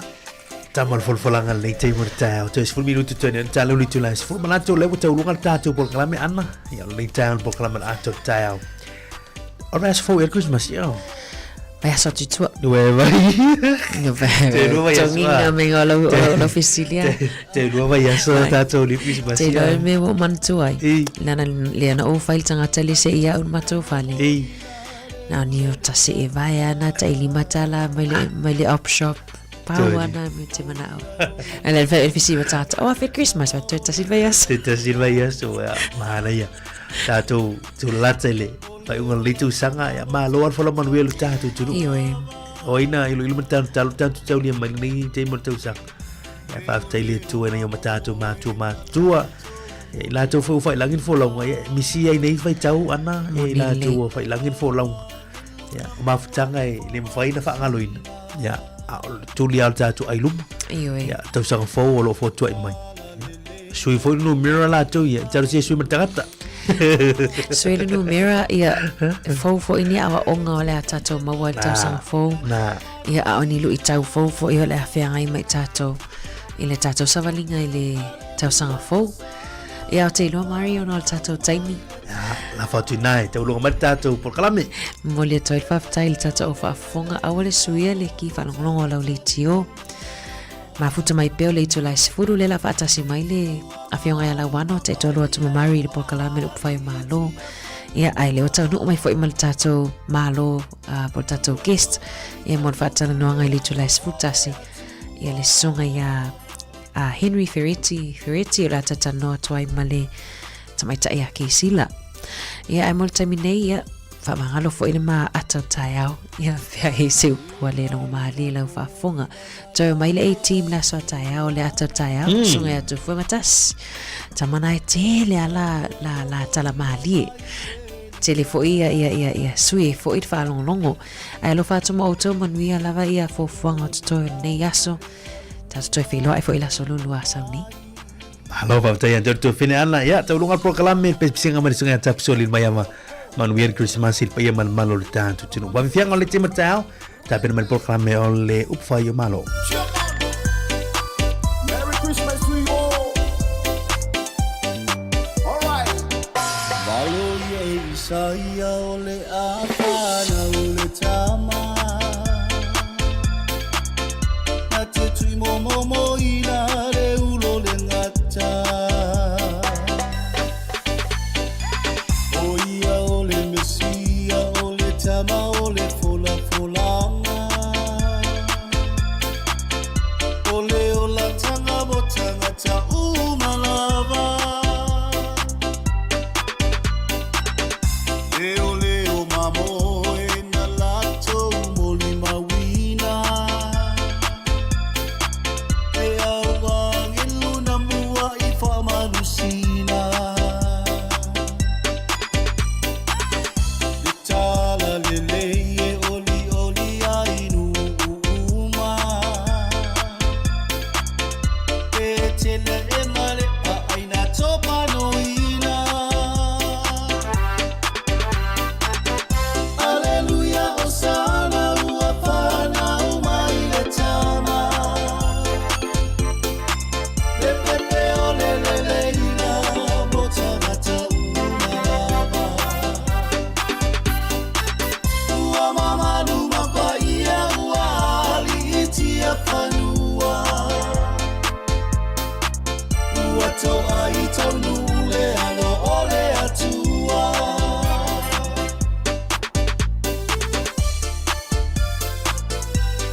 Koina malanga ile ala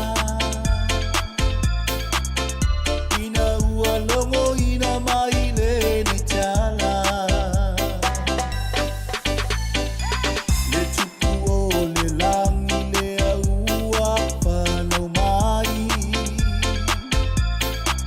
te isa ilimato te fia ito iai If it to my sister, in I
Ea soua whaataua ina ele lalo langi O aina ua o mai whaatasi Nangona o le fia fia ma whewha amanga loai Paia maua leanga ngore ke risi masi Ea soua whaataua ina o mea lofa E wheo fofo tai umai o langona Ae ole mea simi ia maua ole fia fia Ile ke risi masi lea ua ulia Aleluia, Osana, ua pana, umai le tama. Pepe ole le leina, mo tagata umalama. Ua mama luma pa ia, ua ali itia whanua. Ua toa i taunule, alo ole atua. Ho, ho, ho. I hope you guys have a Merry Christmas and Happy New Year. Le kirisi masi ua whaamana tuina E whana umai o le tama o aina Me mea no fasili lea mo le lalo langi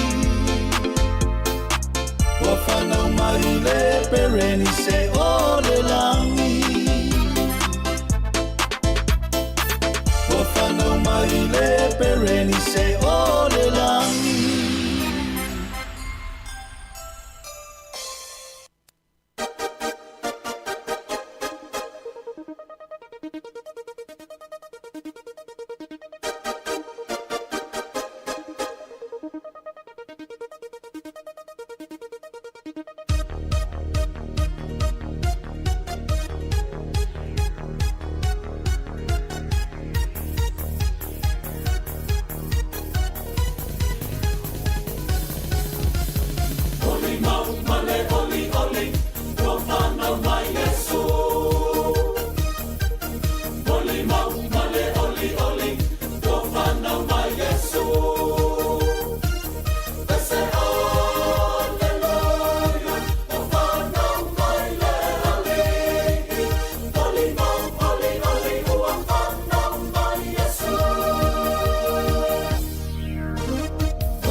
Mole mau male oli oli u whanau mai o Yesu le ali i o ia le tupo i o le fi le mu ave o le vi inga le wha apetai ma le wha amanu i lo tātou atua ma lona alofa ia i tātou ua foa ina mai o lona alo pele e tongi o laina ai i tātou hey hey hey Oli mau male oli oli o whanau mai Yesu Oli mau male oli oli o whanau mai Yesu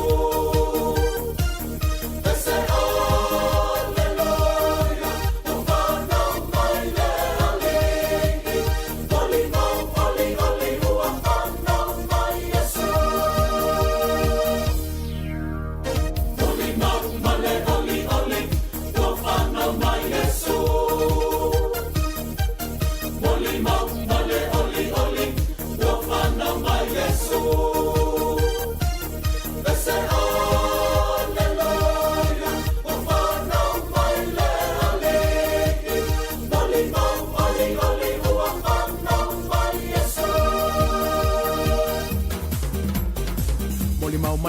oli ufana o mai o Yesu i le fale o manu o toto ai lo tatou tupu o bese besenga o bese ai o angelu o leo leo manu o e i foia Yesu o le au makoi o lo o alo alo mai e fiava ai mai foia Yesu hey hey hey Tazir minuti lo tele tu la se fulu tau nei o la sululu ya se fulu ai ya sora tanto fulu con lima sina ya o te semalua fe lua se fulu male lima ya le uta pel mel pol klame up fayo malo ta per mel fionga la wano antilawa ya wa fa tanto por klame nei tau ya up fayo malo si mai fa fonga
Ia, mai fifilo fo il nei vai ngau le tai ao, ma tau te toi whaatalofa, ma whaafeilo i atu i le malu maulunga o le au whaafonga mo le tātu tudu u. Talofa lava ma lo le langi mo ma le soifua lau le lei. Ia, o le nei fo i whaapoponga o le tātu por kalame le nei, tal noai na i mita upu. Ia, e whaatau i mea tau upu whai o ma lo. Ia o lava lo tātou silafia ina i tātou tau whai manino o malama i ai i mea o loo te tupu maali mai i le pulenga ma le whaafoina o whainga malo whapenao na a fia ailu tu soifua ia ma lo tātou holanga i sa uma e le ngata i nei i New Zealand ia ai whapenao i masi o tātou tunuu i Samoa. Manatu ia Nepal kalame e tā ua ia le nei awanoa ia whapenao na sanga au ili ai, ia mōl tātou sila fia lau tele. Ia ai momohoi na o whaatala whātu le sunga le whaiwhau ia Mari Whaivalu, ia lea ma ua te tautolua i le tuinatu le Nepal kalame i vai aso. Tasi ma lo whaatai ia lau sunga Mari, ia wale ngā luenga tau awe, mai se lusu mai fo i le tae au na leila le amataina o le tautua le tātou wale si whaasa lau ma lo le langi mama le soifua manuia. Ia, whaatalo whantu lau fionga la wano le nei tae au, ma lo le soifua manuia whaatai le tua, ia mo fo le nei lau lau tānti toi whailua i foi, ia wale po kalame upu whaio ma lo, ia i le nei tae au o le asurulu o tātou iai, ia i le lofa malanga leo le tua. Ma lo, ia o le nei whaapoponga o le tātou tala i malo fo upwhai o malo. Ta amata ia i nai mta upwhoi o ngaonga ia o maita wina uali i mai i o tātou vai whanua i New Zealand nei. Ia mō le sila fia o le mamalu o le tātou tunu. O pei o le mea mua i lau maita watu, Mari Masalo e si sila fo i ai le pepa o le taio nei. Ia o maita wina ia se whaupunga o lo i ai. E winga lea i se whaatalanoanga, whaafinaunga, debate, lea sa te ena mua, a fo ina i le tamaita i sa vea ma means ta o tupe ala malo New Zealand yaso o mawai, o Ruth Richardson, e pei on falling sa lui ai le means ta o tupe lei nei o Nicola Willis. Mali. A fo i ona o whaapunga mai le uni fo i le Nepal whalapo tonga o le Taxpayers Union. E fo linga mai o lo o taula mua ai la i le tina po le whalitua le nei a Ruth Margaret Richardson i lea fo i whalapo tonga.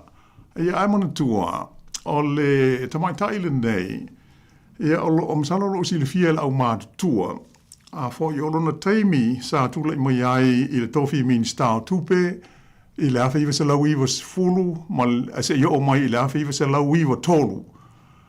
Pei o se vai taimi vevesi i lawa lea o le tulanga upwhai o maa lo o New Zealand. Ele ngata i le wha upwhai o maa lo i pāti, Malaysia pāti.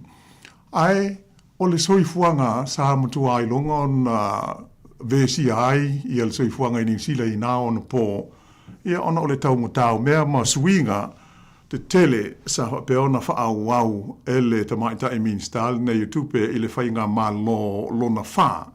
Le party le national o le fourth national government le sa minsta ai ia mai o le me o ta wai le vaenga mari i le taio nei sa ia se fa upunga ale taxpayers union e folinga o fai TI i polisi mo fainga fa mai ia o lo fa ta ia e le tamaita i minstale o loo iei nei o le whainga maa lo so whaatasi o ia foi o le suifoi pule o le parti a le national ia Nicola Willis.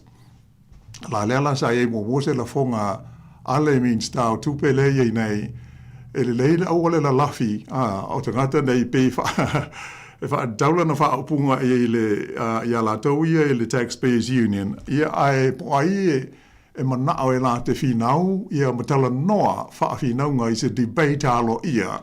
Ia ele leile anga i mai e whaile tulanga.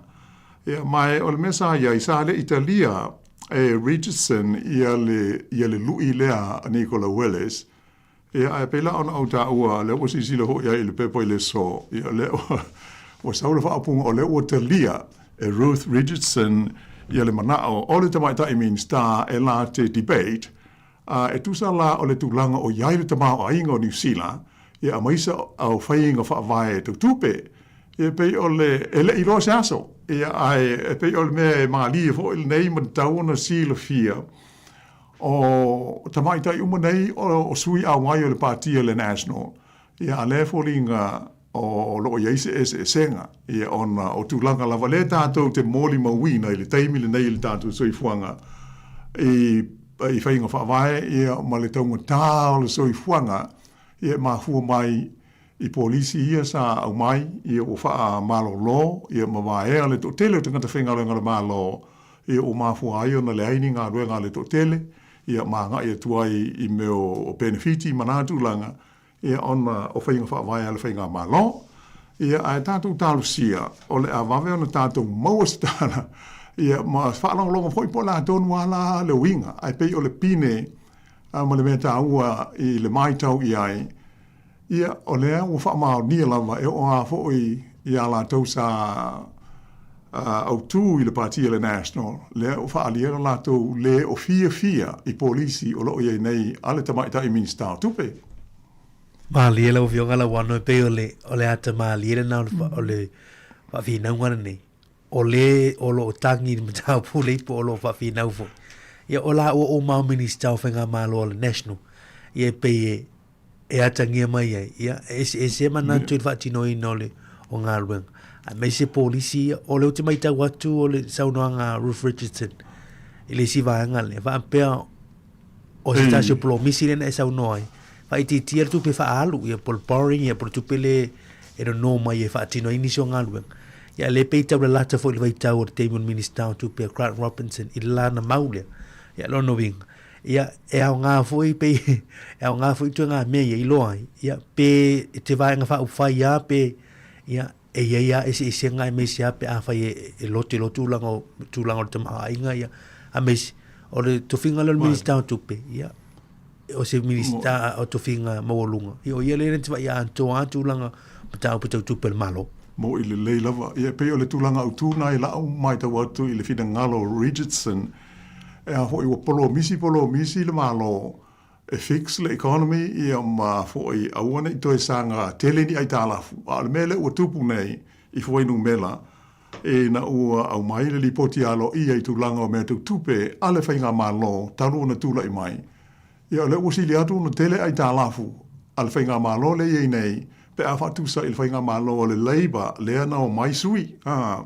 Ia pela o le mena e le o fia i Ruth Richardson, ia ona o le whaiwhai o polo misi, ia le ali mai e le tausia, o a ngai ina wha te tele, ia mamau lunga lao whainga, o aita lafu o le malo, o e se mamau mai wholawholanga sa whai i le au pālota.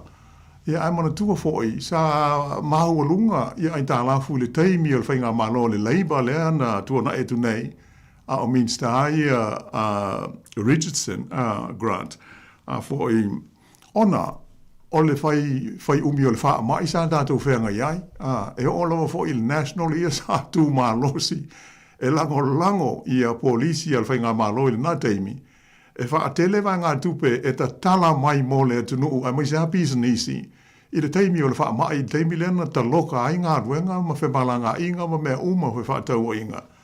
Ia la lena maulunga ai, a le la tula i mai loa ma le whainga malo le iei nei, sau ma le polo misi, o le a toe whaafoi i le tūlanga le lei, ia tusi a le malo, o lona winga, o le a whaiti tia tupe alu, ia la le mele o tātou mon mowina, e le aini whaiti tia, e na o le whaopopo,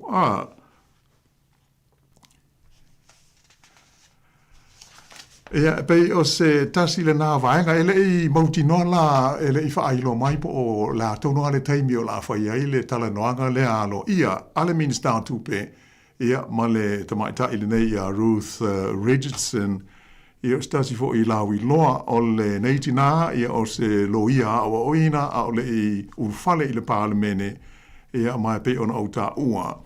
O lo o manatua ia lona taimi na Minister ai tupe, i lona whaaua wina lea o whainga whaamae po polisi ma suinga fau sa a mata mai le whainga malo le Labour le ana po u ai sui mai ai le whainga malo le ale national ia ma whapenao na whainga iai le tunu ia mani tūlanga o ngaonga tau le tau mau a inga o lo o whaamawina i whaamaunga o le tala whaasorupito o le Parliament o New Zealand o le budget po le tala au tu o le tupe New Zealand sa whauru mai i le tonu o le parlemene ma pasia e le mauta e le tamaita i Minister le nei i a Richardson le sa ave e le whaupunga o le whaatina o tala au tu o le tupe po o le whaapelitania o le mother of all budgets ia ona o le mawae o le tūlanga sa iai ia le nātala o le tupe i le tala whaasolupito o le tunu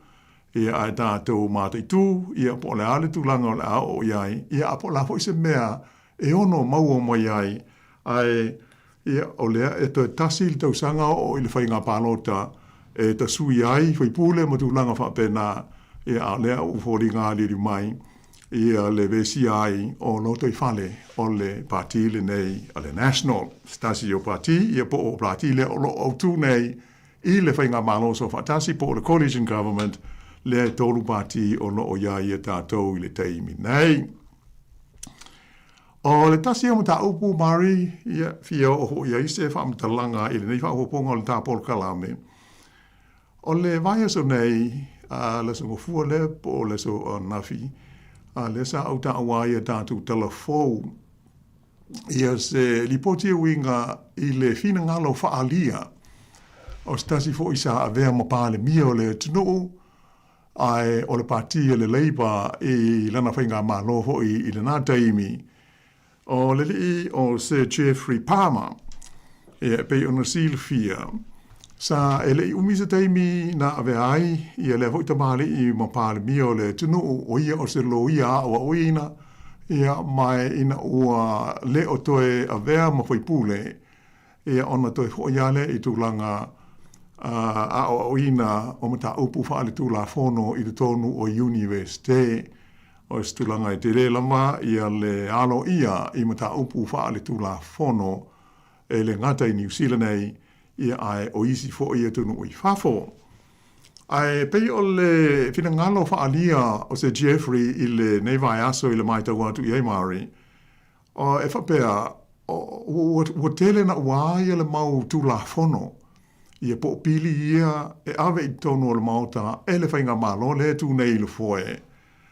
Ua pasia i se whainga e ta ua o whainga wha nanati ia po o lalo urgency. O le urgency le ngana Peretania. O pasi ai, ia tu la fono e au noa ma tu langa masani pea ona sila fia.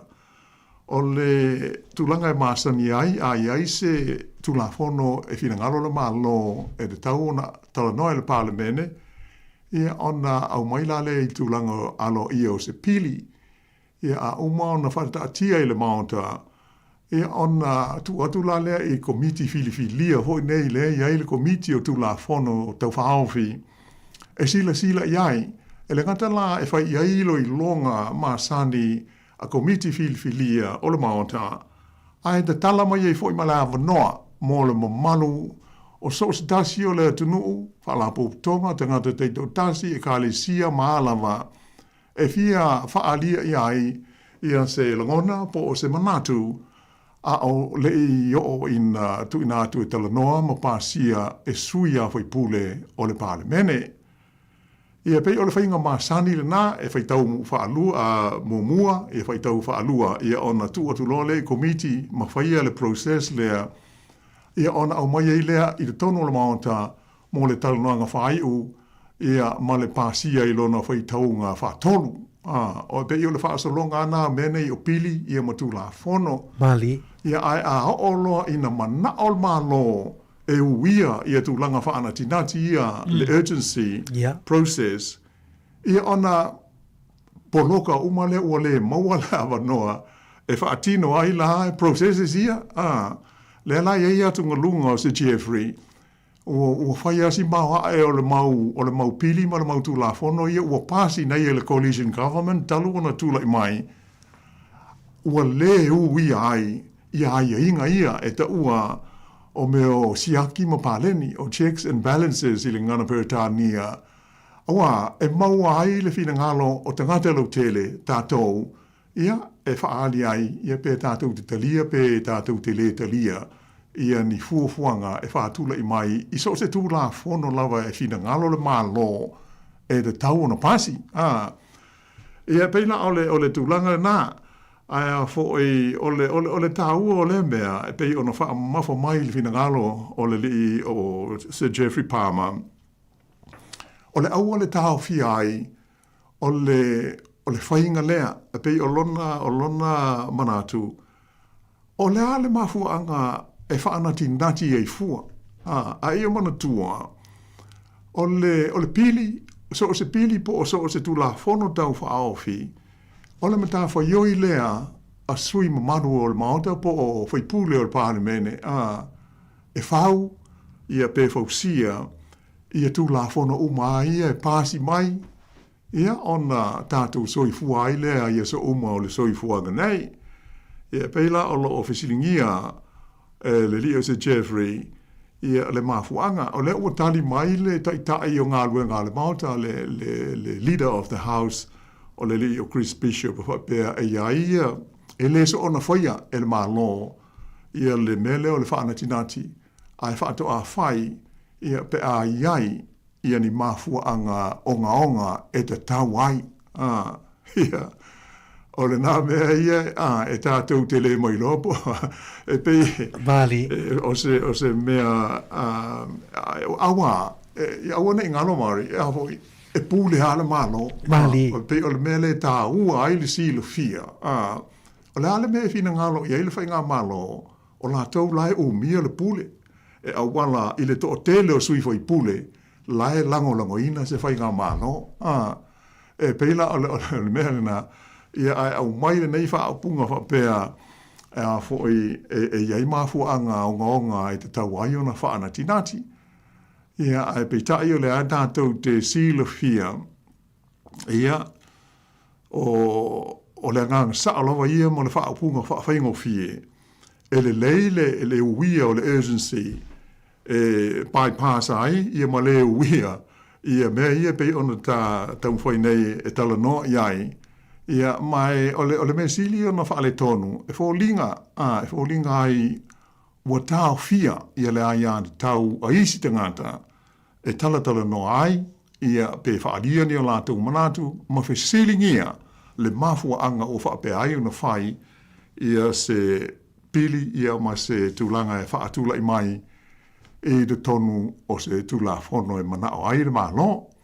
Ia pei o le tūlanga tāua nai lao mai tau, e tāua fōi mō le tātou a ia si le fia le lei.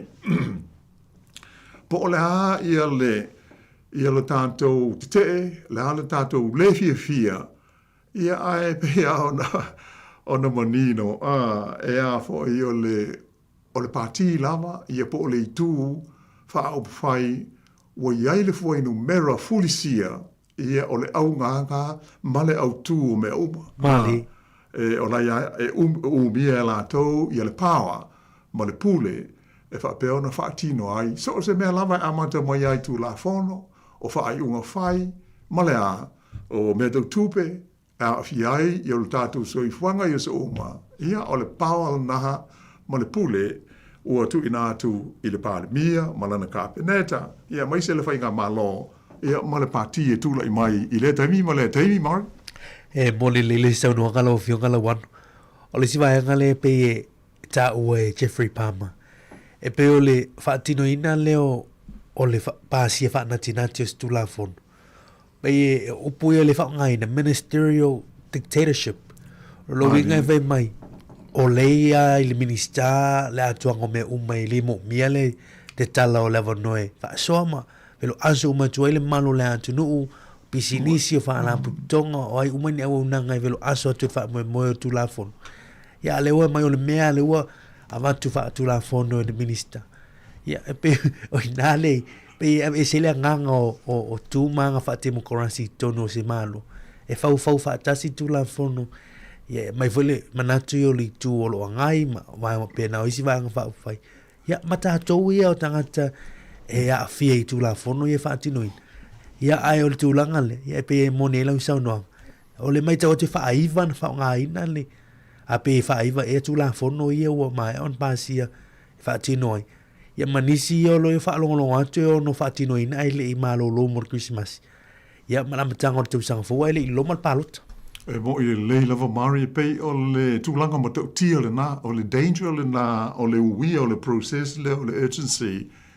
E fo ile nei le ngata ina le mauai ia se avanoa mo isi te ngata e whaari aine o la tau fina ngalo i se pili ma se tula fono tau whaao fia tau whaao li ori mai. Ia e mo ile le ia se Jeffrey e pei e fōringa e eise mea o lae e na naha ele minsta e mana o e awal whaai loa wala vaia ma le maa loa la tau te silo fia. Ai le ilo he tātou. Pe o, i seisi wha o punga tau wha whai ngō fie. Pe a whai, a wā, o le teimia ia leo tātou te mōle mawina, na o le whai tau a, tāsi, lua, ia toi sau mo le whai tau ngai tolu. E whiu a le tua kai e tau whai atu ni amendments po ni nai swinga fo i wha o popo ia i teu ngai.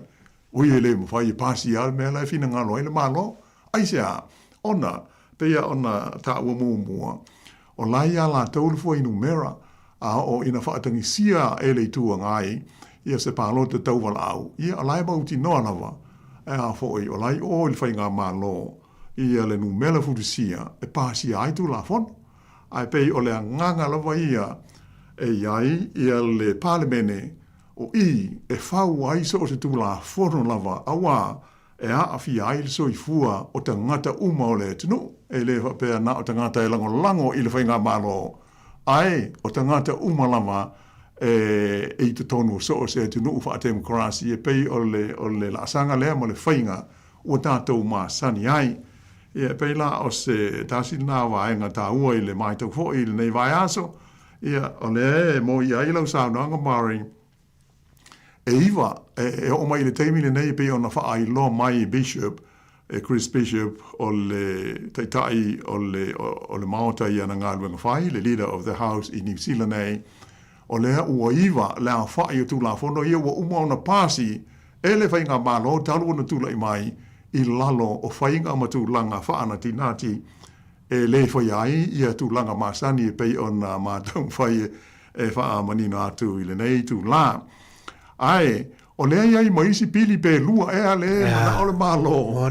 Ea fo e tau ona pasi i tu langa whaana tinati. A ole i o Christmas. A wa le te tasi e neil vai aso le te toe i ona malo lo le matu ua fo inga ruenga al parlemene ole nei tausanga. Ia awa o mai aso malo lo.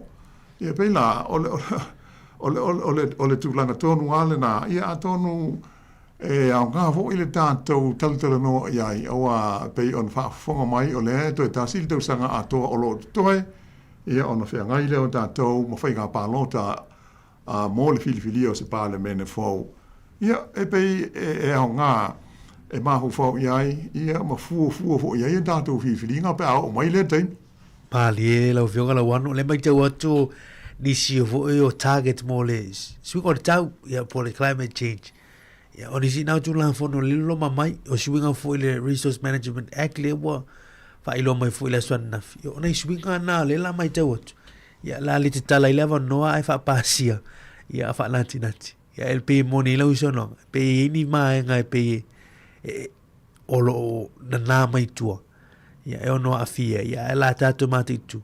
Wa e fo ile malo si anga ile swinga malo ono tu mai fo itoe. Av ese ia ma te whaafofo ia inisio lantu tu la fon. E moi, ia pe ia on tātou whaafonga ia, e te le tu la fono ia, ua umono pāsi. O le ela tau mai nei, fo ile folanga wawasa mana ia Winston Peters, malan vaenga whaaup whai.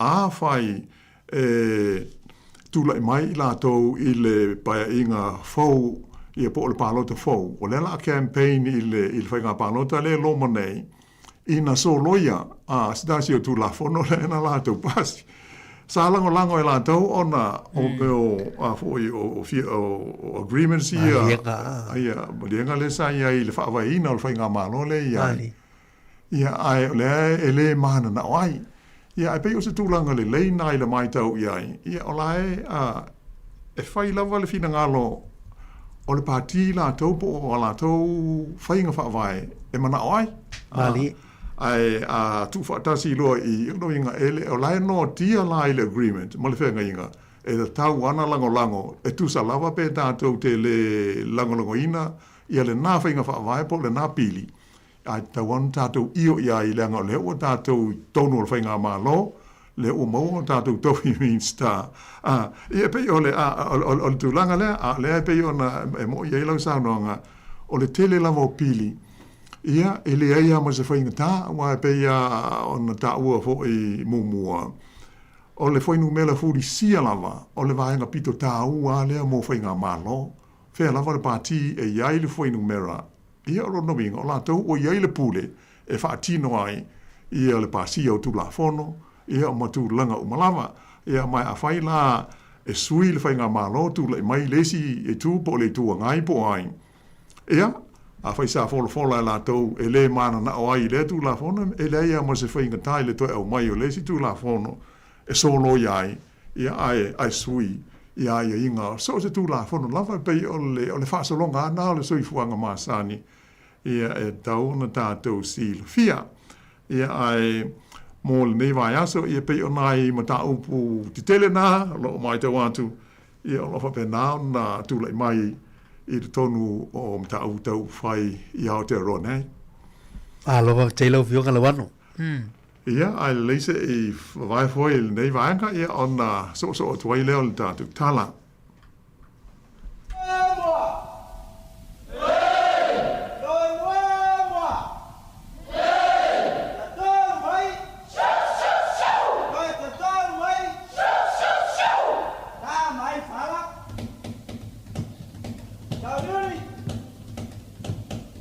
Bye.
Ia, o lo e whaafonga e le nei fo i whaapoponga o le tātou Paul Kalame le nei, o mata upu tau i upu whai o mā lo. O pe ona ta ua fo i le vanga mua le tātou tala i nei fo i Paul Kalame. O le whainga mālo lava po ai, e tūla i mai le te inga o sa whainga mālo. E pei o la tau ia ua iai le pule, o le meo le mandate i le ngana Peretania Port Authority. Ia po o le mālo si anga le wha le tūla fono, e wha tino ai, so se tūla fono lava e whina ngalo iai i a lea mālo, mai lea taimi. O le si le fia o tātou i New Zealand ei, e tolu tau sanga le umi o le nofo inga. Ia mai o le whainga malola e iai le whainu mela fudisia, ia o la tau lea e ta ia le whainga malo e so ai mo le tolu tau sanga le umi. Ia mai pei ona whaafonga mai i le vaenga mua le tātou tala. O whaai unga uma lava po a mea uma e fia whai. O lea ua iai i le nā whainga malo malana te ita inga ia le malo si anga o le tūla fono e la tau te whaatino ai ngā ruenga whai wha le malo. O ngā ruenga i le fausia o tūla fono ma le pāsia ia e moi e tui nātu i le tonu o le pālemene tala noi nai o le tātou malama anga lea o le matawha ioi lea a sui fai pule o le pālemene e tala noa ma whetū whaai ia ma whapenao na whaalia o lātou whinangalo e mata upu e whausia ai i tū la whono uma lava e manao se whainga malo e te tau ona pāsia. Ia ai o le la fwoi tātou te monino peila ona tau wha pula atu fwoi ia le whainga i leisi whainga le e mawhai e se whainga malo ona pulea ma whaafoi nā i le pāsia o tū la whono o le aua le tāwhia lea o isi whainga māsani i loilonga a komiti filifilia ia ma le whaalinga o manatu whaalia inga o manatu o le tunuulau tele ia ai alusaoa i le tūlanga e au maile le fesilia pāsi ai le whaitaunga e lua ma le tolu ina ia vave ai ona pāsi pei o le tūlanga lea ia i mafuanga finanga no ia le whainga malo e mafua ai ona uia ia tūlanga. E le ia hoi se senga o tūlanga ia e uia e le Parlemene o New Zealand la tau ia maisi Parlemene o le Lorolangi ia maise fo isi o tātou o tunu i Samoa. O le ase me pea ona silofia le uma le umia tunei talu ona maea ia le whainga pālon talu tātou tunu i Samoa. Ia mai ua mai le filifilinga i le tūlanga o le whainu mela furisia i le whainga malo o loo tū nei i le whae. Ia pei o le tūlanga manino le nā o le o tātou sila iai. Ia mai o le mea lava tasi o tūlanga lava masani o whainga malo wha demokrasi ia le o tātou mori mawina. Sa au ta ua i se tāpon kalame le i mao atu Mari. Mali. O hafu fuanga ua fina ngalo i aile pāne mia ma le whainga malo sa moa. Ia peifo i ona vesi ai manatu whaali malangona o isi ta ngata a maisela au tūstala. E a foi e tūsa o ni whainga o loo manao le whianga i pāne mia ma le whainga malo. E te tau ona whaale lei ai ia le tūlanga leo le lo mia ma le whaasara la wina o whaamtalanga mai le malo e tūsa o ana whaai unga whai mana whilwhiringa e whai. Ia ai e le fi ai lau tūstala e whapea o se whainga ua pūlea whaamalosi ai ia pe ave sea lo lātou wai a te tau. Ia e tāua ia le vaenga lea awa ia hoi o le me fi fa mo faina Mari o le pule o le ia i le palemia ma le whainga malo Pei ona moli mawina foi i nei lantou po o le lava ia le pisa foi ma le fia o nisi. Ai fai ale me fina ngalo i ai le pāle mia ma lana fai ngā mālo. Ai o le me tā ua e fia tala noa i ai i le nei Paul Kalame. O le tūlanga lea i le mafuanga e alai ona tā ua foi i le sao lātou o me o newspaper ma le itio, ma TV, ma le au whaasara lau se tau lau tele, po le media, i le ngā nuenga whai, a so se whai ngā mā lo. E le na o tātou i Samoa, ia ai a si sila ia i nei, ia e te le lava, ia le tiu te whai, le matawha ioi, po le role a le media, i tu langa o whaamtalanga, a wale si la fia lau tele o le atinu, ia o maso se isi lama e winga i fuafuanga, whaaiunga, ia ma porka lame whaia se whainga malo o loo teita ia le atinu, ma le atinu. Ia e pei on maita wina fo i se teimi lata mai nei, i fina ngalo whaalia o isi whaalapo tonga mai whafo ua whaalini o lātou langona e tusa o se fuafuanga e whaasai ia stasi newspaper mai le awai i meo o whono tanga fo i nei mala autu stala a le pāle mia ia ma min sta o lana ka peneta. Ia e pangale amari e pe ona o taua e pule lavali ia le pāle mia ma le whainga malo e le aise a fo i se tātou waia atu i ai pēa, e mawhai o na whaali o tātou langona, a tonu o se mea le leile pe o na tātou mōli mawina, i a whina ngalo o isi whaalapo tonga mai whafo o au mai, e na o ni manatu, ai le whapea o le sao lea po o le sesele, ai o le tūlanga nai le maita watu, o le mea ia mō le si le fia i le tā ua, e va lua ia so o se whainga mālofa te mkorasi ia male ngāru ngā whai a ila tau ia le tau e tātou o la autustala e alan tau o la autustala ona e lipotia ia tala ia sau i newspaper ia po o le leitio fo i male TV a o le media ia ilana au nanga ia pe ona e tau fo i stasio tā Paul Kalame o mawai o le media, ia pei o le tasi a lea vahenga au tū o so o se whainga malo te mukarasi.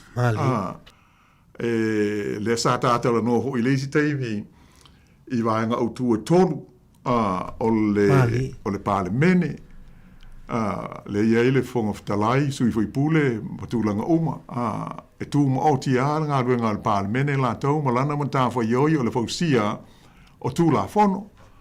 Ia so o atu iai ia le vaenga o le executive ia po le pulenga o le whainga malo o le pāle mia manana kāpeneta ia matula ngā tofi uma a mata mai le kovansili ia po le ao le malo ia whaasolo i whai tusa o le pulenga lea o lātou ia e whaatonuina ia ngā ruenga uma ma ngā ruenga whai a so o se whainga malo ia ona so o tuai lea ma le vasenga o le whaamasnonga ia peia o le vanga o tui e tolu le si le fia ma tātou māsani ai e se ona adi mo ilunga le ma tāwha io ia au tu stala po o le media Mari unofficially e pei o le i le ngana peretania pei o le vanga māsani ona ave i le whaalangina ho le nei o le fourth estate ia po no inga o lona fale o manga po o vaenga tāua o so o se whainga malo wha demokrasi o se tātou foi malo i Samoa o lae e iai le aia tāua so o se tāsi e whaari ai o no manatu e pei o na whaamanino mai i le whaamai po o le constitution o le freedom of speech i le whaapel tā nia ia po le sa o le tonga le whaali ai sau fina ngalo so se whainga lava, o lae, e le te tau na whaasa ina e seisi. Ia ai pei o lau mai tau iai i le tūlanga le uari mai, o le nau o le whainga mālo le tū nei le fōi Samoa.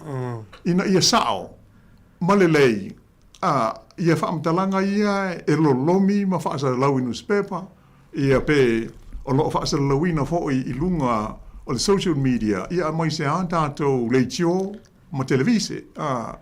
O lae, e iai le fina ngalo o le pālimia ma le mālo, o lo tele ina le sao, ia ma e iai taimi, e whapea ua le sao, ia ma ua se, ia mai fo linga mai e whai ma le mauti noa, ia li poti le sao, po ia li poti se. E pela i o le vai sua le lai o na au whaamawhaina le tūlanga lea mari a whai o atu ngalunga ia. Ia e pule lava le whainga malo ma le teitai o le tunu i le mea e whai iai. Ia leo tātou mai tau atu e te le vaenga ia u whātu lai mai pe a whai o le a whai. Lona winga o le a whao popo i meo tu la fono ua uma fo i ona pasia le parlemene o lo o pui ai ia le aia de tau a newspaper ma company o mea tau whaasala launga i Samoa. E iai tu la fono e aia iai a soli o no inga mo lia le whaamisnonga e a matulanga uma whaape nā. Ai a whaila o toe whau ia nisi fuafuanga fau e pei ona tātou maua i whaamtalanga ia matustusinga i nisi o newspaper. Ia o lona winga, o le a whao popo atu fo ila ia nā saa ma nā tāpu i tū la fono ia ua iai ia ile ngā ruenga lawa le nei ale au whaasala lau. Ia ai au te mori mauina o se ngā ruenga tā ua tele e te tau a ona whai i tūlanga e te tau ona whai ai e pei ona mana umia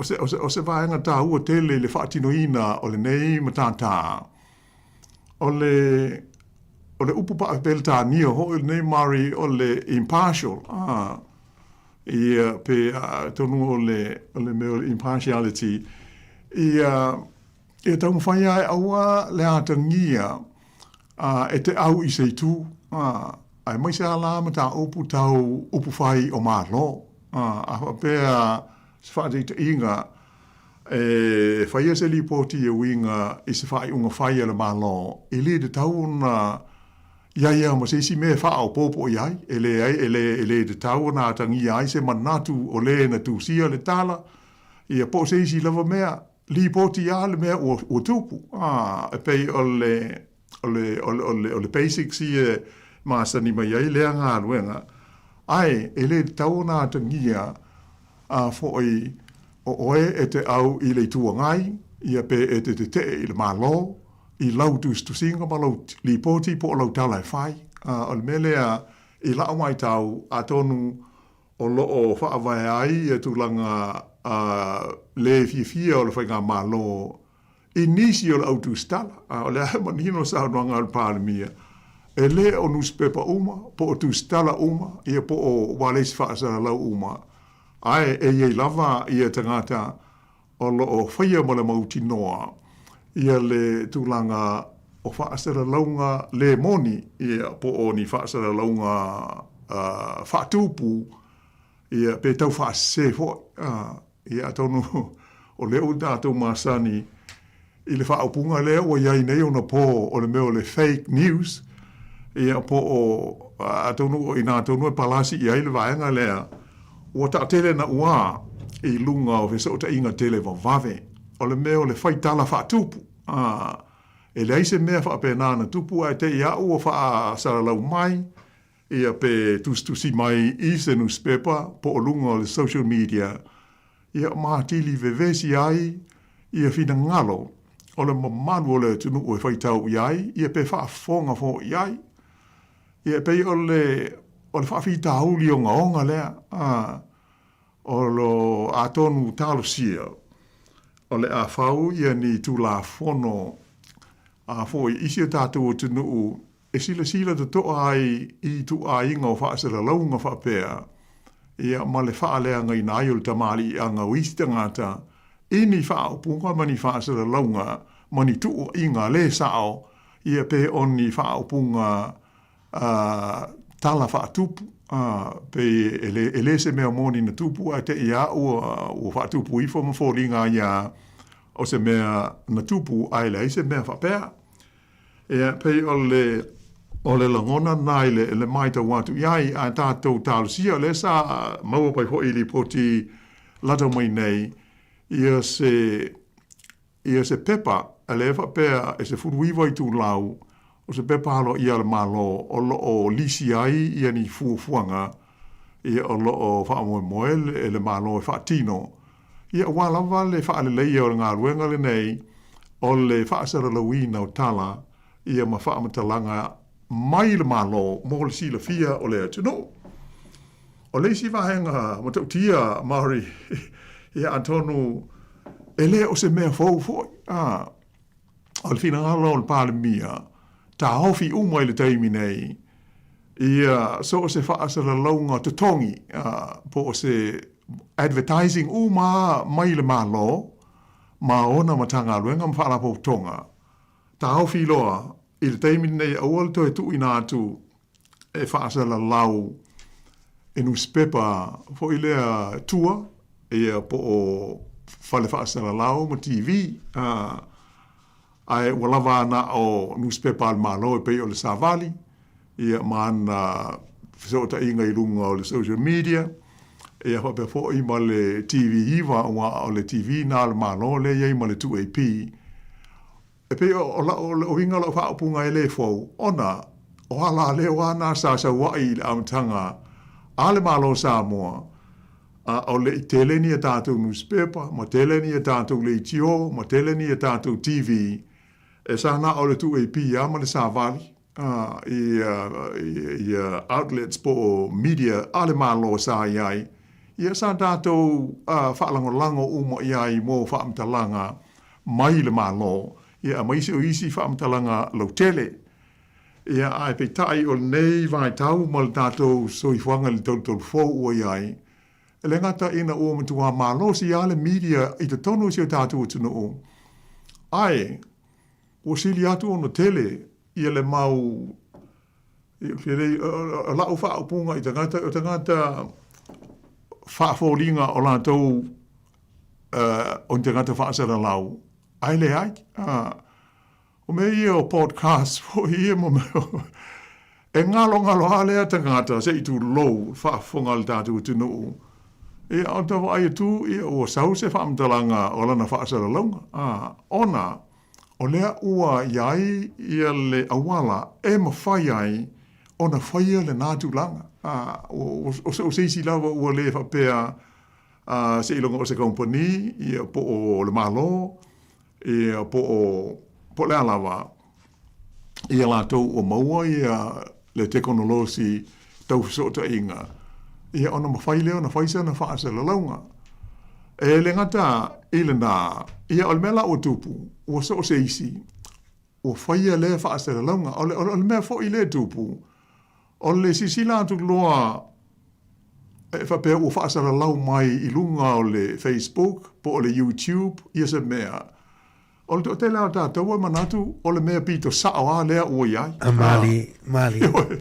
Once e te sila ai I se tautalanga se isi se I tulou ia po o le ai se lipoti ua lomi mai lunga o le Facebook e te whaita wai. O le sao la lea. Ia ai e lea e au noa ma le sila le lei ia po le po fesa wai lea whaamatalaga. Pei o le aunga lea ma le po ngai au tui la o mai tau Māori. O le mau whaafita auli a ia la iana me vesi lunga o le social media. Ona o le totele o lātou ua o iai e au noa ma se au ina I tu langa o le ngā ruenga. Ia ma le mata atu stala. E le whapea o le tāo fiofi, o le ua open le awanoa, ia ai pangā lea, e le o tangata uma, e ia I le si I le fia, I le whaatino ina o le hoi ngā ruenga tā ua. Awa, ia mai ai le amatanga a fo e va lua ia ngā ruenga le malo ia ngā ruenga ale au whaasara lau le au tu stala ia malatou ia ona o le au ngā e sila fi ai le tunu le mea o loo ia le fina ngā ro le malo i le teimi ma le teimi ai o le mea tu poai le whaalwe lave o le nini fu ia le au tu stala o isi mea ma o lātou manatu whaalia ai le tautala sa o le lipoti ia i le mea lai tupu. O le ala ngā luenga ua te tala, e le malo, ia, o le lipoti nai, ta ala wha lave leo tupu nei, ua whai le tala e winga i le ngā luenga o le whale mai.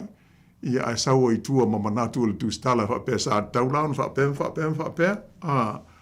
Ai le wha pēr nare, ia le whainga o le ngā luenga.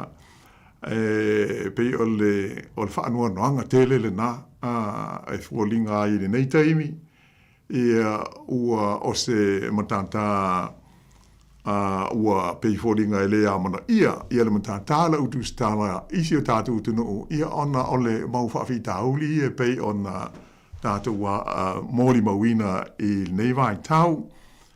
O le isi mea awana i ngalo, e a fo i a tonu i lau masalonga lau sungamari, a tonu o le mafuanga e whai ai e nisi i a mauli poti pepelo nei se i tu lou. O nai to tele ai tangata e mata i a lātou whaasara launga. Ma e mantua fo, o a lātou a i a whaasara launga. E le ni whaasara launga a se company, i a po o se nuu, po se o lona lava i a lea fina ngalo. Ai pea ona sila fia. A to tele tangata e mata i sau whaasara launga, a lewa e join i le YouTube, o me ia.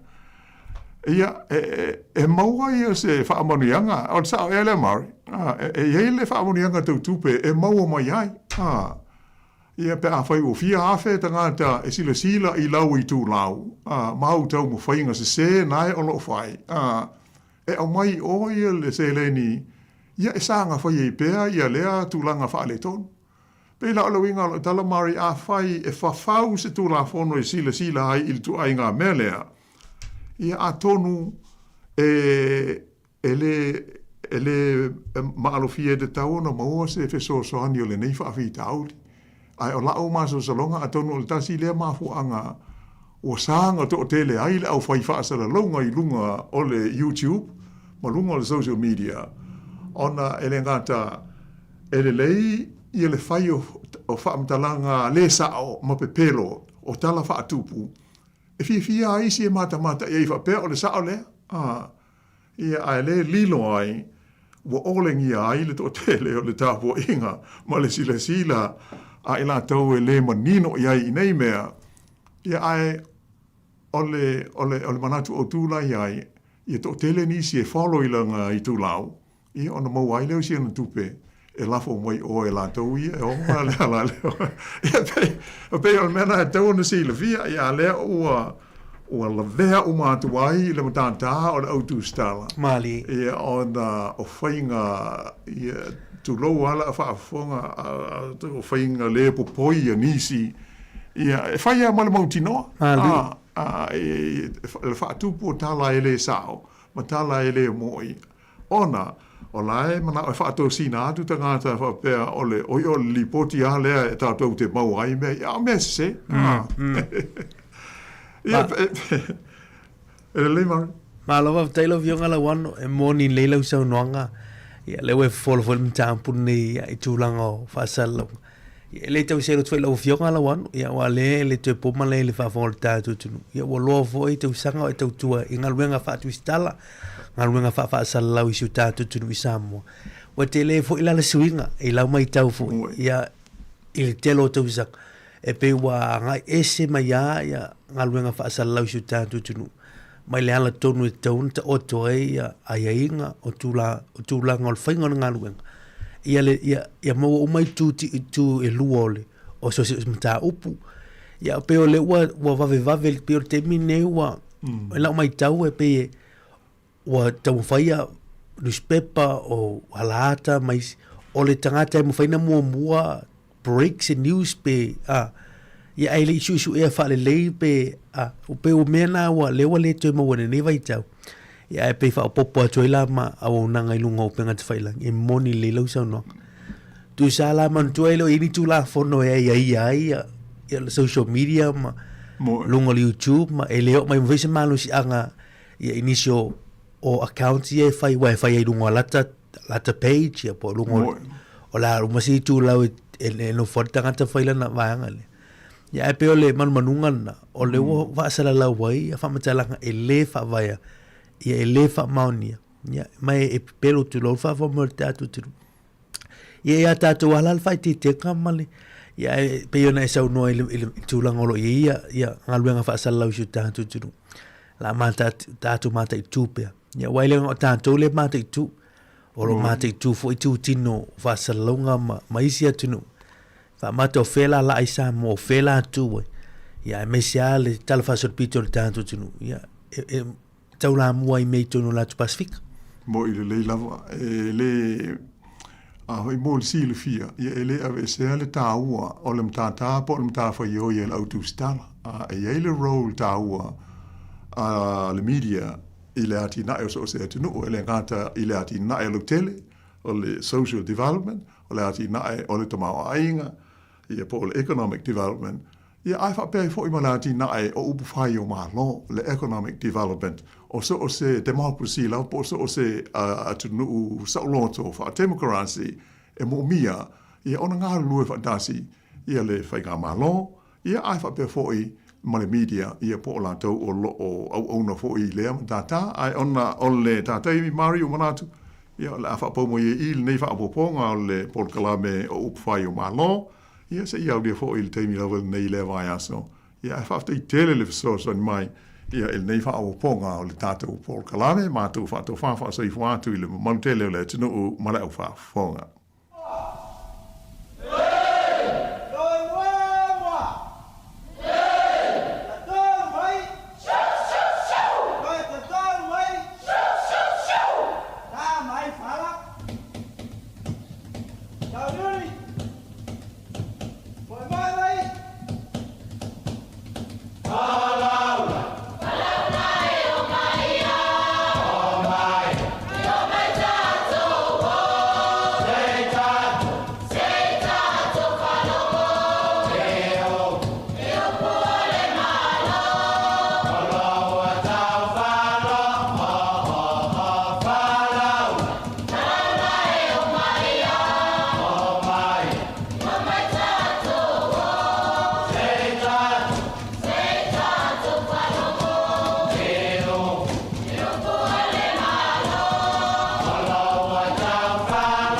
Tanto li tulai sumatasi mo li langa fa tele fionga ya la wano anti lawa ya mo li tanto pol klame ya op fayo malo le nei foi ta ma tano tu foi ya mta op tau por kiki ta op fayo malo ya tiro New Zealand nei nga te foi le so tanto tino isa mo to mo si fa popo ngole foi por klame stemio mo mo ya le te mo ta ya lu ta pe mai tanto fa tano nga tano to ya to fine ya ke sila lam sam ya mo tanto malo mai sa mo le sunga ya Henry Ferretti stasi fo ia o alo tanto tunu ia na palhina fa uina fo ia onga ili University Victoria ili ni fo tu sanga il Bachelor of Commerce Commercial Law and International Business le lai fa fonga ina minuto po mota pena mai ia la tato el fa fianga le temo tao to mo si fonga lo mua ina le temo tao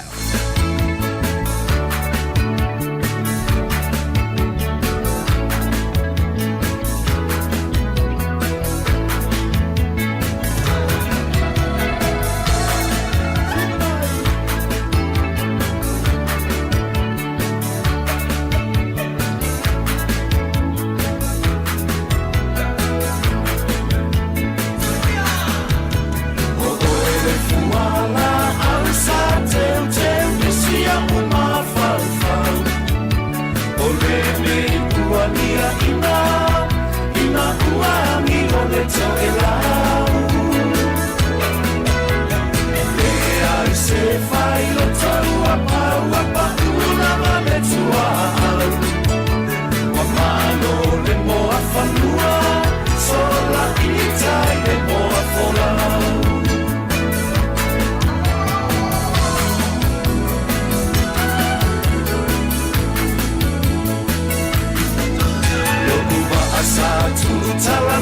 safa amoe moe atu I fonga apua Ole e ua leo Usu e wo foa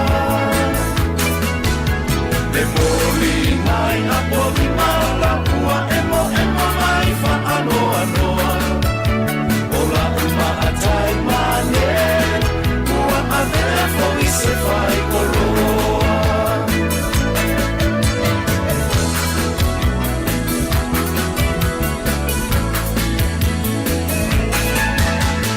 Le matangi e uangi ua lola ua pea ua le sani Ua pa ule fetu le le satu I le mai lua mai po matangi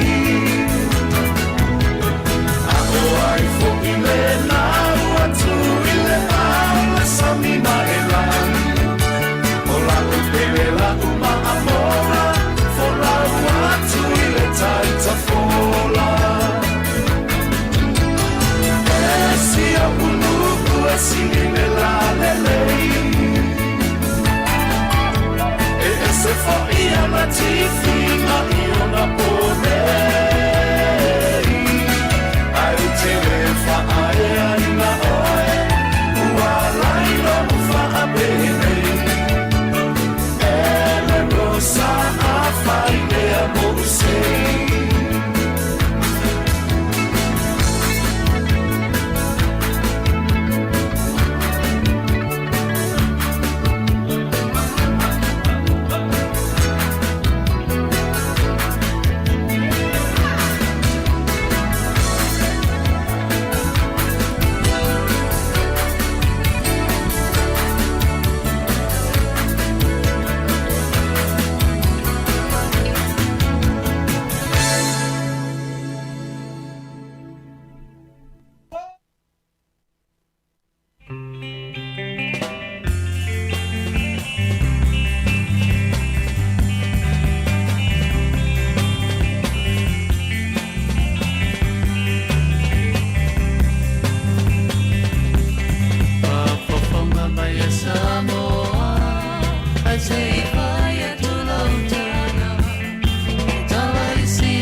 Lima minuto o tena ili tulai sumartasi tu tumor si fonga lo muy Wellington ya le wa tanto ma temur tanto fatta tanonga tanno to ai ke sila lam sam la sunga Henry Ferretti ile leita o smel fa fonga ya ile tanto fatta tanonga na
Ia, e toe whaatalofa atu I le mamalu o le tatou au mai moa le nei tae au, ma lol soifua, ma lol tawata I tiuten fuafuanga o le nei aso. Ia, o le nei pol kalame, ua whaasalau tu sao atu, mai le tatou ofisa I nei porirua, ia mal pol kalame nei ta ua o le youth program, ia po se pol kalame e patino I tupulanga talavou. E whasosoani le atina e ina o langa, o alum whana o le tatou atunu. Ia o loo ingoa o ke Sila Lam Sam. Ia maa whaatasi nei ma le alita lavou ia Henry Ferretti. Ia o Henry o se tasi o le au whaau o le University of Victoria. Ia I le Faculty of Commerce mo le nei tausanga. A warm talofa lava to all our listeners and viewers tuning in this morning. Welcome to our youth program. We are happy you can join us. As I've mentioned before, the main purpose of this program is to support our young people to grow into capable adults and encourage youth engagement within our communities, as well as fostering positive connections within our communities and in the wider community. I am very happy this morning to introduce our guest, Henry Ferretti. Henry is graduating tomorrow, actually, with a Bachelor of Commerce, majoring in Commercial Law and International Business. Talofa, Henry, how are you? Talofa Kesila, thank you for that wonderful introduction. Talofa tufoi tato atunuu, pa ia malu tato atunuu mawhaio na maua mai tato polkala mele ni tayao. To answer your question, I'm really well, Kesila. How are you? I'm very well, thank you. We're very happy to have you on our program this morning. So we'll get straight into the questions, if that's okay with you. I want to take you to the very beginning of your secondary and tertiary education journey. I know you completed your secondary education at Samoa College or Coliseo Samoa. Then you moved to the National University of Samoa, where you also completed your foundation studies in the year 2021. And at the end of that academic year, you were offered a scholarship to New Zealand. How did this scholarship come about? For some of our viewers in Samoa who don't, and around New Zealand and Porirua who don't understand the school system back in Samoa, if you can briefly explain a little about how you felt and what your experience was, please. Okay, thank you for the question, Kesila. So yes, as you mentioned, I completed high school from Samoa College, por Coliseo Samoa. Similar to New Zealand high schools, you need to complete a New Zealand qualification or NCEA qualification. For Samoa, you also had to complete a high school qualification. And these qualifications were Sasasi, or Samoa School Certificate, and Sasalasi, or Samoa School Leaving Certificate. So after I completed Sasalasi in my final year of high school, I then was able to attend foundation year, Politau Sanga Fa'asau Uni, at the National University of Samoa. Ole mai ole semester mua po semester 1 sama whae ona apalai sa maiti scholarship ole Manaaki. So le nei scholarship, the Manaaki Scholarship is a scholarship that is funded by the government of New Zealand and was originally looked after by MFAT, but is now under the watch of Education New Zealand. The main purpose of the scholarship was to help developing countries better and develop their economy through areas that were identified as needing development. So if you reached a minimum average across semester 1 courses of 75, then you were eligible to apply for the scholarship. Okay. For the Manaaki New Zealand Scholarship itself, the application process was quite detailed. So you begin with the application form itself, you fill it in and then you submit it. You then get an invitation to proceed to have a psychometric testing. So this is just to test your cognitive abilities with shapes and numbers. And then you would be invited later on to an interview where a panel would assess your answers and assess your overall application for the scholarship. So in January 2022, I was fortunate enough to receive the news wa whaamanuiaina u ise avanua mo le scholarship nei pau lava se langona sai el temina mua lava le lots of whawhitai ua mau se aiosi o matu a inga e mai se nei o matua. My parents sacrificed so much for me. O matua se a inga e lima vai vai a e tama whaipea lava nei o matua e provide mo a uma nei o usola iti. My dad always tells me as well, he doesn't want to invest any money into a new house or a new car or even buying more land. His greatest investment is his children. Amen to that. Yes. The second feeling I felt ole lotoma walalu. It's a lava tamaiti sa apalai mol scholarship at there were only a few scholarships that could be given out. So I was very humbled that I was chosen to be one of the recipients of this scholarship. And it was such an honor because it would mean that I would expand my knowledge and experience and then bring these new ideas and skills back to Samoa. Thank you, Henry. That was very interesting and so many details. Very empowering as well, I believe. And that brings me to my next question that I'm sure you've had your fair share of.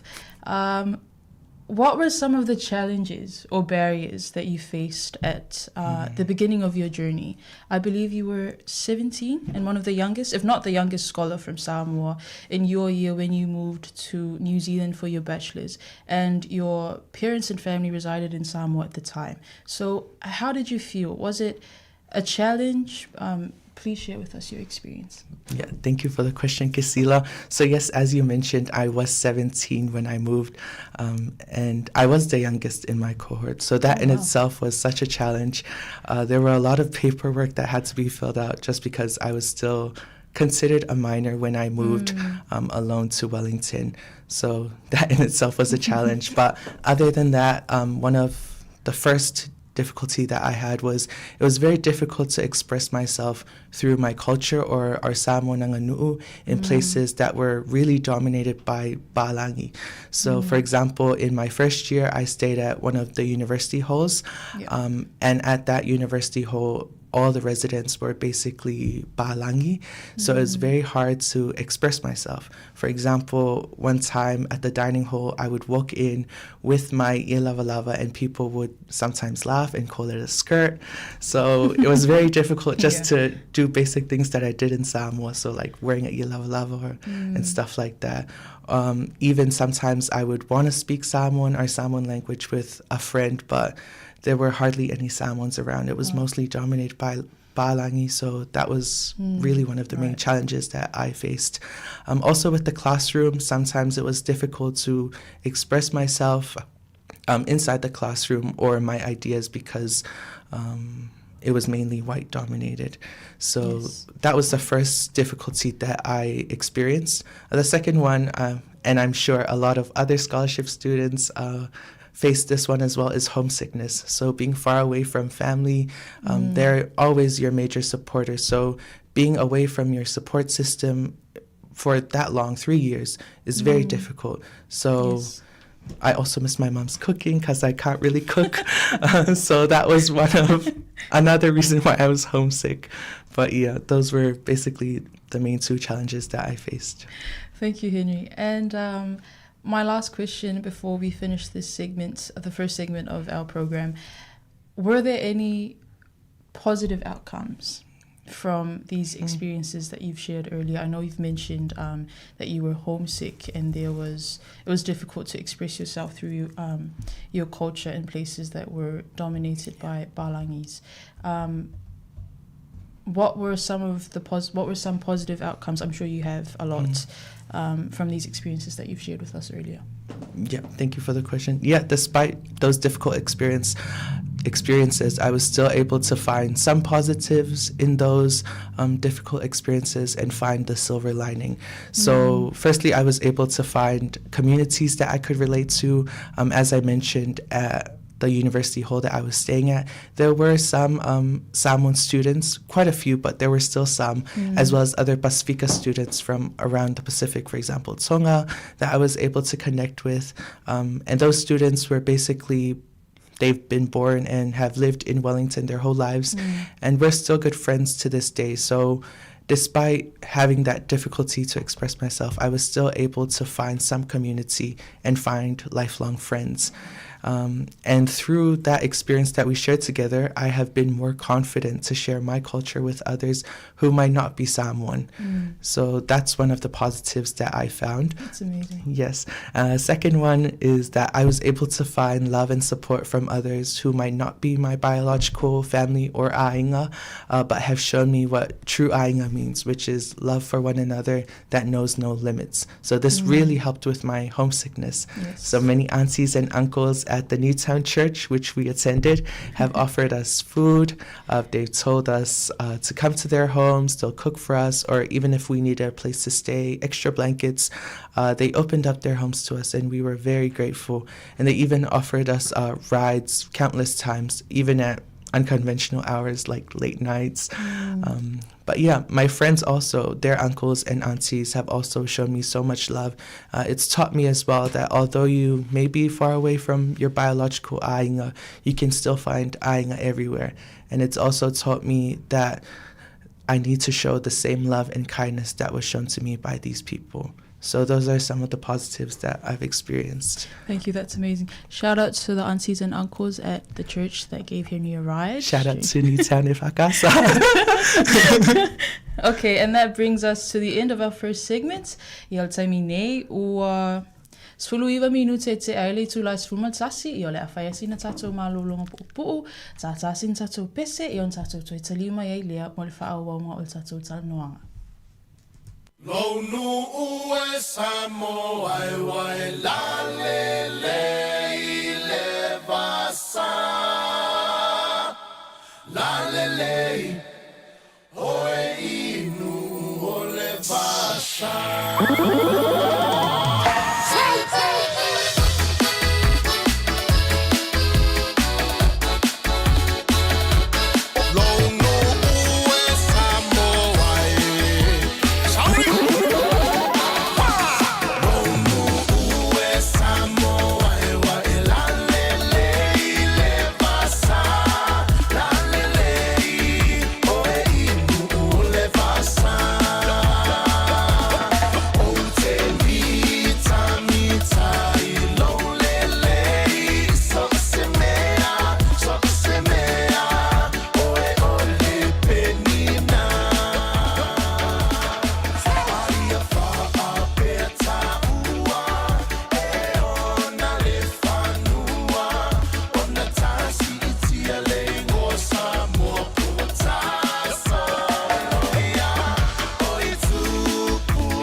Samoa, lama lama le tainga o le sua le palua vama le sula tonga ia mana tua o tupula ngata lavo ine ia so kase mana o faalia le malu ai ti le fa Samoa wana o le nanu fa amole mole so te filo malu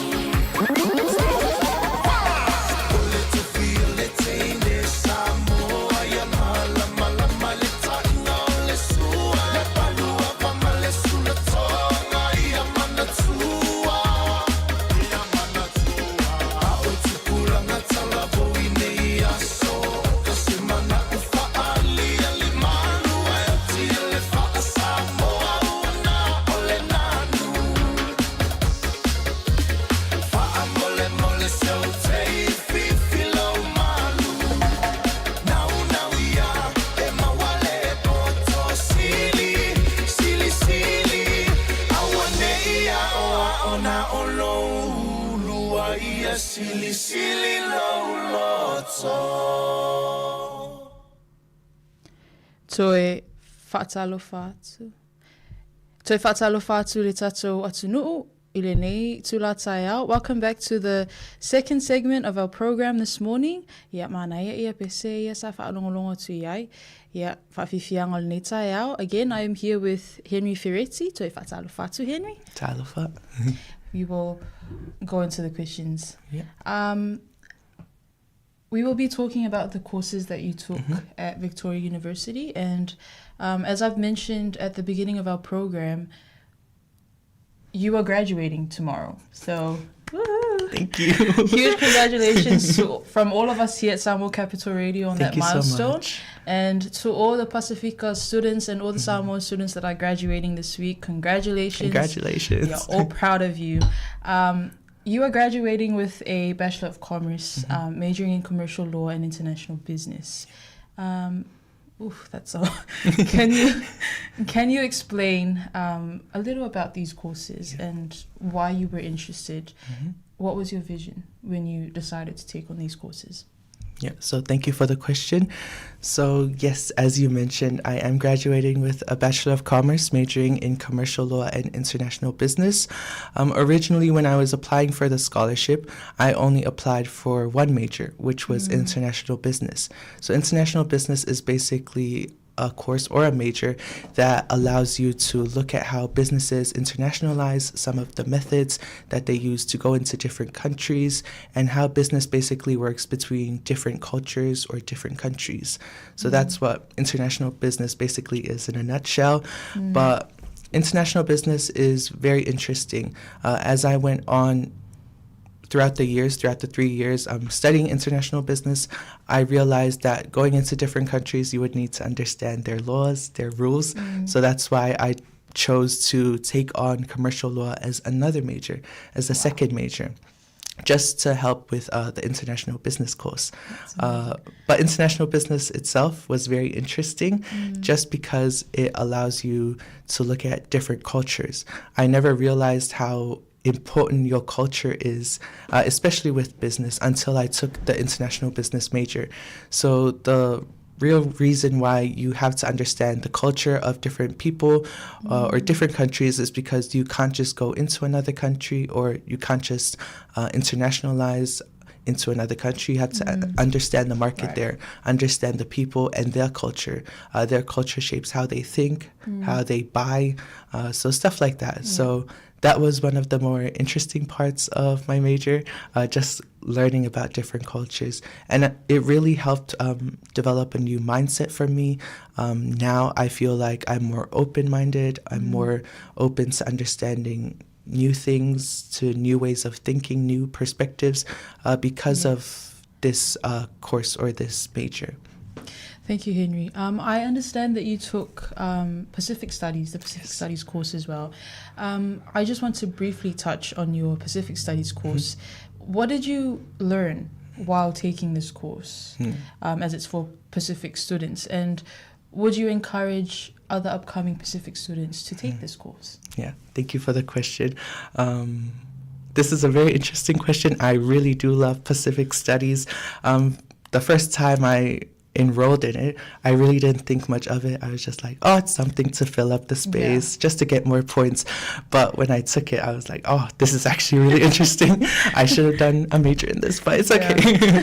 But yeah, so Pacific Studies, there are 2 courses that I took for Pacific Studies. The first one is PASI 101, which is the Pacific heritage, and we basically learn about the different histories, the different stories of different parts of the Pacific. And I found this really interesting because our stories and our history is our most valuable assets as Pacifica people. So it's very good that there is this course to remind us of the Pacifica history and the stories of our people. One very important story that I just found out about through taking this course was the story of Banaba and how there is no land for Banaba anymore just because of phosphate mining. So that was very interesting, but it's still good that they're still keeping their culture alive in different places. The second one I took is PASI 202, which is Globalization and Popular Culture. So with this course, you look at the different contributions that Pacifica people have on popular culture. So for example, sports, we have a lot of Samoan men that play sports, for example, rugby in the NRL, such as Justice Sohali'i, Isaac Talo, to name a few. But yeah, so it's interesting because this develops that mindset that you don't really notice it, but Pacifica people have been contributing a lot to overseas communities, not only to their own communities back home in the islands, but also to these new communities that they've developed. So those are some of the interesting things that I learned taking these PASI courses. And I would highly recommend that people take these PASI courses just because they're very interesting and you really develop a new mindset. And it also helps with your points. I think you convinced me to take the PASI course next year. Hope I did. Moving on to our next question.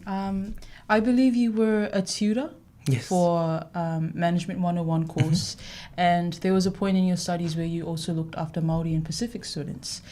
Can you tell us about that experience and how it may have impacted you being Pacifica yourself? Yeah, thank you for the question. So this all ties back into what I said before about white-dominated spaces or spaces that were like mostly dominated by Pahalangi. So one of them is in the classroom. In many of our courses, it's mostly Pahalangi, but thankfully Management 101 had a Pacifica tutorial, a MPI tutorial, so for Māori and Pacifica students, just so they could feel more safe to share their ideas. And it was basically created as a safe environment for Māori and Pacifica students. So I took this course in 2023, and I had a wonderful tutor who's Fijian. Her name is Zara. So shout out to Zara. Shout out Zara. So she was my Māori and Pacifica tutor for Management 101. And through her environment, the environment she created for Management 101, I felt very safe to share my ideas, and basically I wanted to be that same person for another Māori or Pacifica student who took Management 101. I wanted to create a safe space where people can share their ideas, because that was something I really struggled with beginning my studies. And as I got more confidence, I wanted to give back to other Māori and Pacifica students. So in 2024, I applied to be one of the tutors. The first time around, I wasn't given the Māori and Pacifica responsibility, so I was a general tutor. But I still tried and to get like the list of Samoan students or other Māori and Pacifica students that were taking Management 101. I reached out to them and just helped them through the courses. I tried my best to create an environment where they can share their thoughts and their ideas, because it really is challenging moving from Samoa to New Zealand or from any other country and just trying to familiarize yourself. So I wanted to create that environment. And yeah, last year this year. This year, semester 1, my final semester, I was given the opportunity to be the Māori and Pasifika tutor. So through that responsibility or through that duty, I was able to help other Māori and Pasifika students. And it was so encouraging and so inspiring, just because when I look at them, they're very capable. They have so many ideas, but I realized that from talking to them, from conversations, that they're still very shy to share, especially in a classroom filled with Pālangi. They feel like their opinion doesn't really matter, but it really does. And their ideas are some of the most innovative that I've seen. So I just want to encourage any Māori or Pasifika student out there just to really speak up, raise your voice. Your opinion is very important. So I just wanted to make that known. And it was really emotional because seeing them, I thought of myself back in first year and how shy I was to voice my opinion. Very guilty. But yeah, so it was very, very inspiring role. Yeah. And yeah, it was one of my most fulfilling parts of my whole university journey. That's amazing, Henry. I'm actually learning a lot from our interview today. We will take a short break. This song is called Osana by Vania Toloa as we enter into the festive seaan. Tatou whaafitai lea tua mo leola, whaafitai lea tua mo le mea lofa, o Iesu Kerison whanau, whaolai nei tatou, whaafitai.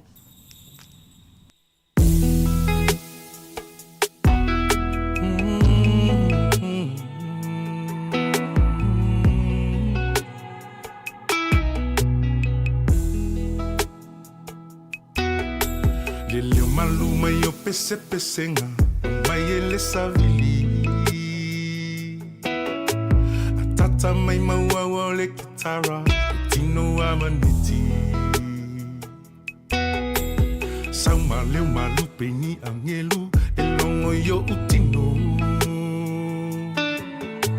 Umfana mai lo tatu faaola o Iesu Keriso. Oise a o se hisi, se isa o whai mai. Oi lenga o ita, leo fia au ai. Oise a o se hisi, se isa o whai mai. Oi lenga o ita, leo fia au ai. Ai ui ule to sanga manganu inga fai. O te wha au le o le to langa manai ai lewa ai. E mo mai la o ki risi masi malanu ese.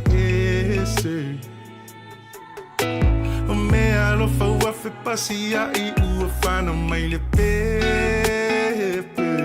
Pepe se osana, Pepe se aleluia.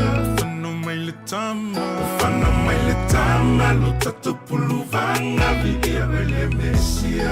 Pepe se osana, Pepe se aleluia. Lo tatu pulu vanga, fano mai le tama, lo tatu pulu vanga via ele mesia. Le fatawa au le fale o manu, na whanau ai le tupu. Le fina ngalo olo na tama, ia whaatau nu. Alona lo whawana au ina mai, ai lona lo ele. Ia oli lele lo langi uma, ta toto fai pepe se leo te tele. Pepe se osana, aleluia. Ufana mai le tama, lo tatu pulu vanga via ele mesia. Pepe se osana, aleluia. Ufana le mesia. Ufana mai le tama, lo tatu pulu vanga via ele mesia. Oise a o se hisi, se isa o whai mai. O eta fia vivi, oi lenga o ita, oi lenga o ita, leo fia auai. Oi se au se isi, oi se au se isi, oi se au se isi, se isa o whai mai. Oi lenga o ita, oi lenga o ita, oi lenga o ita, leo fia auai.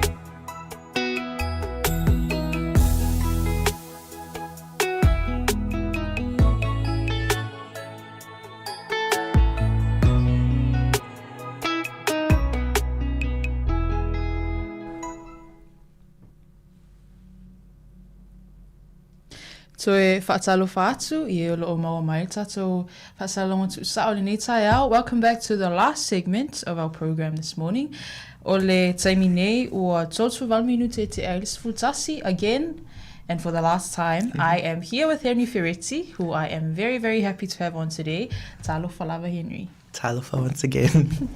So Henry, we're going to talk about your work experience. Yep. You're graduating tomorrow. You've already returned to Samoa, and you've started working after the completion of your scholarship.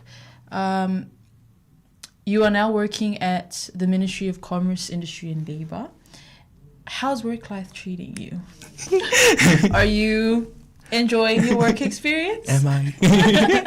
Are you? Thank you for the question. So yes, nga umale June ya studies. So after June, I returned home as part of my contract to serve the bond. So the bond is basically 2 years to serve. And yeah, being back, I waited 2 months before I was able to land the job with the Ministry of Commerce, Industry and Labour. And this role at MSIL, which is Ministry of Commerce, Industry and Labour, was given to me through the graduate program in Samoa. So in Samoa, there's a graduate program where returning students get matched to different ministries of the government where they think that our degrees are useful. So I was matched with MSIL within their investment promotion division. So our whole division is industry development and investment promotion, but I'm mainly focusing on investment promotion as the investment promotion officer. So far it's been okay. It hasn't been that stressful yet. But yeah, so work life is very different from student life. Work life, you have a set time to get into work, which is 9, and then a set time to get off. Whereas with UD, you were very flexible with your hours. You were able to Zoom in from your home if you did want to go into class. But with work at Samoa, you're not allowed to work from home, especially with the work or the nature of the work that we do. You're not really allowed to work from home, so you have to get up. And you're also not eligible for leave yet, right? Am I correct? No, I'm not eligible for leave yet since I just started and I'm still on probation. So, yeah, so it's quite different, challenging but rewarding. It's really good experience as well.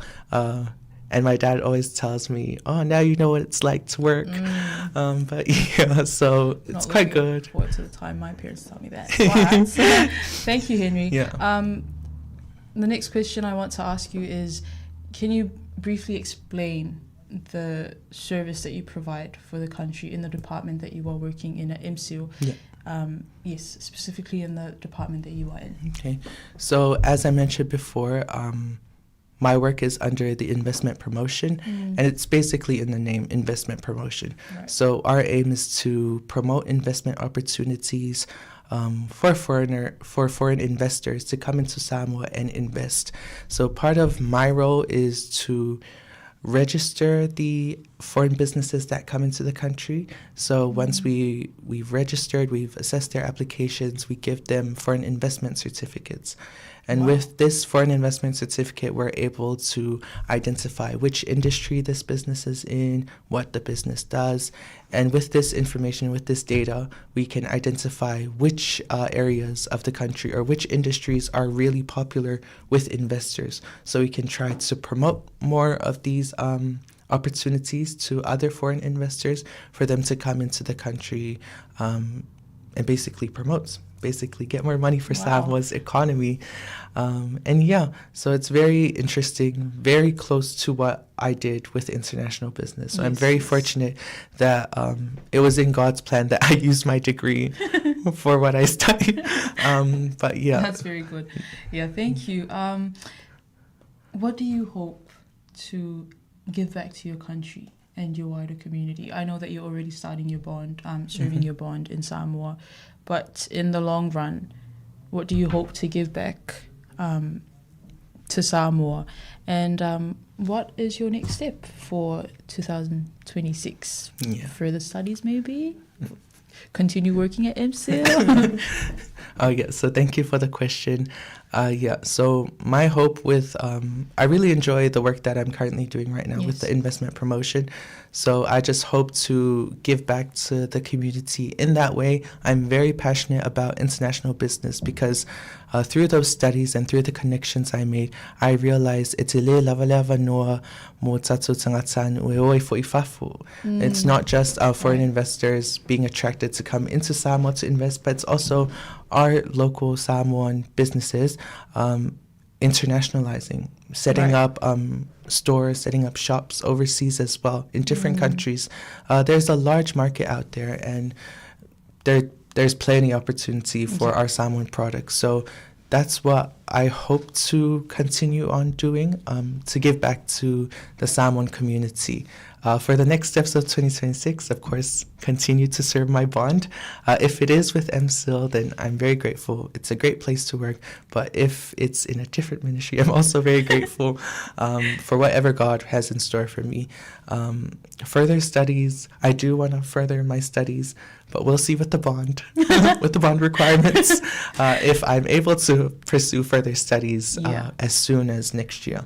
But yeah, those are just some of the future plans. Thank you, Fa'afetai Lava Henry. And my last question before we end our program this morning, who do you want to acknowledge for your success? So many people. Me included. Yes, you included. But yeah, so it really does take a village to raise one person. And even though I'm walking tomorrow as an individual, I walk with, oh my gosh, I'm getting emotional. I walk with so many people with me. Firstly, I'd like to thank God, because without, honestly, His help, His strength, the stage, my bachelor. So it's a huge achievement, and I only owe God for His strength and the wisdom, because it's not mine. Yes. I'd also like to thank my parents. As I mentioned, they've been huge supporters and have helped me so much. And they've been very supportive with the move as well. So I'd like to thank my dad, Ronnie, and my mom, Angela, as well as my two younger brothers, David and Harry, if you're listening. So thank you guys for your support. It means so much. I'd also like to thank the church communities, the pastors, not only in Samoa, my church in Samoa, Vaivastai Ifakasa, Pastor Seilala, but also I'd like to thank the church community I found here in Wellington, which is Ifakasa Newtown. So thank you so much to the church communities for all you've done, not only for me, but for other scholarship students that came as well. I'd like to thank the lecturers, the tutors, the university staff. Yes. For all that they've poured into not only myself, but for other students that are graduating as well. It's not an easy task teaching the future leaders of tomorrow, but so they're doing a lot. And I just want to give them their flowers and thank you so much for all that you do for the students. I'd like to thank my other family, my extended family, my family here in Wellington, my family in Auckland, who I visit very often, my Auntie Mai and Auntie Lanu, and all the family there, my family in Australia as well, Uncle Lele and the family, my family in Australia, as well as not forgetting my family in Samoa. Yes. So my grandma, Malia, if you're watching, if you're listening, thank you so much for all your prayers over me, as well as my friends and everyone graduating. Thank you so much for all that you do. And yeah, those are just some that I can name off of my head. It really does take a village. Yeah. It really does. Thank you so much, Henry, for taking the time to share with us this morning. All the best with future endeavors, and we hope to see you again on our youth program, maybe right after your PhD graduation. Hint, hint. I will ask you to come on our program again. Whaftai le atu le mamalu le atu nu olo mai mo mai so se tafol ke lope mai olo mai le nei whaatal noanga. Whaftai mo le mai mo whaftai langu i le nei pol kalame i le nei tai au. Mana tua talavou. The youth of today are the leaders of tomorrow. O le tupulanga talavou i le taimi nei o tai o le lumanai. So i fua mai manuia.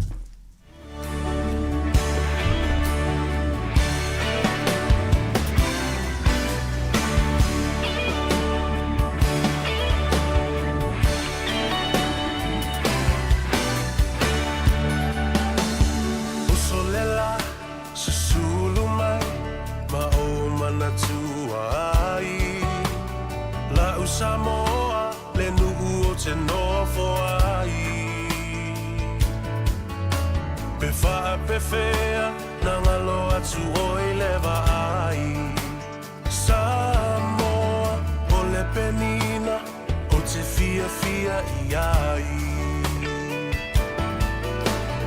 O solela susulu mai ma o manatua ai La Samoa le nu'u o te nofo ai Pe wha pe whea na ngalo atu o i lewa ai Samoa o le penina o te fia i ai Hangi mai se matangi e momoli atu ai Samoa Machalasi Hangi mai se matangi e momoli atu ai Hoku alofai la Samoa Machalasi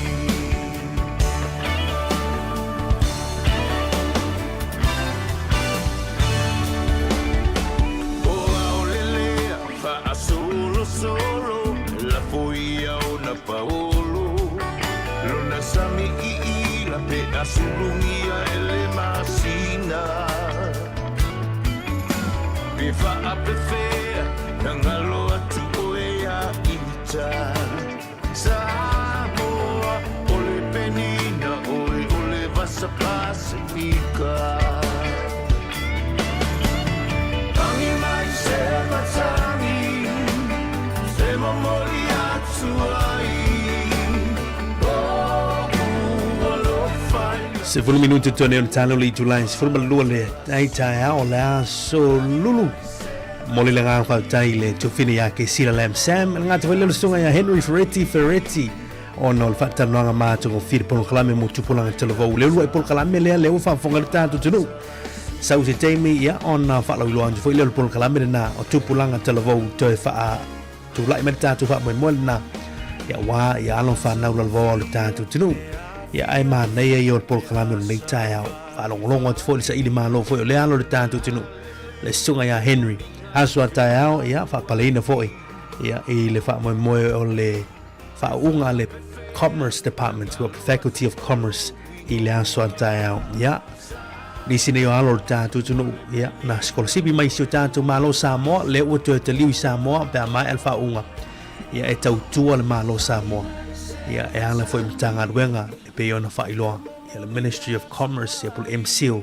e sio tanto tunu moli nga fa tai ya ile to finia ke sila mes voli sunga ya Henry malo ta pena malo mol pol klame le tai ao ya ole mitanga fo de na tanto pol klame le tanto ala leo ya mai alon fa na o tanto tunu mai se fa ilo atu ma tanto patia fantasi ya la tu tau mafai o le manuia o lato le manuia fo ina o tanto o le leo lato o le lei fo ina o tanto ta o tu o tanto tangata o no wa fiu anga e kalisia ya mai se lo tanto malo Samoa tele lu tau e lei fa ngo fi le tamo fa ya ai vi ele tua e awa ona fa palina ya le tamo fa nga le tangata ma le tangata pena il nei tau so ya Henry Ferretti ya ma lol fa ma lol fa to le uta per mai tanto telefoni tu la suma lua ia ilunga tātou pol kalame wane ngalo ia tātou telefoni tu lai sfuma lua so tu me tātou whawhianga musuka sui whewhiloi o lea wuli tali tu lai tasi tātou wha mawai lunga frequency tātou tu e fo i lea ilunga Facebook ili tu lai tasi ia si wha wau tu fo ilunga YouTube si pa ili tu lai lua i lea wuli nei atalo watu sunga ia Kevin Choka le mafuta mai ia le ngata fo i lea i le sunga ia Chris ia le mafuta mai ia lo fatu fa tele mafuta mai manu telina fofo ngole nei vai ngole aso lo nga tonu ia lo ia so tanto le mai ben pe tana le masina se sulu mai fa vi fiango nei te mo tao to mo si fongo lo mo i Wellington ai lo tonu i musika kalene wa lo tu e pen ile fa tai a fie ala fie fa fie ta sen me ia mania ka lu poina Little imatautu malepeni sun la lai mulinu etai tu pito ia pia si yo untau langa manaya le fepula fi mai le sami o ta ma fetu le langi mosulungi ya umasia utani a omasa bali le masina se isusulu ia samoa lo umatundu se ifai mafia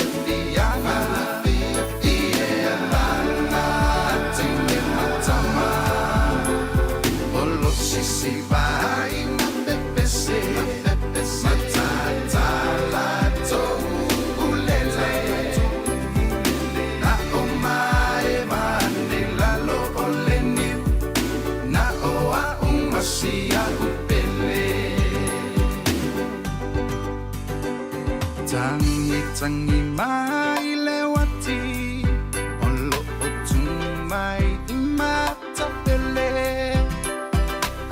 Maeva masia upele ta to ayo pese matilo tino atu isisifo olo otumai ile casino mauna moli pa ata amilongilo peito sepera tai ai pupito masina se isusulu ia samoa lo umatundu se ifai mafia ia la tende matama olo sisi vai mapepese matatalato ulele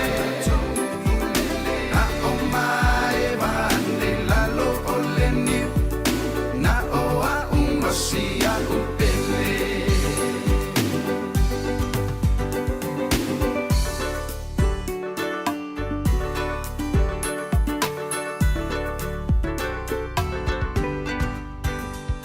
Watonu matatau le ingoa Wafa aingoa Samoa Le teni nau le Pasifika Wafai mamita ngaya ita Aapea ona lawiloa Ile lalo langi atoa Walai ona to atele Le aumai ngoa Ia Samoa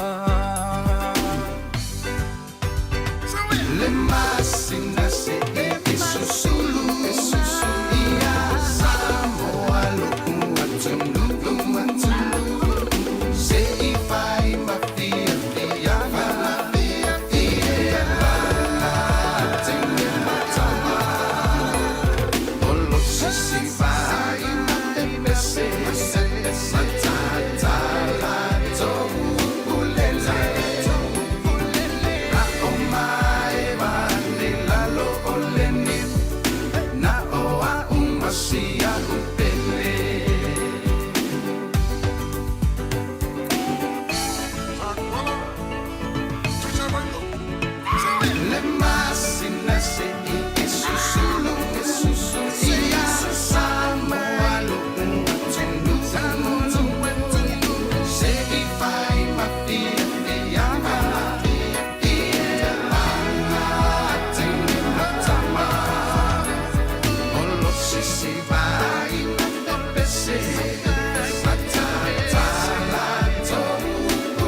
Afai wa umale leile nei tau sanga e tere i malanga i Samoa, au alale ole, o sau nia nei le titu saul se avanoa e te ono manu malo ai se pepe malanga i Samoa, ma le lima se lautala Amerika le tupe te tawhawai. Na ona whao ngā lago le ClickX e lafo ai lau lima se lautala New Zealand, po le lima se lautala Australia, pe silia tufoi, i le mai casual titu saul, tau ai ngai Samoa, ona maua leo le avanoa le se i le aso limo Januari, e mawhai foi, ona e anga waa, i le se i pe ahafai e lafo se top up, tolus furutala New Zealand, pe tolus furutala Australia, pe silia tufoi ilo ai ngai Samoa, e iai inga ole nei whaapitoa. Sekia titu saul.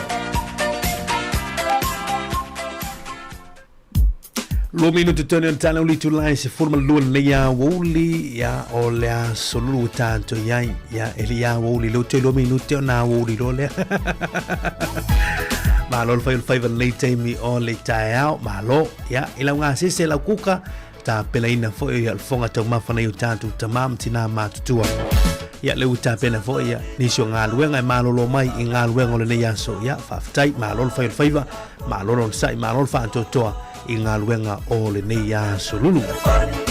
Tātou talafou, tāpeneina e tufine a Sabrina Kasiano, tātou talamai sa mola sunga a tāse Salam Sam, pa fongai le nei tūla, tātou se atu foi lei malolonga me tau maftango la uli, pa fianga o le Christmas i lunga tautua, ala siu fonga la moi Wellington. Usi mai al fonga e tātou talafou me talamai sa mola, u tātou no li tūla se fulu, malelua.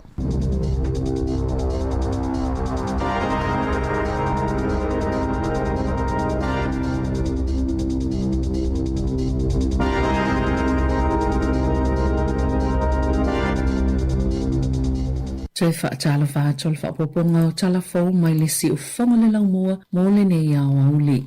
Ua whailo se la pata inga mo le au penisiona e le mawani ala tau po nesi o le Kerisimasi ma awane i se etia i se tau whaasise i lunga o fiso ta inga whaate kono losi o po nesi o le Kerisimasi. Ua whaasala lawina solo i lunga upenga o fiso ta inga ni whaamatalanga e whaapea o tangata ni usina o lo o maua le supa o le atasi lava se taimi e mawani ala tau po nesi. A ole iyo ole Kerisimasi, ma ole au whaingo le tupepe ato atasi, e tolu se lau 50 tāla, ai 50 tāla mo se ulunga alii, whaatasi e ma se tupe whaupopo e 50 tāla mo tangata i au Kilani, Wellington e Makalai Estete, ma le 50 tāla mo tangata e yeimana o ngā whaapitoa. Wa whamauni al matanga luenga o ngā whasotai, e le moni le ofo, ma o upenga whasotai ngai e whaasala lau atua i e whainga tau whaasise. O lo tamu whai e ao ai whaamaunga patino o tangata taito tasi. A mo umia e se tangata ni whaamatalanga fau ilana benefiti po le supa New Zealand ia siaki upenga tawa ilangele wins po le mai MST. E pito silona tau ngofi e whale le o ngā tutono Wellington e le atunu. Pia na whaali e whaamaunga le Cotality e pitai na pito silona pa ule tau whale Newmarket i tutono o tau sanga i 5 o tuanai. O le pa ua pasene tulu e mo kesi na fsoson tele le wha le leo le numero whale whaatau, peitai o le le so longa le leo le tamao ainga ma le tele ato tangata sa ili ngā luenga, na ilo le numero avanoa lo maua, na lai o na pa u tau whale. Tu mo pele malo sil numero tangata whaatau o la ato whale mua, na o atu le lua valu i le lua iwa pasene o whaatau ngā atoa. Pito silo na tau ngata whale Herne Bay, pea ma le lua tesi ma le 1 miliona tā la le tau o ngā tutono fale, pe amal tolu se lau se fulu valuafe, fitu se lau mal fitu ta la, tau o ngā tutono fale Wellington e tu tutono, le ana lai ona pitu tau ngō fieli nei tau sanga, na sau no se fai tau whālu tamau ainga, Calvin Davidson, e mafua ona ua tele le maketi o apartments po potu e tutono ni fale tele, e tau ngō fie atu, nei lo fale tasi. Na pa usa tene titi ma umailo na ola a o ti e lunga o le wilaf o itu ainga e wha o ngai wha atoanga. Ile taimina ave e lona tama, mana pa uanga ile awala o le moa sa toso i tua le wilafi, ma manu a te ngai nai. Ele i umie umai lava lona ola, ile vaenga na tupu ile wha lave lave, na wha laulo e Peter Ryan le ungola na suenga ile malio le tane titi fitu tau sanga, i se wha atoanga i Hawke's Bay le masino mati le tau sanga talwai. Ina ua wha laulola na reporti le so, na tu ina atuai ma se fautuanga i nuu i tua, ile mata utio le tūlanga i whea ngai mawhana witi, a o mau lato mātua i teime whaiea lato ngā luenga i to tono wha atoanga. O le masina le nei o te sema e atoa ia le fase fulu tau sanga talo na suia le to la fono e whaatanga i le totongi o le la fonga i tau o loa ma au nanga po le GST e totono New Zealand. O le masina o ke topa le tau sanga nasu sa oai sa whaama malu ina ai. Na whaalia Alan Bullot o se whaito whao le GST le kamupani so e tusia le Deloitte e tele lava vaenga e patipatia e winga i le la fonga. Ina uaulua i amataina le la fonga i totono New Zealand petu sama le tolu se fulu po le fa se fulu atu noo na iaini la tau la fonga whaapea. O le taimi nei o le tele lava atu noo i le langi e ese mai Amerika wa iaia la tau la fonga o GST po o le VAT e fia whainga malo ia la fonga o na isi le atu o na saoni whainu mera la tau te fuafuaina pe valo iaina ma o se whaataita inga i se tūlanga o ia i le tamao a inga e si le atu na whainga tamo se whainga malo na fuafua pe valo ia leo whainga tonu lava o se tupe maua mai la fonga o tupe maua po income tax. Na amata mai le 10%, si tia i le 10.5% matoi si i le 10.5% leo lo ia i le taimi nei le GST po le la fonga mo tau o loa ma au nanga i totono New Zealand. Ua mai ona whailoi se fita ua whaate a mai lana ngā nuenga ma o le anofo wawa aia. Peita e o le taimi nei le o whaasalaina ina ua whaatonuina lana loia e apili lona whaasalanga ma ua whaanofo wawa aia whaatali ai lana apili ona ultolanga i lona soifua maloloina taluai e o atu i le valo masina le ume e whaatali ai le apili e tolu a whiwha se lau lua sifululua tala 5 sene. Se tupe whaapena whaongaina e Jackie te wehi o tupe lana aula kapi le ngā luenga a o tāpena e awai i le taamilusanga le matanga luenga le puipuinga Australia i le lua whelua tolu. Sali isa o fo ilana whaamtalanga i le ame e whaapea iei inisiua malanga ala lātou au peitai ele aini inisiua. Sa iyo i ona mōlianga ai umai a fo iona ia toe tutongi le tupe na ia whaongaina.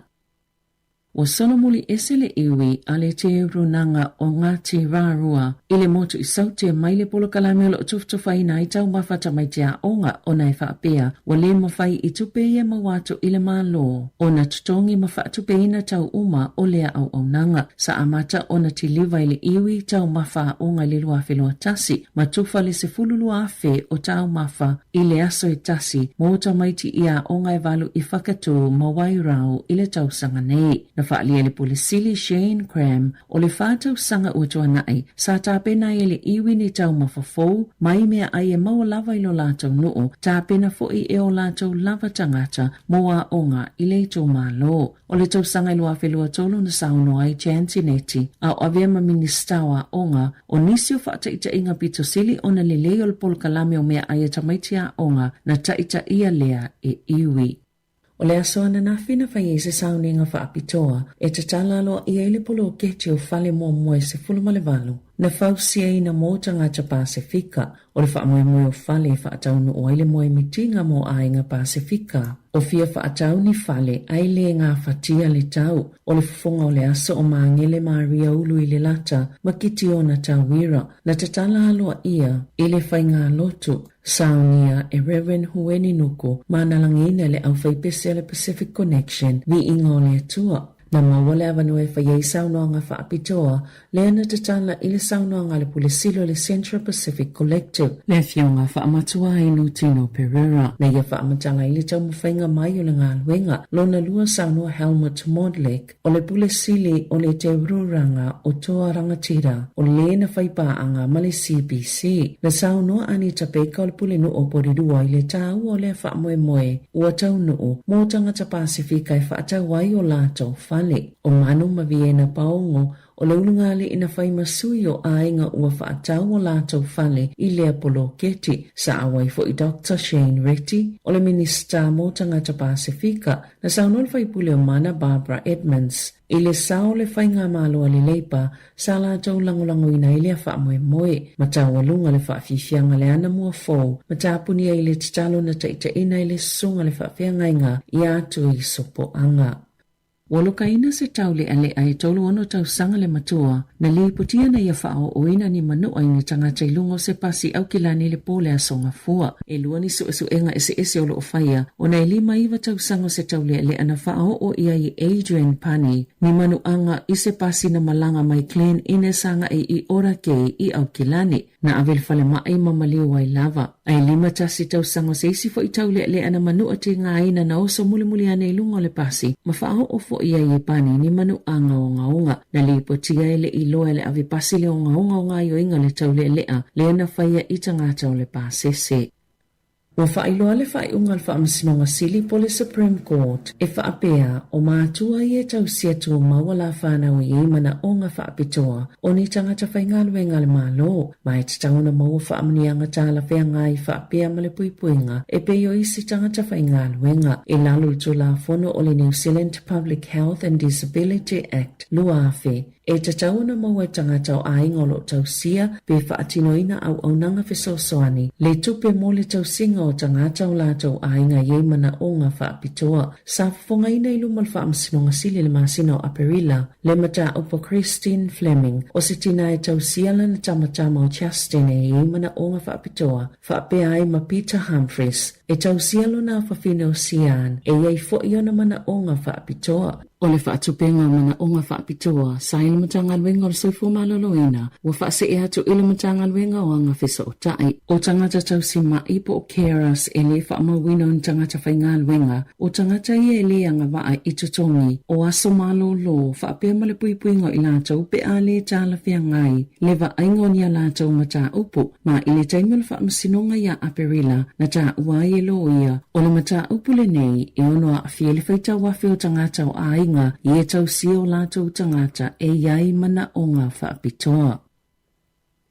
O whautu eina le lalani usila mo le puipuinga mai o sifa inga ilunga fsota inga whaate konolosi, le whaita wafi o tangata ni usila, i le aafia i o lātou masini ni pulkalame mata utia e whaale anga ina ai masini whaate konolosi, na lafo ina atu le National Cyber Security Center ni e meli e tangata i luas fulu no afi le tai awa na leila, e la patai ina ai i lātou e winga i se pulkalame e le anga i a lātou masini, le luma stila, ma o se whainga inga o i o lātou whaamatalanga ta awa i puipui malu iai e bei o tua tusi o e-maili ma passwords. O nisi o upu whaalilo e tatala i e-maili po te o ngā tupe, po passwords, e yene fisa o ta inga i polo kalamia la le malo, whaapea ima numero o te o ngā tupe, na whaalia Michael Yakosh, o le NCSC.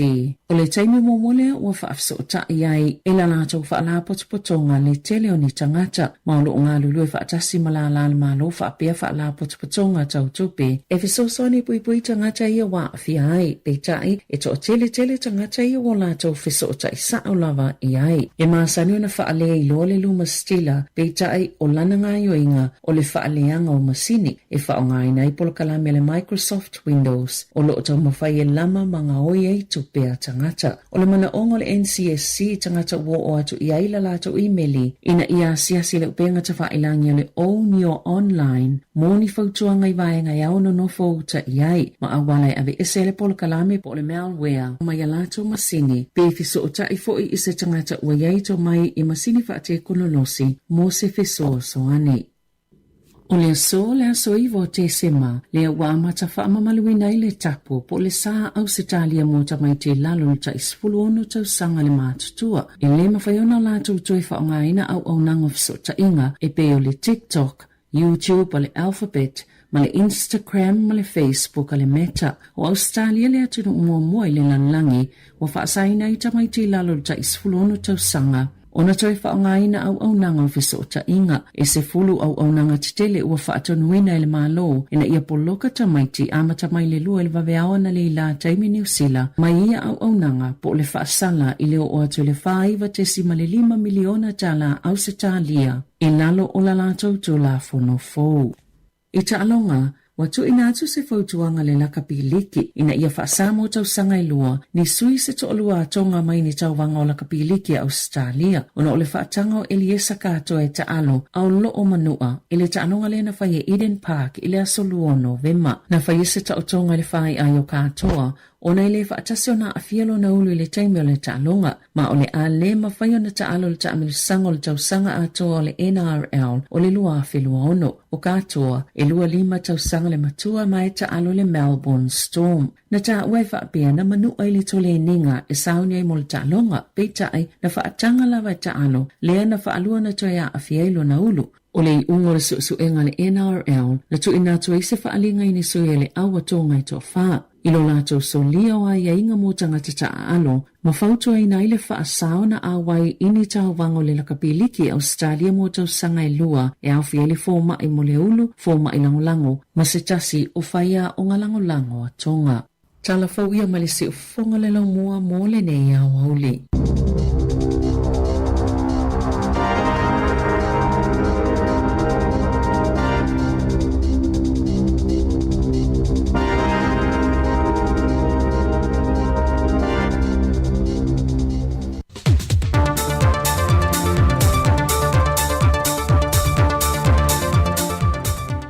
Whatalofa le tātua tunu o leo ngā te tono nei vai iaso le savalinga i tiu te whao mga rengo whenga iai. Ai o talafou mai sa moe nisi o meolo o tutupuai o si mai ei lo whaafonga. O le wha mea lofa i nā tua le malo Peritania ta wala mai i lana kumsine sa mo nei o le lua se funma le 5 awheta la i le to manga moe popo ngā tia. O se isi a wala e wha amanatu i pele so tanga vāvā la lata leo mo whaipa angai nei le whaala popotonga le to manga moe popo ngā tia, ma le tina masiofo i a Queen Camilla. O le lua se firma le 5 awheta la leo wa whaapito lava le visoa swani, e una ia ele porkala me le nofutane lo whaanga solo, mo tina matama i tai o lo matua fina wina pe lava le porkala me, e ala ia lato pise nisi lai ti le wa whaamanuia ina ina i o lato a inga. O le ofisa au tu o le to manga i pia na whaatino i naile tu i nato le neifeso swani, ta walatu i lana komisina le malo Peritania i Samoa i a Daniel Carlick. E sui o le whaalampa vitonga le to manga, a to ai manisi o tina matama i tai, leo wai longa na manuia na i alato pisinisi la iti o lo whaatino. Sao no Daniel le tu i nato le neime alofa, o le a whaawa wai o na whaatino le malo Peritania nisi o mea whainga ruenga, e tala whenga i mapisinisi o lo whaatino i lanto i te tono o lanto a whiu anga maainga e manuia i fo i tangata lau tele. O le lango fo i le malo Peritania le porkalame le noftane, e le ngata e wha fo i atuai se fia mai sa wanga sa whenga iai mai lanto. A e sili i le wha malo si o le tutau se leni maua. E awhi 5 se lauta la le se leni na ngai atu ma le to manga moe popo ngā tia, e le anganga fia fiso swani ma le alofa, e maftianga lo fia ngai pea ma se tasi o televou, o ia foi o le teita iulo le tupā o lii, a lea onga malua fau po le head boy, lea o lo taha fia lava li mautanga sangasi o le mtotua i o na tautonga, e na wafa o 5 iei nisi o televou me le fio anga o vainganga, mai o le tausanga le nei wale me fai o na suea na suenga, o na ole onga manu anga o lo a fiai. O se papa kiu sa whaatino le to manga moe popo ngā tia, na au ina mai ele se leni wa wha mau popo maofo i nātu i lona tua a, e fiso soani lo la alo ya blessing fale, inisio vaenga o lo mo mia. O le whaatino ina le to manga o le nei fiso soani, i te tonu o le se fulma le ono aso o le te te atua o le lalulangi, i le sāwa ina o tinamata maitai, whaapea foi so se tasi e a fia. O le asole o le a fola sia il whaamisinonga, fola sanga alo ia ai tu e lua, o lo o awai e mata o pole tu malo fale a lele numero mo mua. E iei vanga whaapitoa na sau nuai le whaamisino, e au na whaali atu o lato whina ngalo, e ala ia lato fola sanga. O vaenga e pe o na ta ua le whaamisino sili, o le se lau wafeta la na tua ia, na ave le fionga sui pāle mia i ato e lupe i ato i loma, o le mata au pu le whaave lave mo le mau, ato ai ma le leu sta ia o le polo inga le whaamisinonga. O le vai aso le nei na whaaua wadi su e su enga o le mata au pu, ma e to ono se funma le vadu le au wha i mo le mau, e au fie mo le mau e fas funma le 5 atu i loma lan se lota la meko, ma le to lua se funma le tolu mo le mau o le fionga i ato e lupe po mo le nuku on semo. O le whamasinonga le whainga pālota a whale a lili numero mo mua, e toi paue leo le mata opolo o te toe, mai i talasanga le whainga pālota na whaauru le whamasinonga, talu o na mai el pālota tele le atunu le masino o kusol tausanga nei.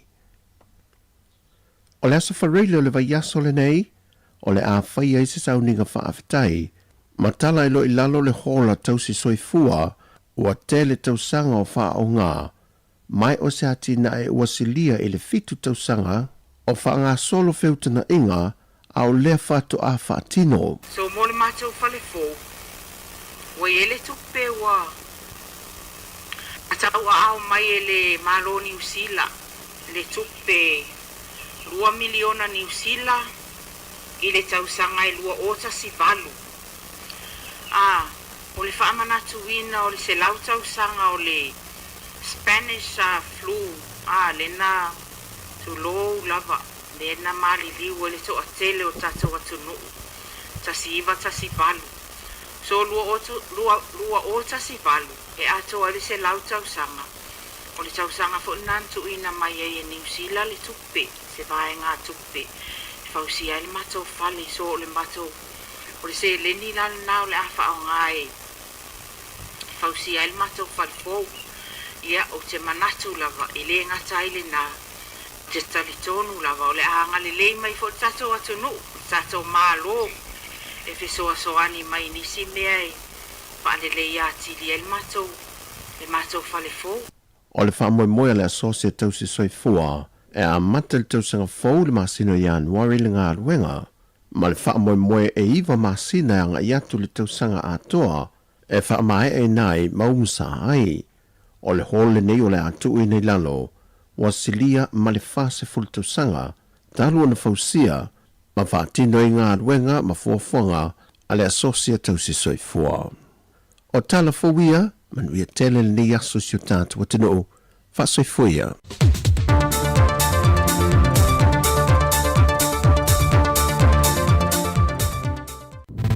Musika o malo longa ma tau mawhitanga o leo au li si ufofonga o le laumua.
Minuto tele i tula se forma lua Go Talent on the Mountain that Jesus Christ is born. Pavivianga o Christmasi e vai vanga fo le ia woli o tantu e vai ainga matamafutanga o le ia so lulu. Malolo mai fo il teno ngā luenga o le ia so malolo whaiva malolo whātutoa malolo ngā lue. Ia pa malolo fo ilau ngā sese lau kuka la sa kuka mana ia na uta pena mo to ina mo tu amu ia uto na ia o ia ole pu vai vela le alu terminei ia masina falau e alu mal avoka ia o tamana va ia ito nga so fa penei malo vai voi le saulan ia on sai ele te ma foi ona mana manga luenga ia lai fa tare mentina ayu ta pena mai tina ai nga sina kuka mana ia walta ma tango la fia ta tu fa fianga nei vaenga o le a woli fa fianga mai asimi vaenga wa lesi ia sa ili ia o Yesu.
Musika o malolonga ma tau mawhitanga o leo auli si ufofonga o le laumua.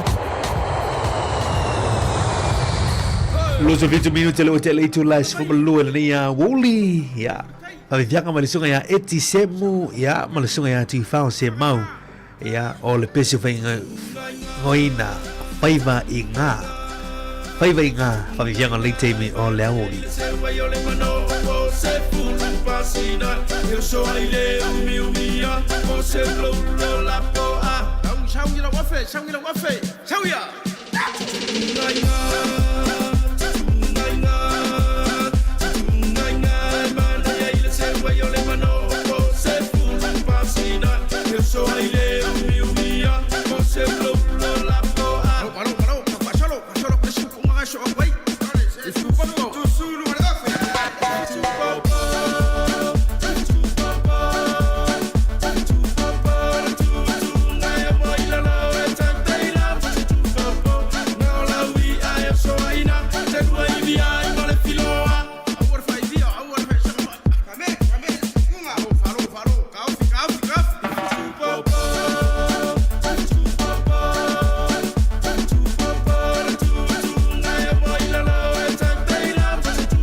Lena vai nga le sunga eti semu tu found se mau ia pa vi fia na usiva na malu le siva academy ia ile fa vi fianga na na ia wuli le o toe lua sudiva minute tone na talo li tu la tasi tatu to mai I lungo le tatu tasi ono tesi tasi fa mo fa wa lungo Facebook mo YouTube si pa yeli tu la lua I le a wuli name tatu va vi fianga na Christmas ya tama mana ia man Pacific Love Band ya Santa mai titi Yesu va vianga nei te mo la wuli alo fa mole atu ia ina yo tatu ma tu pesen nei a wolo fa tu mo to tamam tina ma tu ma tatu tunu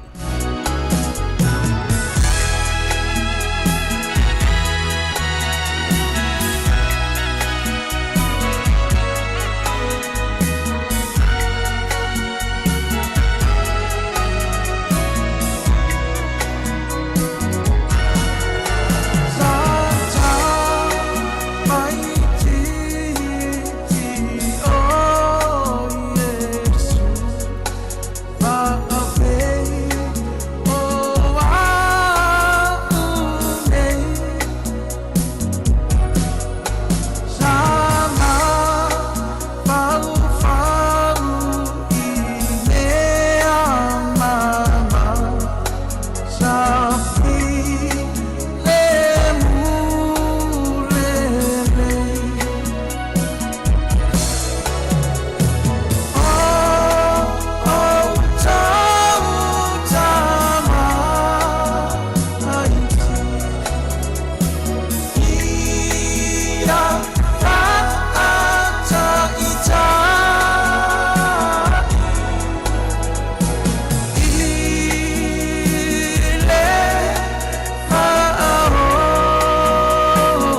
10 minuto tenen taloli tula e tasi mana yana ia talamali Christmas ile amai sunga Kevin Swoka il nei temi o le Wooly. Why did the Christmas cookie go to school? To get a little dough education. Why is Christmas the best time to write letters? Because the post is full of cheer. Hey, sorry. Why does Santa go to a dentist? He had a cavity from all the candy canes he ate. Malo Fafte Kevin, Malo Malia. That's why this is young and late time on our Wooly Alalanga Osana Seve Wainga Walisi.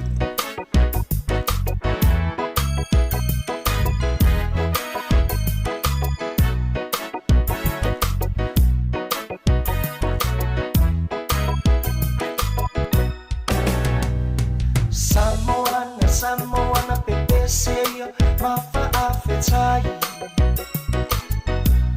le pepele na ole kirisimasi olo ua fana umai le fu ana ngia na walunga ipetele ema na fa aola ina umai o anga olo o tau teva teva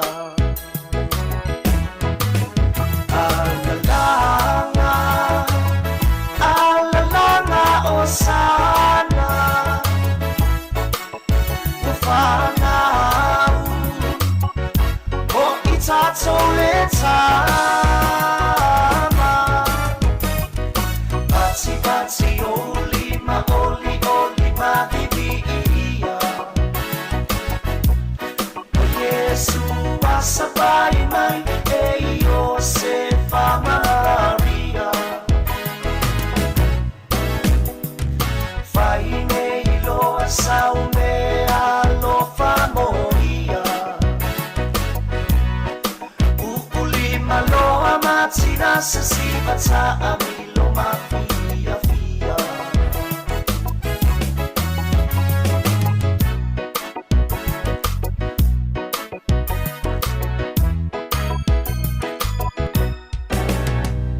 Kirisimasi fa amana tukitau sama uma Vaaisa ufua fuanga ya lele so na tau luunga Ya fia fa atasi olu anale ainga E moane ole ata ua moeta ua ile sela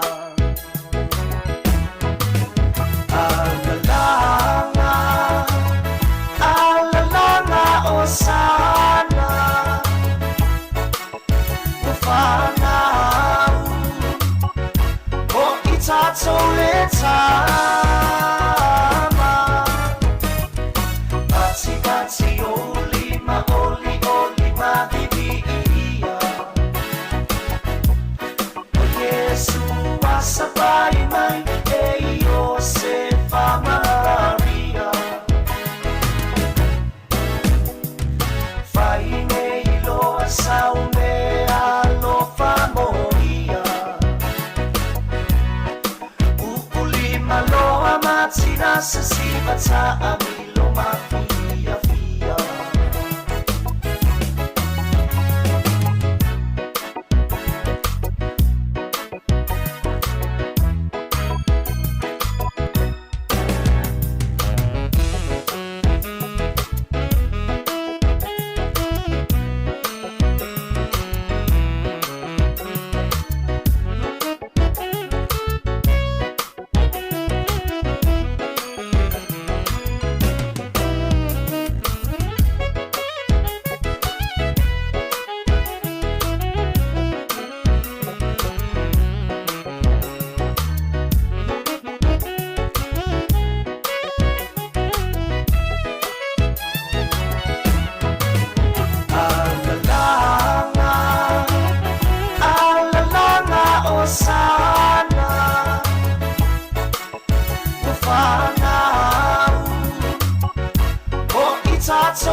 sama Pati-pati olima hibia Yesu asabay may Josefa Maria Fainelo asaume alo famoria Uulima loa matira sesibata amilo mafia fia Uulima malepanaw asikulimi luat sa pao fia fia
koe sunga le mana mea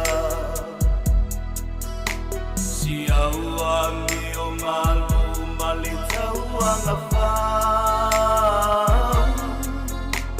ele ma pai o ne ngalo i luku ma whau whau a ole ni ua longo talinga i le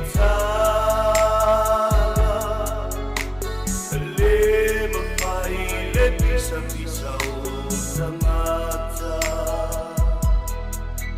siata fai ngau wale taula o guaya i se kasi wasia o elua a fai sumawa e musu fai mai o sau Watu ia lo fatu nei mautala watu tupu Tautala mai lo toro mafaufa Demoni o le tafa i mambo a le taula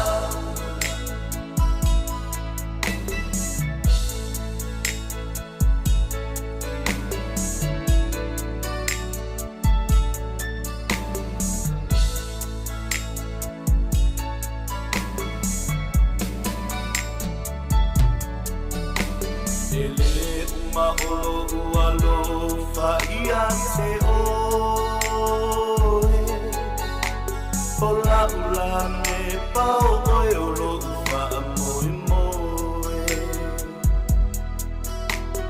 Aele ai o se mea o te mawhai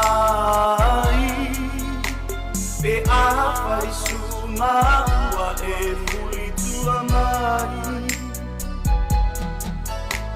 Ele uma olo ualo faia te oe Ola ula me pao oe olo ufa moe moe Aele ai o se mea o te mawhai Te a fai suma ua e mui tua mai Fai sumawa e musu fai mai o sau Watu ia lo fatu i nei mautala watu tupu Tautala mai lo toro mafaufa Demoni o le tafa i mambo a le taula Fai sumawa e musu fai mai o sau Watu ia lo fatu i nei mautala watu tupu Tautala mai lo toro mafaufa Demoni o le tafa i mambo a le taula Demoni o le tapa i mambo a le taula Demoni o le tapa i mambo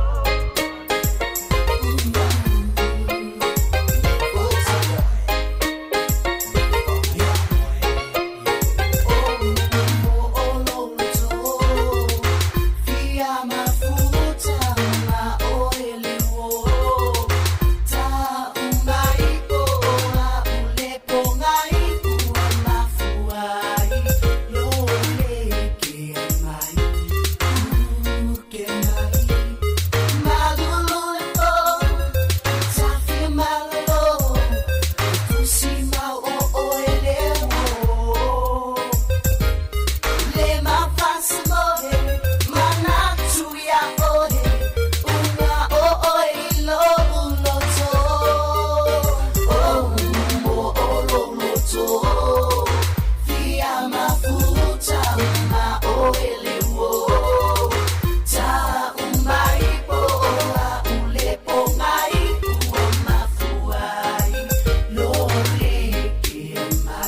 minuto tone tale oli tulai tasi manatu ya sa mola tino pele loto malanga ya o me vertemi tanto tu le luli mai fa tato fatto fa ya isi te tuma se unanga si fon lo mua ya mole ne ya so lulu ya mole na fa tai ya il tanto tunu ya me umalama sa tato ya ile ne ya so fa tai ya lo sai ya manuia tele ya ngaluenga lo fitai tu ngalu tato tunu ne ya so Tao, tu fai lo mi sunga la ya tu fu fiso sunga ya tasi mayava te torino lo to pa yamanu tu malu la woli la so tao ri tu la fitu ya mon nei temi ya mato te fa so fa se fo Samoa ya la tu no pele ya ile lofa male ngango le tu va vianga po fere pepe male ma band te lunga tu si fongo lo mua ilungo le tanto frequency ile nei va ngo la woli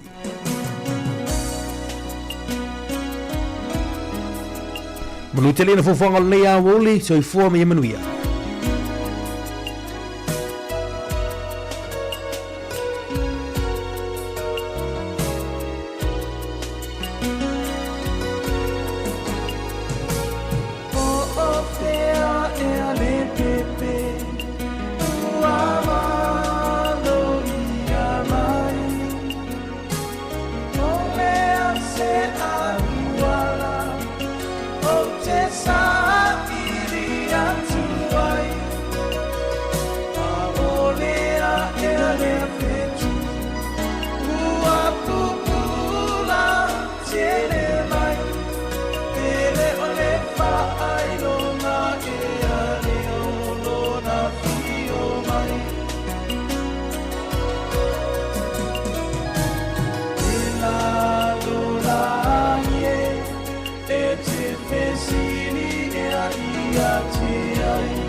O te ta utino atu Ua loa la maona iai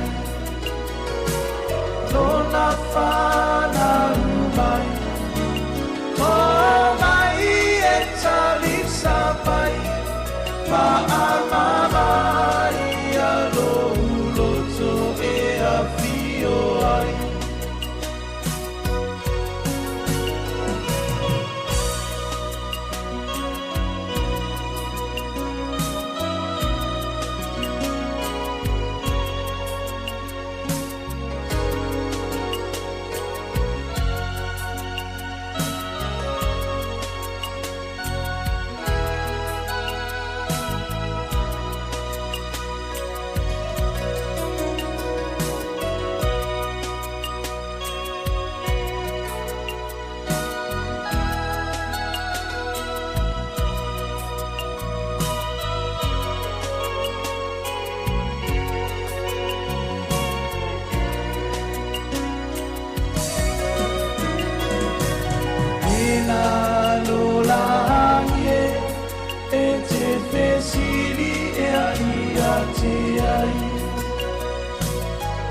Te ta utino atu Ua loa la lona iai Lona whana umai O mai e tali sapai Pa amamai a lo uloto e a fio ai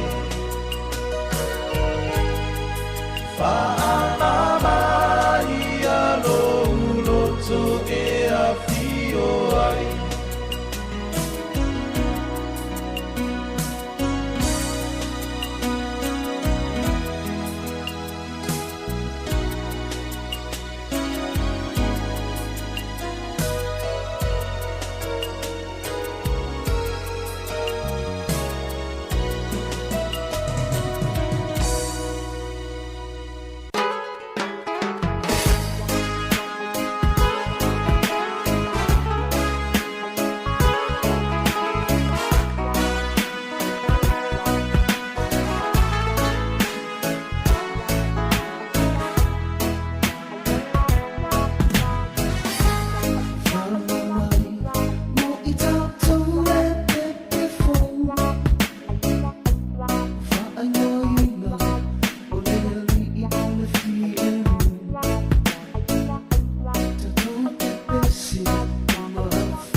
Se fuma va minuto lo tene li tola tasi fa fianga lea woli musika se filoi fa fianga Christmasi de tu mon si fon lo moi Wellington. Bells will be ringing, the glad news. Oh, what a Christmas to have the blues. My baby's gone, I have no friend to wish me greetings once again. Choirs will be singing silent night, Christmas carols by candlelight. Please come on for Christmas. Please come on for Christmas. If not for Christmas, by New Year's night. Friends and relations send salutations. Sure as the stars shine above. This is Christmas. Yes, Christmas, my dear. The time of year to be with the one you love. Oh, won't you tell me you never move wrong?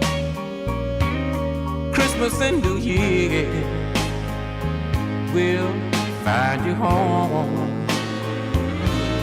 There'll be no more sorrow, no grief and pain,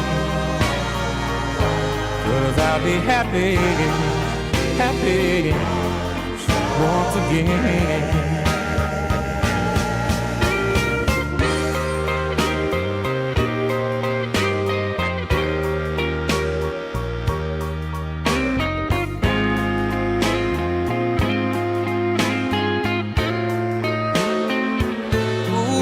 No more sorrow,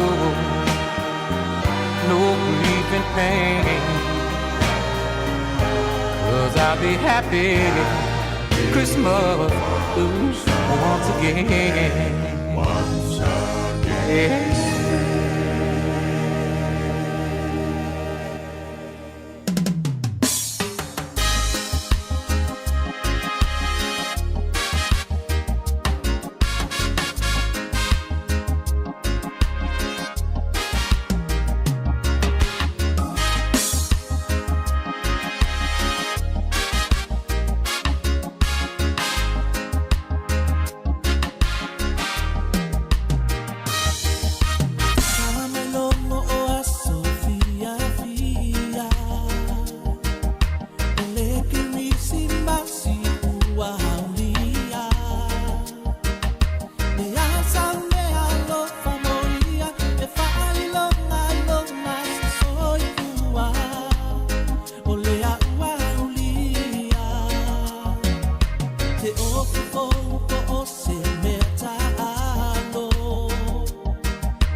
Se mea ua e kolo mai a kia ua o le kama. Ia, wala au roe ka māloa. Ilo nā tari. Sumeo! Sumeo! Pati mai kai mino na lua. Sumeo! Ma pelo!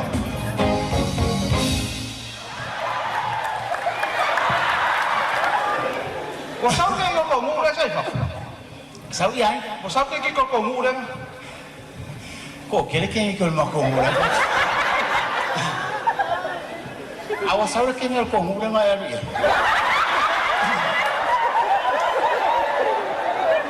Ol ma kwa fale ko ngu ali o lo suma. Ke lo me ole ka ke fo wa ko ke nge ko ngu ali ya. Ai ko mo fa o mo. Ke lo me mali. Ya mali ele am. Papel e papel fa kasi ke le lo ko le am. Ke lo ya. Tao. O malo mo fo ko ko malo mo fo. O lo wika ya ke na ko ngu so. Oi. Esa o yo ya lo ske ni ko o ma ko. O ya lo ske ni ko ma ko. Are la ula ku ye. Ai vai oi. Fa ko po ya lo ske ni ko ma ko. Vai oi, o ke amio vale o pe lo ma. Bueno, o ma ko mo sa ma so mo so ke se si no mo fa fiao. Ke roi, tau kale ya. Ya. Awa ke ka uwa hesi. Se so so ai lo malo kilo kia oi ku. Awa ke ka uwa hesi. Ale la ula ku ye. E o ke ka uwa ya. Awa ke ka uwa hesi ka uwa ka la fa ka ma ho ye.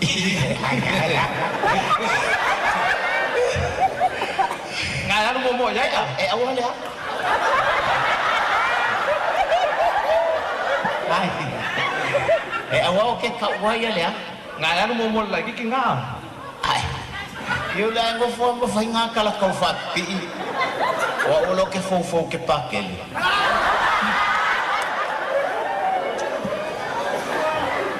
Que no la paga ya, vaya. Ya.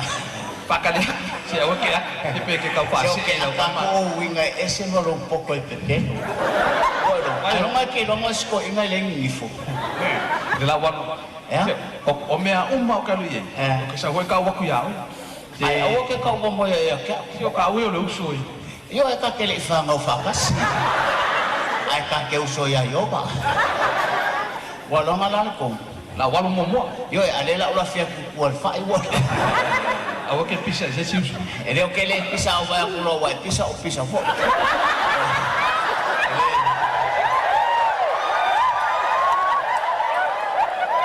Ele fa vale fo me. Ele o au ye ele o sikanga kai pisa so oe. Ai ala ngo pisa ai lo ngu e ka.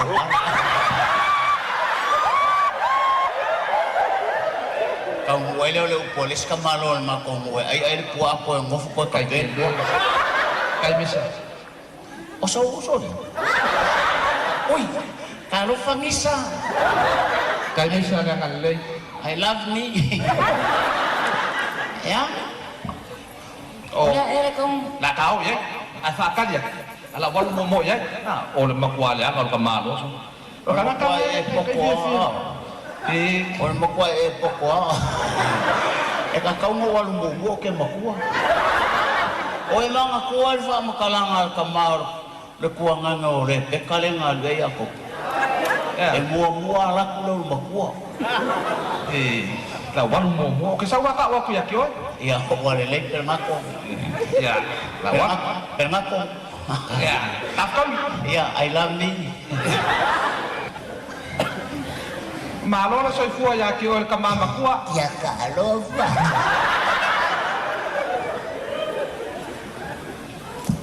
Malo na soy fua. Ya, o fa soy fua. Ya sumaya sungai fa fenganya. Ele ayo que fa. Kau nangi ko ai masa fa fiau. Le ayo que fa malu luak. Awa que fa malu. Ngày kệ quậy mà Ya, Samoa, ia siarang arenga e surio makulau ele. O awe, o ke kau makamu le ka waku ia ke or kamal me wo mai ai. E ke kaua? O awo kau makamu le ka waku ia ke or kamal me wo mai ai. Kalo fai makwale angal me ke mana.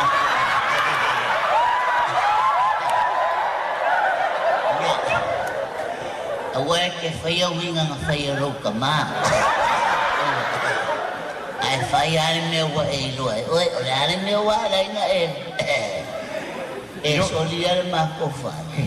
Yo e masalo e o os kamalo. Ai. Kama? O os kama kensiango. Yo e kera mako kensiango. Ai ole alo lo mai. Yo. O ke whaamana mana mako, au le ma ke whio ai ma amelia. Karo whai? O whenga o whekau e ma amelia? Wa le vanga mamasang. Oi karo whai? O lua whai ngano e ngā whakasi ma amelia? Le ai o amelia, ngā ma whio ai. Oi ka, i whai ngano e ngā? Oi lau ingoa? Wa o pelengako. Oi karo whai a pelengako. Pelengako. Wa sawo ngi foi whai.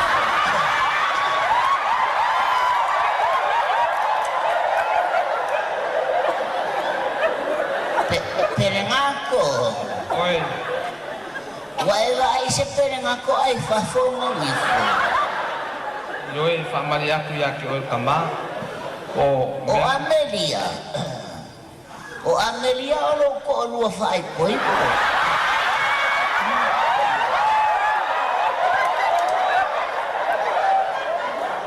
E ko alua ma ko Amelia.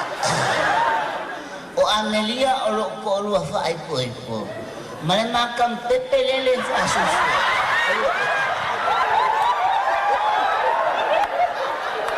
Masiama pepe e ngoya Amelia la kiki. Malai susu ya Amelia.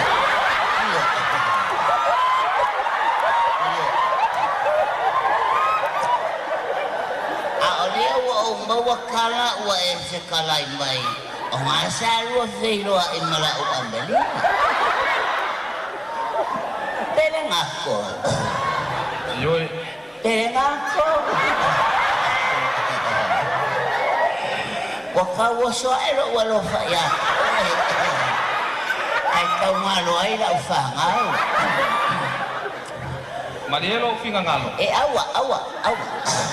Awa nge e koe ombi hamayalo mga kisaya. Kere ngako. Oi. Kere ngako pupulan na mayo fena.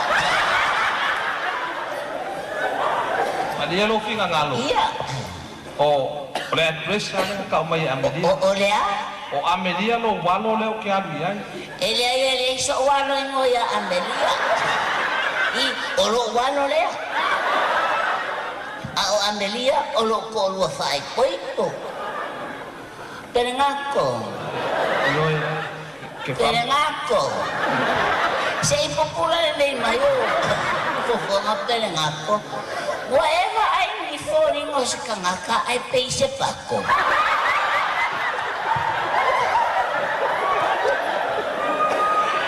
Pero ngako. O le ala nga lo whamarurua ku mo ya ke o kama. Oi nga esa we whamarurua. Ha? Pero ngako. Nga esa we whamarurua. Bayo e o onga siya ulera. Ele o se Amelia ke una ya ele Amelia le. Pa Maria so kalango aku po ai Amelia ke. O ke ele ye o kadinga. O Amelia mua o lo ko lua fai koipo. Wa uma nga ai tu Maria ya ke.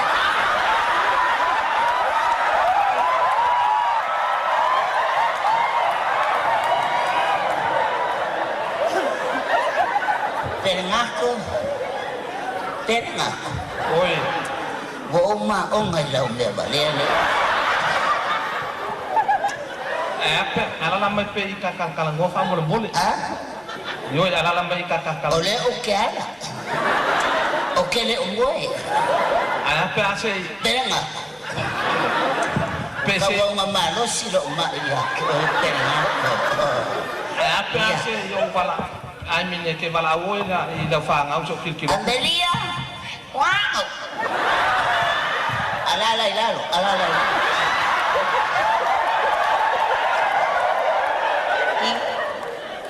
E che coi culo e non culo coi lo può.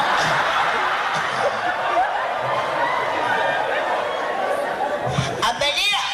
Wow. Amelia. Mo foi lalo. Vai aqui não venga o que ni o può. Yo so kala mo api Amelia fa mo mo. Kala mo ya Amelia. Yo so we. Kala mo ya. Wai lo yo. Pelenga. Kala mo ya pelenga. Mo fayang ko leleya yang kiwaya we ke sa. Amelia. Kero. Pao ki a kon ma ka un.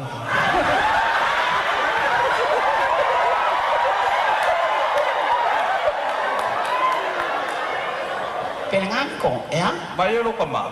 Pa de lok mo. Maya nga ke. Nama ke kala mo malo ko. Wai okay nga nga lo ko mo.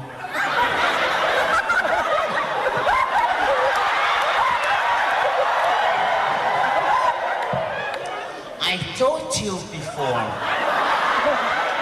Sorry Amelia. This is not the correct Amelia. What's that one? There's another house is over there. I'm sorry. Yeah, sorry to Amelia. It's okay. Forget it.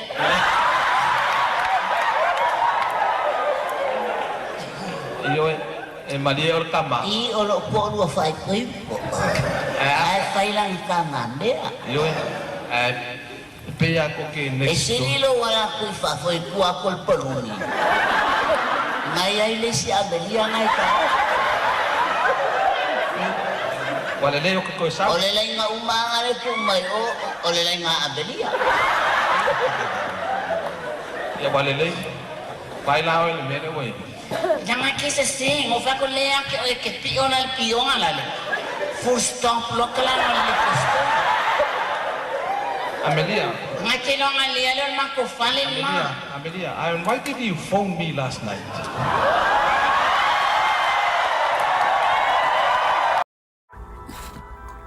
Hey, get off your ass.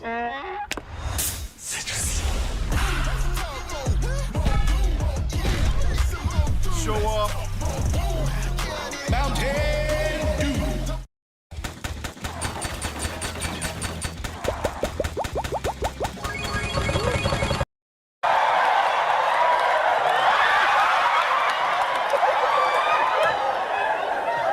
What is it?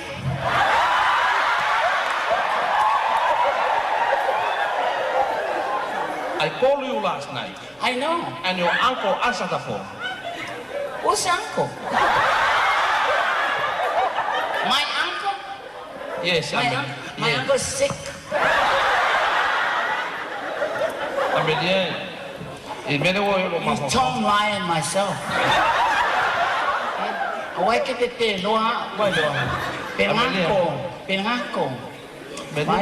Oh, listen, Amelia, I know that.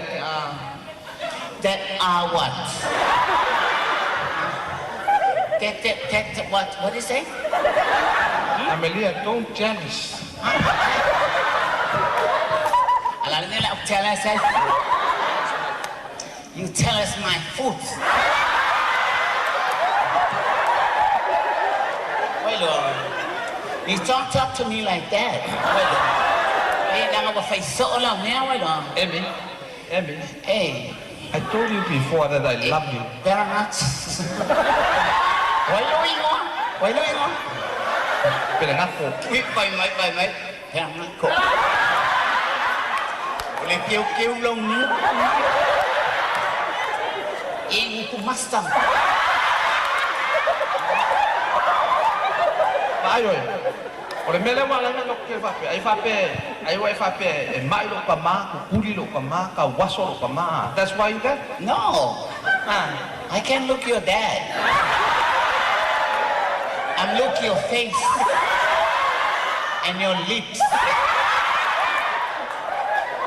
Kilo ay lo ka ma. Lang ako naman lo ka ma, ha? Do you love me as I love you? Oh, well. Of course. Anytime. Ay mai lo ka ma. Monday, Tuesday to Saturday. Wala mga kaya mga kulban. Kaya mga kumama pa pe mai lo ka ma. Kaya mga kulban.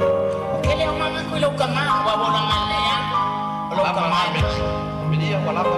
Lo ka ma sa ipe.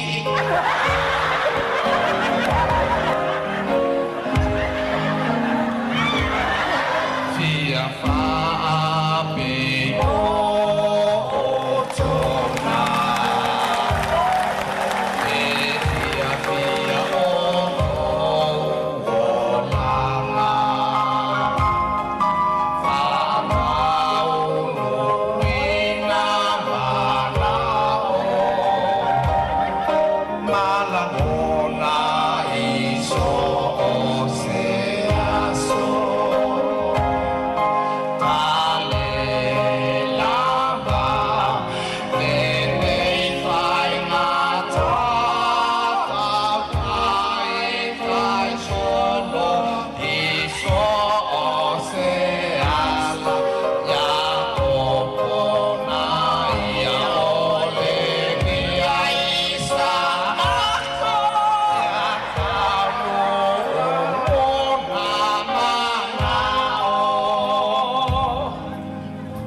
uali usangasa Sapena neiloa le malala Josefa ma Maria ileala Eanga iatu I Betselema ile tusingainoa Rei ona taua mai ele tusisa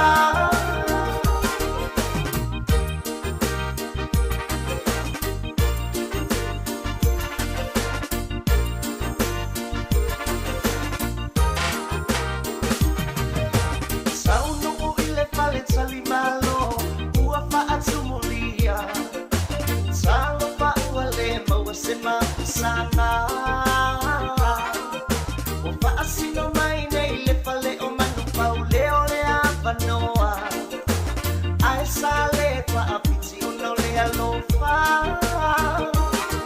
Le petu inga ese rona susulu O inana whanau tonu ai o le tu Le au makoina o atu mame alofa mai foi atea Malangi sia lato pese ua whanau le mesia Merry Christmas! Everybody put your hands up! Sumal minuto tole tale li tu la lua tali tu la lua tatu va malo bole nei fo ia woli ya matatu lima mfato fa wa fortu tu si fo lo mo mole nei ya solulu malo ila to fe mga luengo le te mala sol velo le la I fa fuane ya malo sa ilungo ale tele tono ofisa tono fa fe nga luenga ya malo fa to to ya le to ba foi to lu foi lo nga luengo nei ya solulu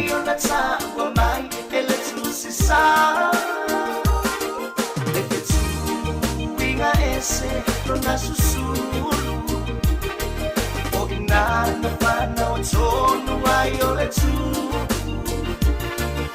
Le au makoina o atu mame alofa mai foi atea Malangi sia lato pese ua whanau le mesia Merry Christmas! Everybody put your hands up! Hey! Put your hands up! Put your hands up! Everybody put your hands up! Put your hands up! Sapena malala Josefa ma Maria ileala Eanga iatu I Betselema ile tusingainoa Rei ona taua mai ele tusisa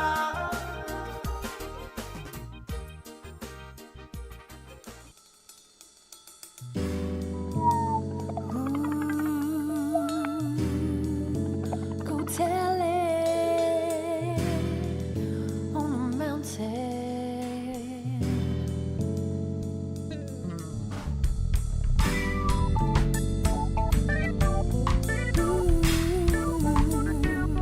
Go tell it on the mountain. Go tell it on the mountain.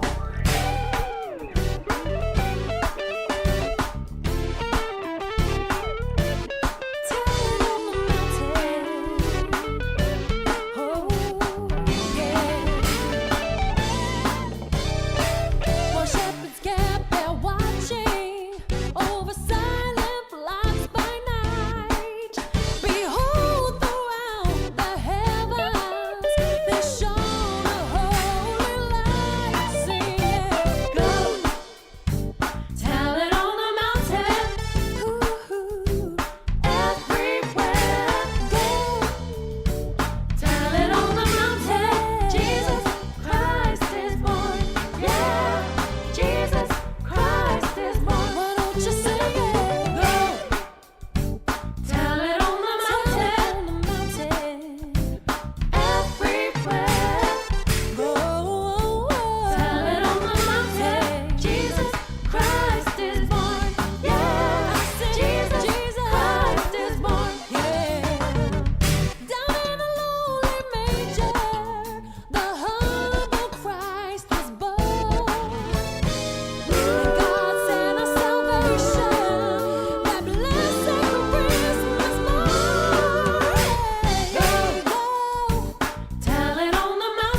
Several minutos tornando talo ni tula e lua manatu ia le utato ma te mitanto te lulu lima tanto fa tau fai tau tua le fa le lava ale si fonga lo mua mole nei ya solulu mole langa fa tai ma tanto ma tanga le tula fitu tau ia le utato tu ai tono mole nei ya woli ia fa mangalo mai ia se fa le tono tanto tau tua se opposite tala se tanga se anga wale tau tamali ia matua tuina poto lava le tau tai ia se lava na antu yama Manuia tele nei ya wolim fufanga toe pelo ila santana sunga ya tu fufiso mo sunga ya tasi tu la fitu amon nei tem le fonga li pole mala fanga luenga ma tu fatto fa si fu Ole fola ua awina mai Ole fala ole tanya Ole fale o manu O soi fua mai nai Ole pepe le